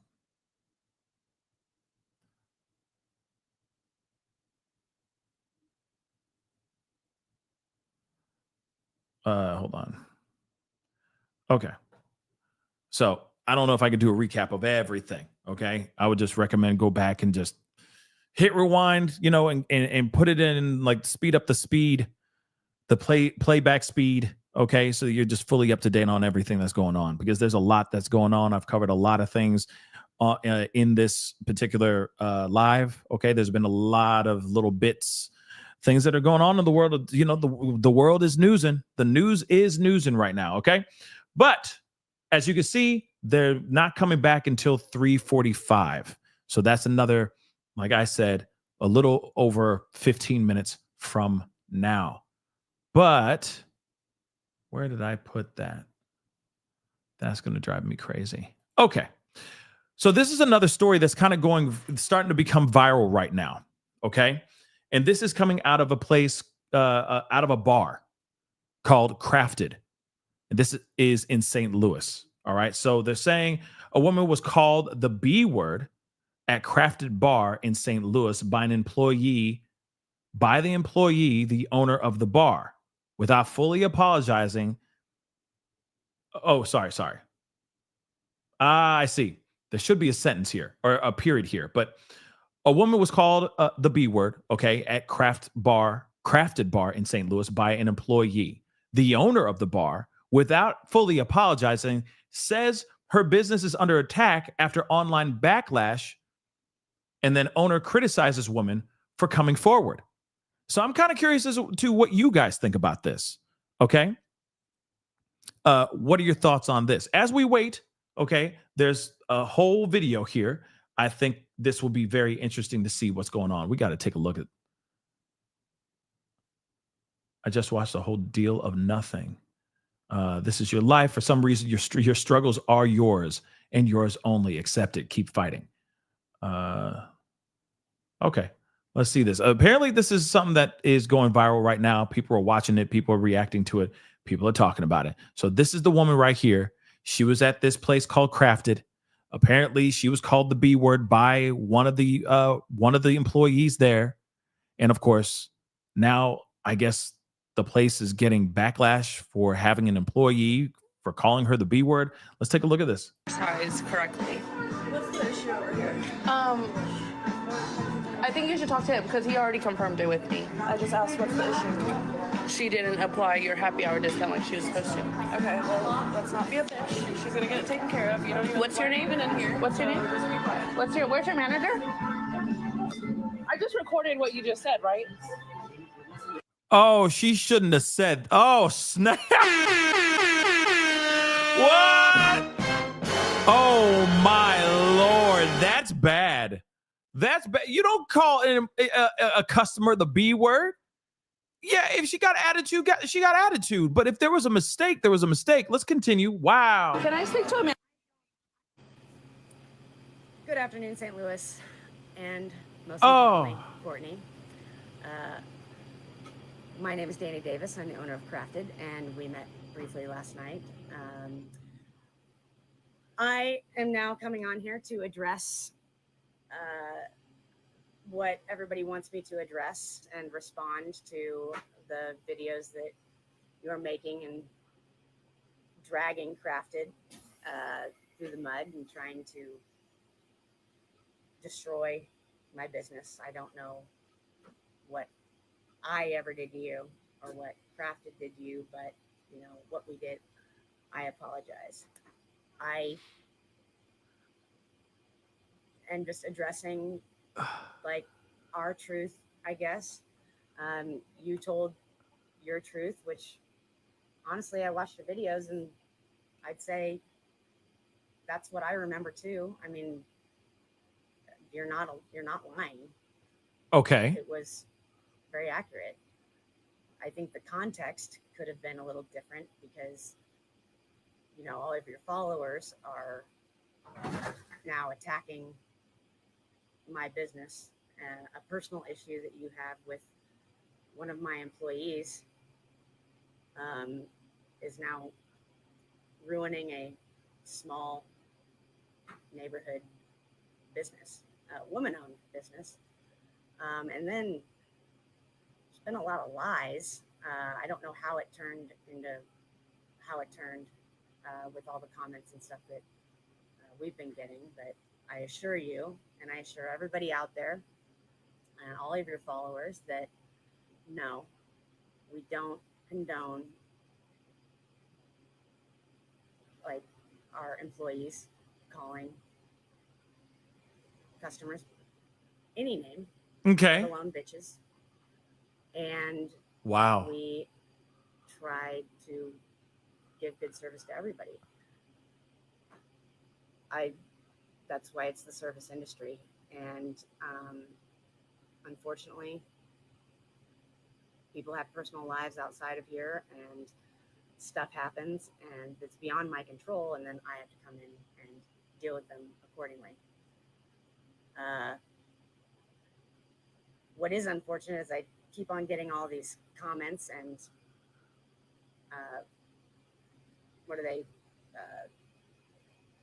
reviews on all the platforms.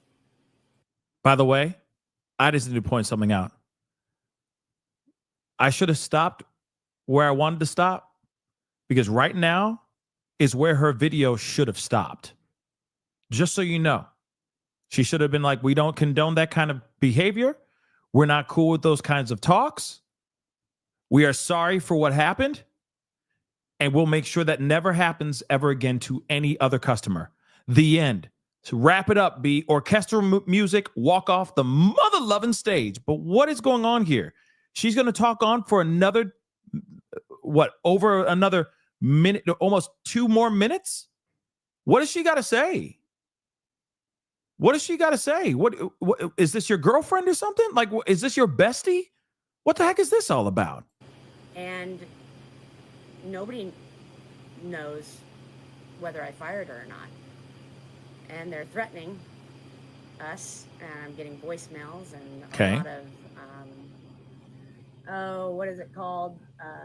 Harassment, which is, that sucks. It's not fun. But why it turned so hateful. And it kind of has spun out of control from what it was. And I think that there was a lot of information missing. But from your video, I heard that, we did our due diligence and we diffused the situation, and you got to leave without paying your bill. And that's usually how we try to make things better in the service industry, whenever you're trying to protect your business. But I don't know how else you would have wanted me to handle that situation, because we, even as you stated, we told her in front of you that wasn't acceptable. She got yelled at that evening. She was even told that she's on permanent probation and off the schedule. But Permanent probation. What the hell does that mean? It is not she got fired and that's it. Because we have zero tolerance on how we treat our customers. It's almost like she said, hey, we just gave you a free meal because of the situation, and all we're asking for you to do is not share this information or put these videos out exposing what happened to you. Well, here's the thing. If you didn't have that type of quid pro quo, type of agreement and understanding, she has every right to put out that video if she wants to. But the fact that she also said, oh, yeah, nobody even asked about whether or not the woman was fired or not, that would have been the perfect opportunity to say, she got fired. She gone. Period. We're sorry for what happened. We do not condone that type of behavior. We do not condone words being hateful slurs or words being slung at our customers. We have zero tolerance for that. We apologize for what had happened, and God bless America. But no, that's not what she did. She is still adding more and more stuff. For what reason? Ridiculousness. She should have just taken the high road. We're not even done with this yet. She's still going for another 45, about 46 something more minutes, right? She's still going on. It's still going on, y'all. This is not how you handle business. It's not. And I don't know if the girl's like, I don't know if the girl that called this woman the B word, I don't know if she looked good. I don't know if she's like a cousin or a such and such 3 times removed. I don't know the background story about this, but at the end of the day, this is someone that went up to a customer, and this, you can clearly see that the customer's not happy. And sure, she probably had attitude because he's like, I didn't get the happy hour prices that I should have gotten. That's messed up. But that woman's caught on tape calling a customer the B word. You don't try to move the goalpost for her. You take the L. You say you're sorry. And you get the step in. Nobody asked before they started trying to sling my business all over everywhere. Nobody asked to be called the B word either. Am I right or am I right? No one has to be like, hey, oh, excuse me, ma'am, do you mind if I call you the B word? Okay, B. Like, come on, y'all.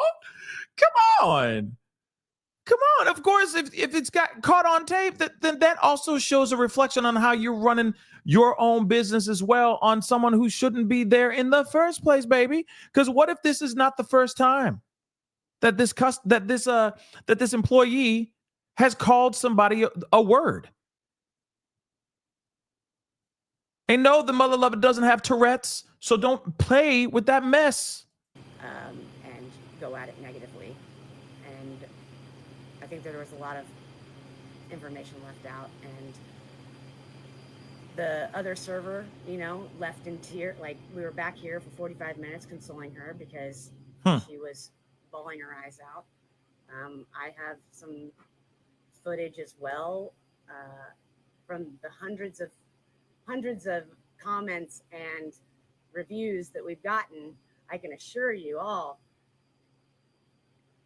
none of them have been here, and they certainly weren't here witnessing that last night, because even as Courtney said, there was only like 8 people in here. And I think everybody felt a little uncomfortable. Okay, now here's the thing. This is not a moment that this particular owner of this establishment, okay, this a local, small, I'm sure mom and pop type of restaurant and bar, this is not how you handle a situation like this. It's not. You can't be going on to a video and basically saying, oh yeah, what you did was wrong. Well, what was caught on film, at least on her video, is her being called the B word. And also, here's the other thing too. It doesn't even matter if she was acting like one, if she was acting rude as hell, because allegedly, the employees got it wrong. She could have been having attitude for the sake of having attitude. It doesn't matter. You kill them with kindness. You say, okay, my bad. I'm so sorry, ma'am. And you let them leave, right? And then you could call them anything that you want after. Damn. But you don't go up to that person straight to their face and say that while they're still filming. And it doesn't matter. Like, at this point, the damage is already done. And she just made the situation even worse. Because she even said now, she goes, oh, we have footage too, showing how you were acting. We got cameras as she did this. We got cameras. Bet. Go ahead and do that and see what happens. See what happens to your establishment. Because now you're not only throwing logs into the fire, you're throwing gallons of kerosene on top of it as well. You might as well say the whole place is burning down as we speak, because you're not helping stop the flames from spreading. You're making it worse. So again, that just doesn't make any sense. It is sloppy. And why would she? Because here's what's crazy. Here's the part that I think is going to be insane. Okay. Because I wouldn't be surprised if this woman, okay, the owner of this bar, goes out of her way to start a go give, send, go. Wait for it. Wait for it. And then she's going to make $1 million because she's standing 10 toes down on her employee who called a customer the B word.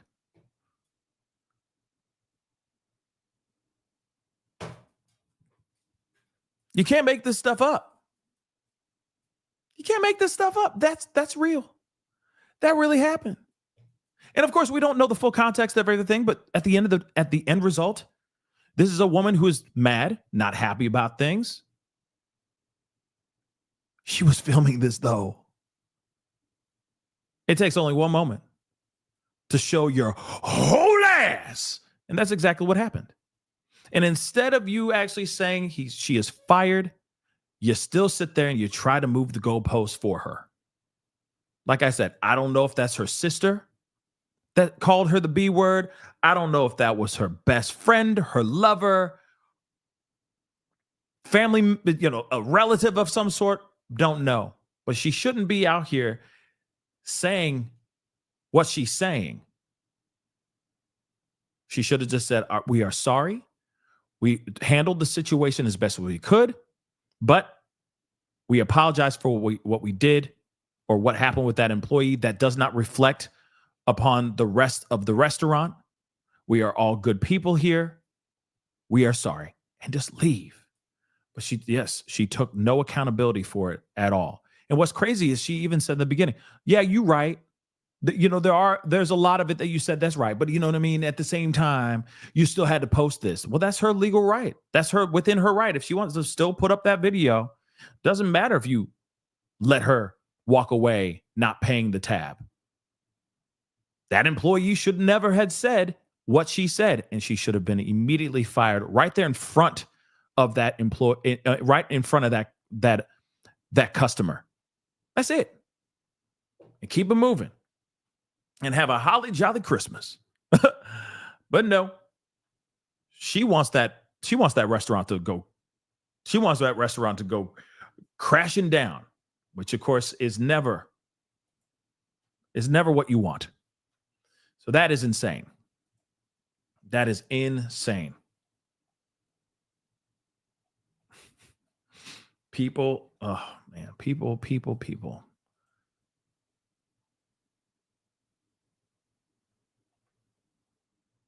And don't get me wrong, one thing that really like I hate more than anything in the world is seeing how people treat employees, like especially in the food service industry, or where people feel that self-righteousness, right? They suddenly feel like whatever they do, they feel emboldened, and they feel like they have every right to treat the employee like trash just because there's a mistake that happened. Don't get me wrong. We see a lot of people like that. There's plenty of people that'll go, ooh, this is an opportunity for me to punch down at this person. There's an opportunity to make that person remind that person that they're at my command and the customer is always right. And what you did is messed up. Give me stuff for free, right? I get it. But you don't turn around and call that customer the B word. You kill them with kindness. You do what you can to make it right, and you let them go. And then you can talk ish all you want when they gone. Okay? You can pace back and forth. F that dude. F that girl. She did this, and this. How dare she do that to me? You can do all you want in the privacy of your own home. Okay?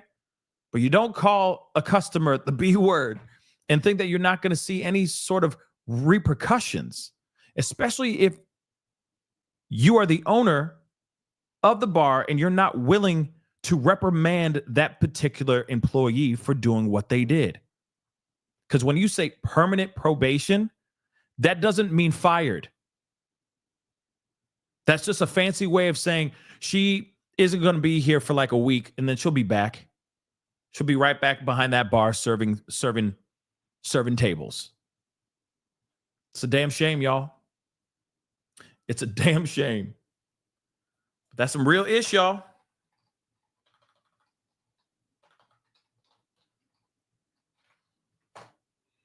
Just checking to see if there's any updates here with the Diddy trial. Refreshing real quick.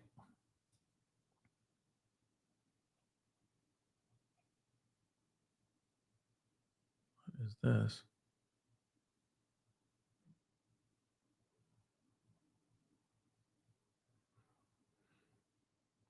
You know what's crazy to me is the amount of channels that are suddenly like popping up, like OAN, and there's like OAN2, and then there's Newsmax, and then there's Newsmax 2. Like it's very strange to me. Okay.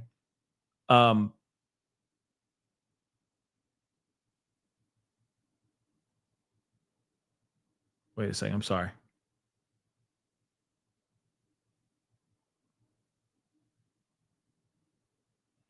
Yeah, there's some Karen Reed stuff that's going on as well. Interviews that are being done by like the jury foreman, which is also very interesting as well. But yeah, they still have not come back yet from their so they can get this freaking thing started. Still nothing so far. This is ridiculous, man. Ridiculous. One second, y'all. Just pulling up a few things. Seeing what's popping, what's going on.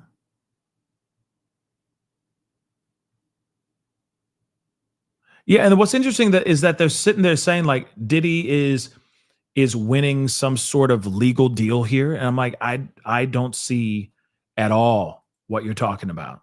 I don't see any legal win here. I see.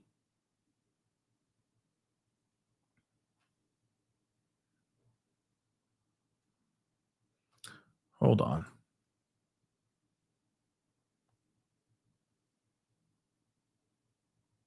Oh, okay. I see. So I had the wrong thing. I think break to 3:45.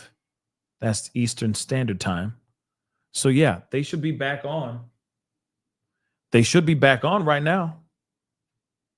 3:45 Eastern Standard Time. So hold on.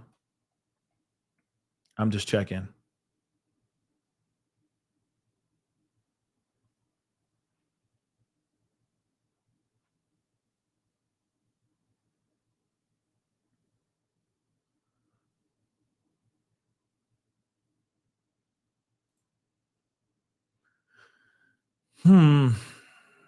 Yeah, they're supposed to be. This is ridiculous. Okay.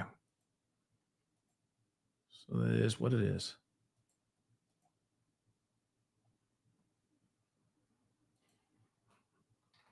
Just doing one last tour of a few things.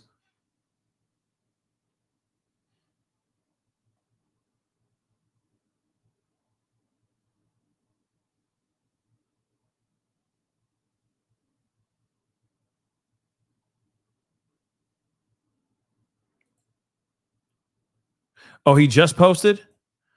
Thank you, Jane and S-Dubs. Let me see, because I was just looking at it and I didn't see any new posts, but let's see.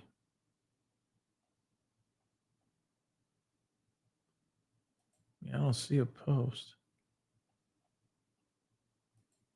Hold on, I'm going back.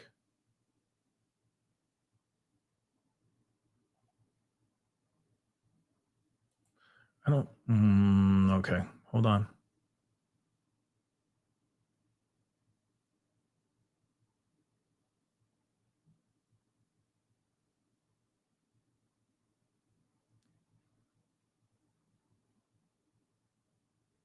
I don't see that. I don't see that he just posted. I mean, I know he's been posting other things.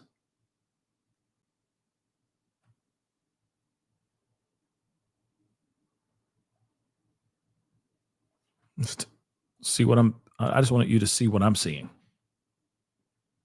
So back, a break to 3:45, okay, which is supposed to be happening now. Right? Clicking on that and nothing. Right? So nothing. So let me see.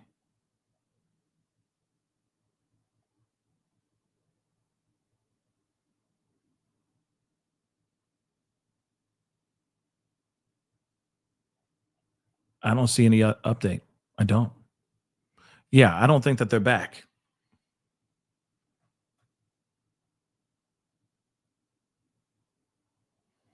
And yeah, maybe they're not coming back at all, but I mean, I feel like they would have been saying that. And this is just updates from another case that he's talking about. Okay, the only media here with live tweet below until 3:45. Yeah, see, this is another. There's a Chinese boss behind all this. The client offered. Yeah, he's on another. You can buy any brand of counterfeit on Canal Street story later. So yeah, this is something completely different. But he's live tweeting. He's just live tweeting about something completely different. But we are still here waiting. And ay. But let me end this poll. Out of 661 votes, okay, so you do like the variety. Okay, yeah. I'll say 79. Okay. 79 of y'all appreciate the various topics. Cool. Frank Caesar just said they back. Well, let's see if you're right. Oh, it just popped up. So they're back. Judge says be seated. Okay. So we've resolved the verdict form. So let's go through the charge. On page 1, any objections? Both sides say no.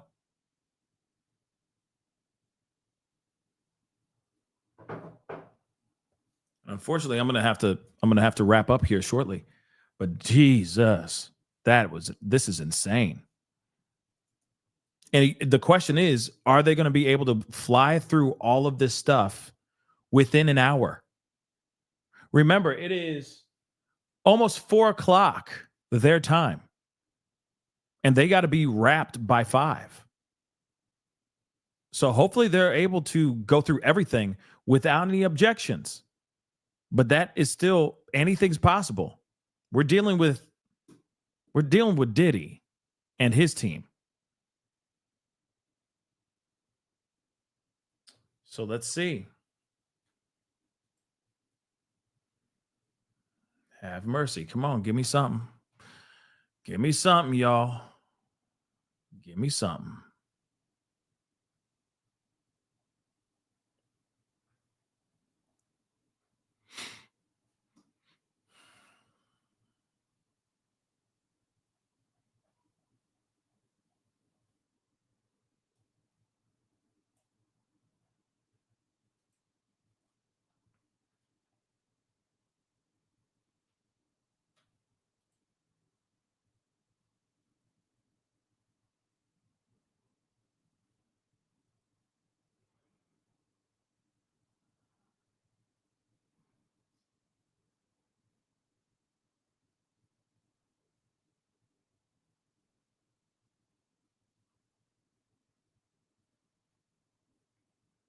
Refreshing again. Okay. So they're going on to page 2, and I don't know how many pages they got. So they say page 2. I'm going to take out the references to the jury being the judge of the facts. We say that 3 times. So then defense says we don't have anything until page 13. Same here. So they say on page 13, on the conspiracy, a person need not know everyone else.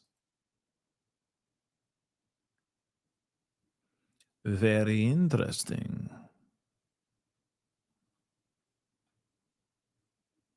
So they said, so in other words, they got at least well over maybe 15 pages. I don't know. They probably got 80 pages, for crying out loud. They got to go through all of them. Okay. And so they're saying, okay, we ain't got no problems up until page 13. So obviously they're trying to wrap it up, B. You know what I mean? Get straight to it. So again, page 13, we got a problem. Okay. And then of course they're saying on the conspiracy, a person need not know everyone else. Right. I'm hoping that they can show us or talk to us about what the conspiracy is. Conspiracy to what? Conspiracy of what?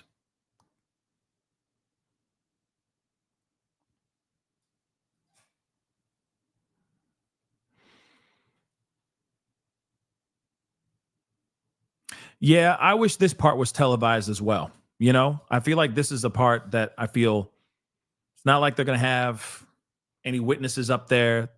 Jury ain't even in the room, right? It would have been nice to have that too. But again, you know, this is the first time ever dealing with a federal case like this. Is the first time for myself. You know what I mean? In this fashion, where you're just reading everything, right? But then, you know, soon enough, we're going to be talking about these other cases that are going on that are, you know, big stories, big cases, you know, the Idaho 4. We still have Madeline Soto as well. I don't even know when that one happens. Stephen Stearns, pig vomit. Hold on, let's find out.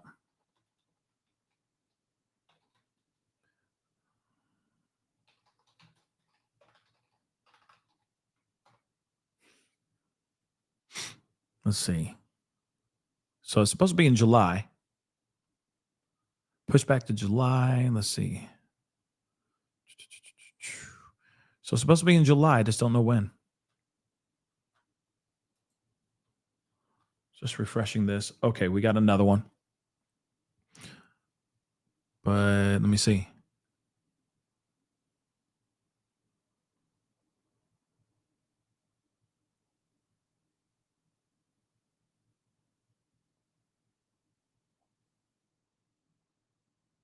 Yeah, pig vomit is supposed to be coming up very, very soon, but I don't see the date. Oh, okay. So it's saying September. So his first degree M charge, okay, is currently scheduled to begin on September 22nd, 2025. So that's happening in the fall. Okay. But we got this other update. Okay. They don't have to have full knowledge of the RICO conspiracy. Thank you for that clarity there. Okay. So this is what the prosecution said. They don't have to have full knowledge of the RICO conspiracy, only that they agreed to predicate acts, okay, to act out or to do certain things. So the judge says respond, and then defense says we object. That's not the argument I was making in Rule 29. As to KK, did she know of the hotel rooms? Yes, she did. Just want to make sure you know that. Okay? Yes, she did know about the hotel rooms. She was fully aware of the hotel rooms. Yes, just so you know, Stephen Stearns is pig vomit. Pig vomit is Stephen Stearns. That's how I call him, because he is pig vomit. What he did to Madeline Soto, he a nasty mother lover, and what he continued to do to her for years, he a nasty mother lover. Him named pig vomit. Okay, from henceforward, you have been donned the name pig vomit. Yes, he is trash. Okay, so allegedly his trial is supposed to be happening in September. So you got the Idaho 4, you got the Madeline Soto case with pig vomit. Okay, I don't know what's going on in July, but I'm sure there's something going on this coming month for show too. August is Idaho 4. So again, it's going to be, we got quite the docket coming up here very, very soon. Okay. Let me refresh this page, see what else is going on here. But this is all the boring-ish. Okay. So did she know? Okay. Did she know, KK, about these hotel rooms? Judge says, I overruled the government's objection. I added language from the Sands treaties after the government's letter of last evening. So prosecution reminds the court, in a conspiracy case, a person doesn't need to know everyone else is involved, or doesn't need to know everyone else involved. They don't need to know their names. They don't need to know each other, right? Just that they were part of the plan. That's key in a RICO plus trafficking case. I appreciate Amber Speaks Up for that breakdown, for that explanation. I think that's very helpful.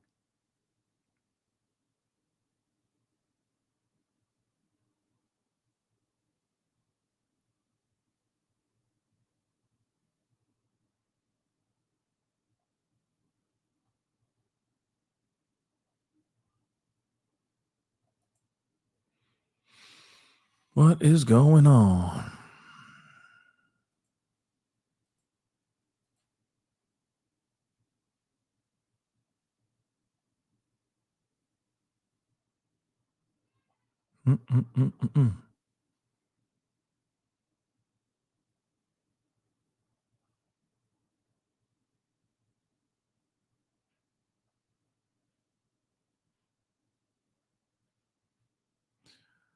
Oh boy.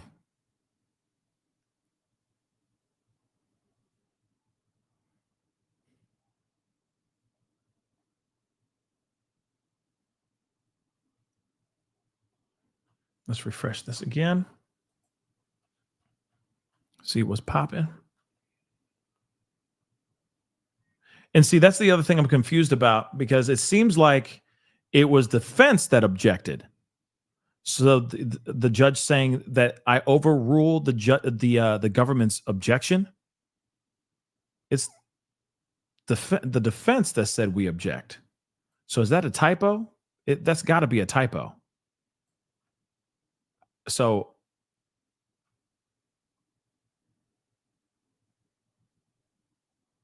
interesting. Nonetheless, hopefully something else. There'll be more explanation here soon. Here we go. So, of course, the letter of last evening. So moving on. So we propose, this is what the defense is saying. Shapiro says, we propose in line 21, you add that, quote unquote, actions should be considered as well. This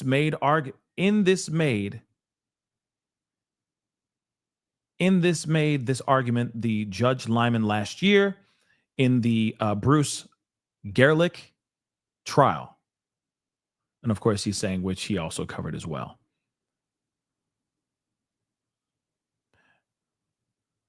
I don't know. That's a very weird thing to say. But okay, we propose in line 21, you add that actions should be considered as well. Okay. Okay.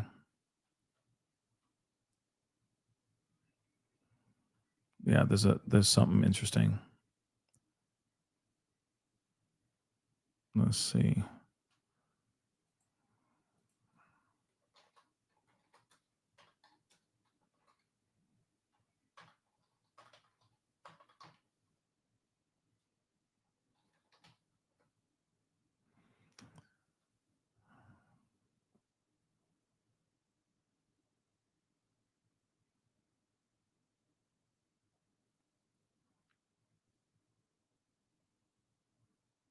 Mm-hmm.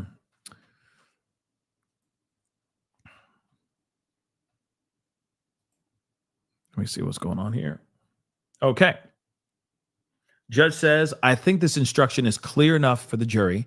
That being said, the defense can make arguments about this summation to make their point. I reject the defense suggestion on that point. Anything more on page 13. So then prosecution says, okay, I have one on page 12. So they're like, I bet. What's going on with that? Somebody said, Judge needs some Ciroc. I think he's been drinking the Ciroc, okay? Or at least some semblance of Ciroc since this trial started, okay? Because this trial has definitely been a circus, and I'm sure it's been hella stressful for this man. For sure. Excuse me, guys.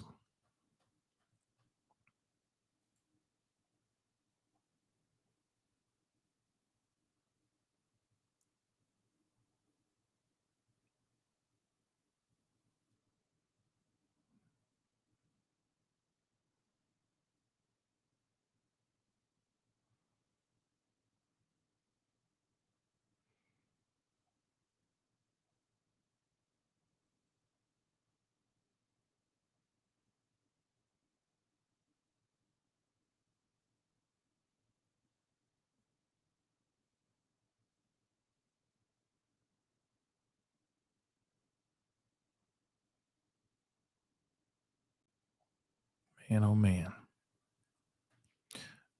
Yeah, I'm going to do like one more update and then I'm going to have to wrap up here, guys. Because a lot going on, baby. A lot going on.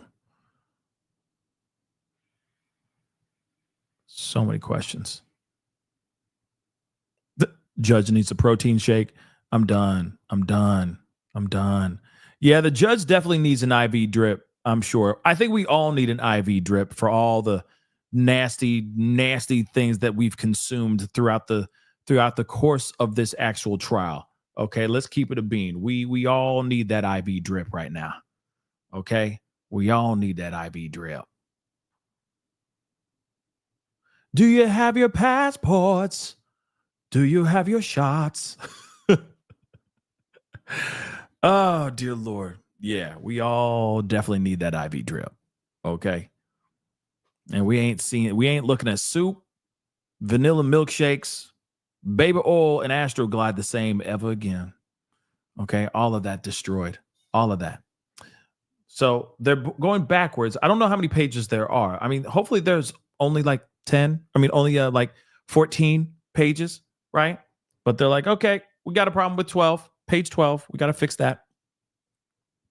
Okay.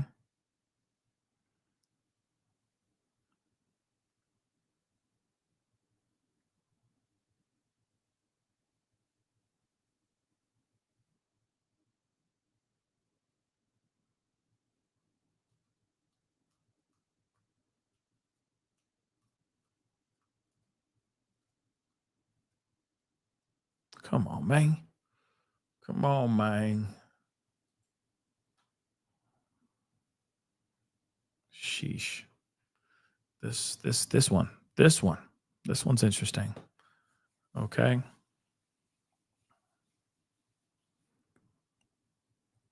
Yeah. Oh, you know what? Shout out to the mods. Let's not forget them. And I do want to say this: if you guys have like a Cash App or if you guys have a Cash App, just message me, email me your Cash App links. I can put them in the chats under the when I do these lives, so that because obviously the buy me a coffee thing is one thing, okay, but if if somebody wants to hook you up with some money, a little Cash App love, please send it my way, and then I can put it into the description box down below, and then it'll be there for the lives. You know what I mean? Especially when we do long lives like this. You see what I'm saying? So if you do that, if you send that to me, I'll make sure it's underneath there. I'll put your screen name with the Cash App thing, your name next, the Cash App name next to it, and we can keep it moving, and you can get that coffee or that bottle of champagne or whatever the heck you want to do with that money. Okay. Because I know you guys put in a lot of time and effort, and I think that'll just be the best way to do it. And so people can just choose to send you some love through Cash App. Okay. So look, think about that and just send that information to me, and I'll make sure that's in there. Okay. I think that's the best way of doing it, as long as you guys are cool with it. So just, something to think about. And if you're cool with it, just send it to me. Just send me your your Cash App handle, and I'll just put it down below. All right. This is taking so freaking long. Sheesh. Hamburger.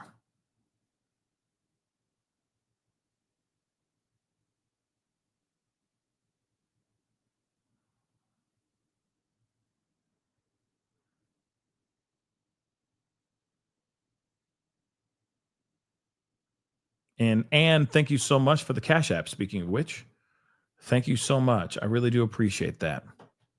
Thank you, thank you, thank you. I just noticed that.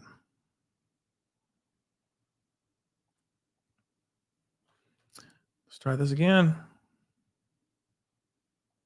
Still nothing. Sheesh. Sheesh.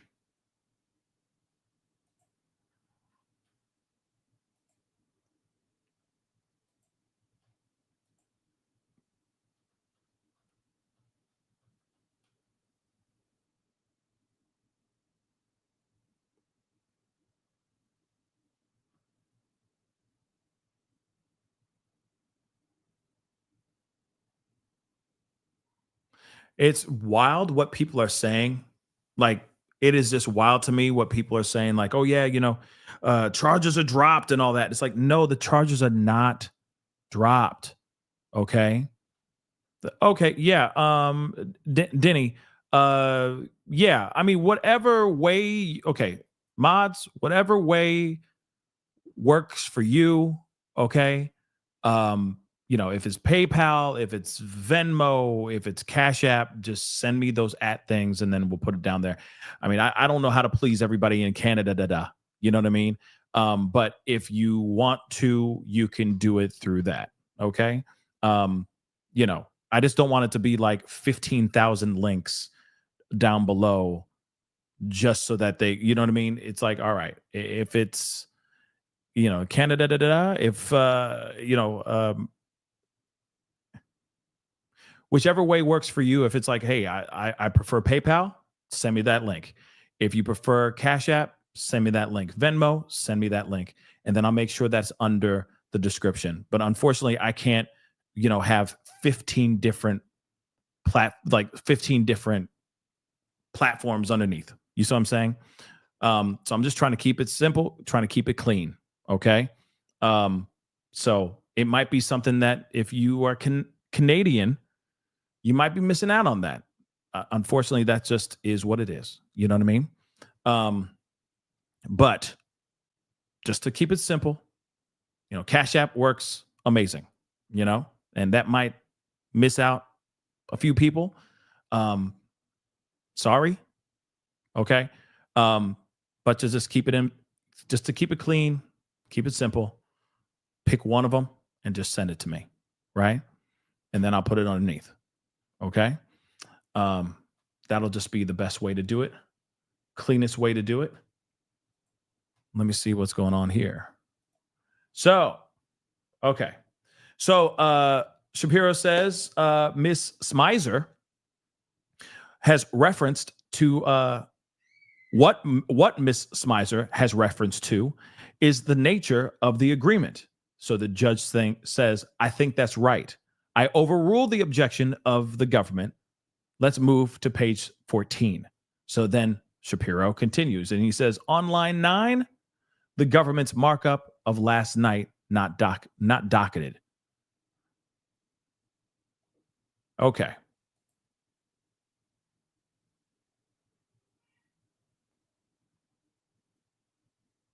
So this is very interesting, but nonetheless, guys, unfortunately, I'm going to have to wrap up. Okay.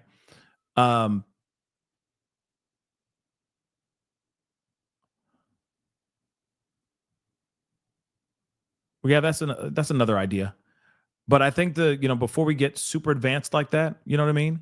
I think that if the mods want to, by all means, send me your Cash App. That's just the simplest way to do this for right now.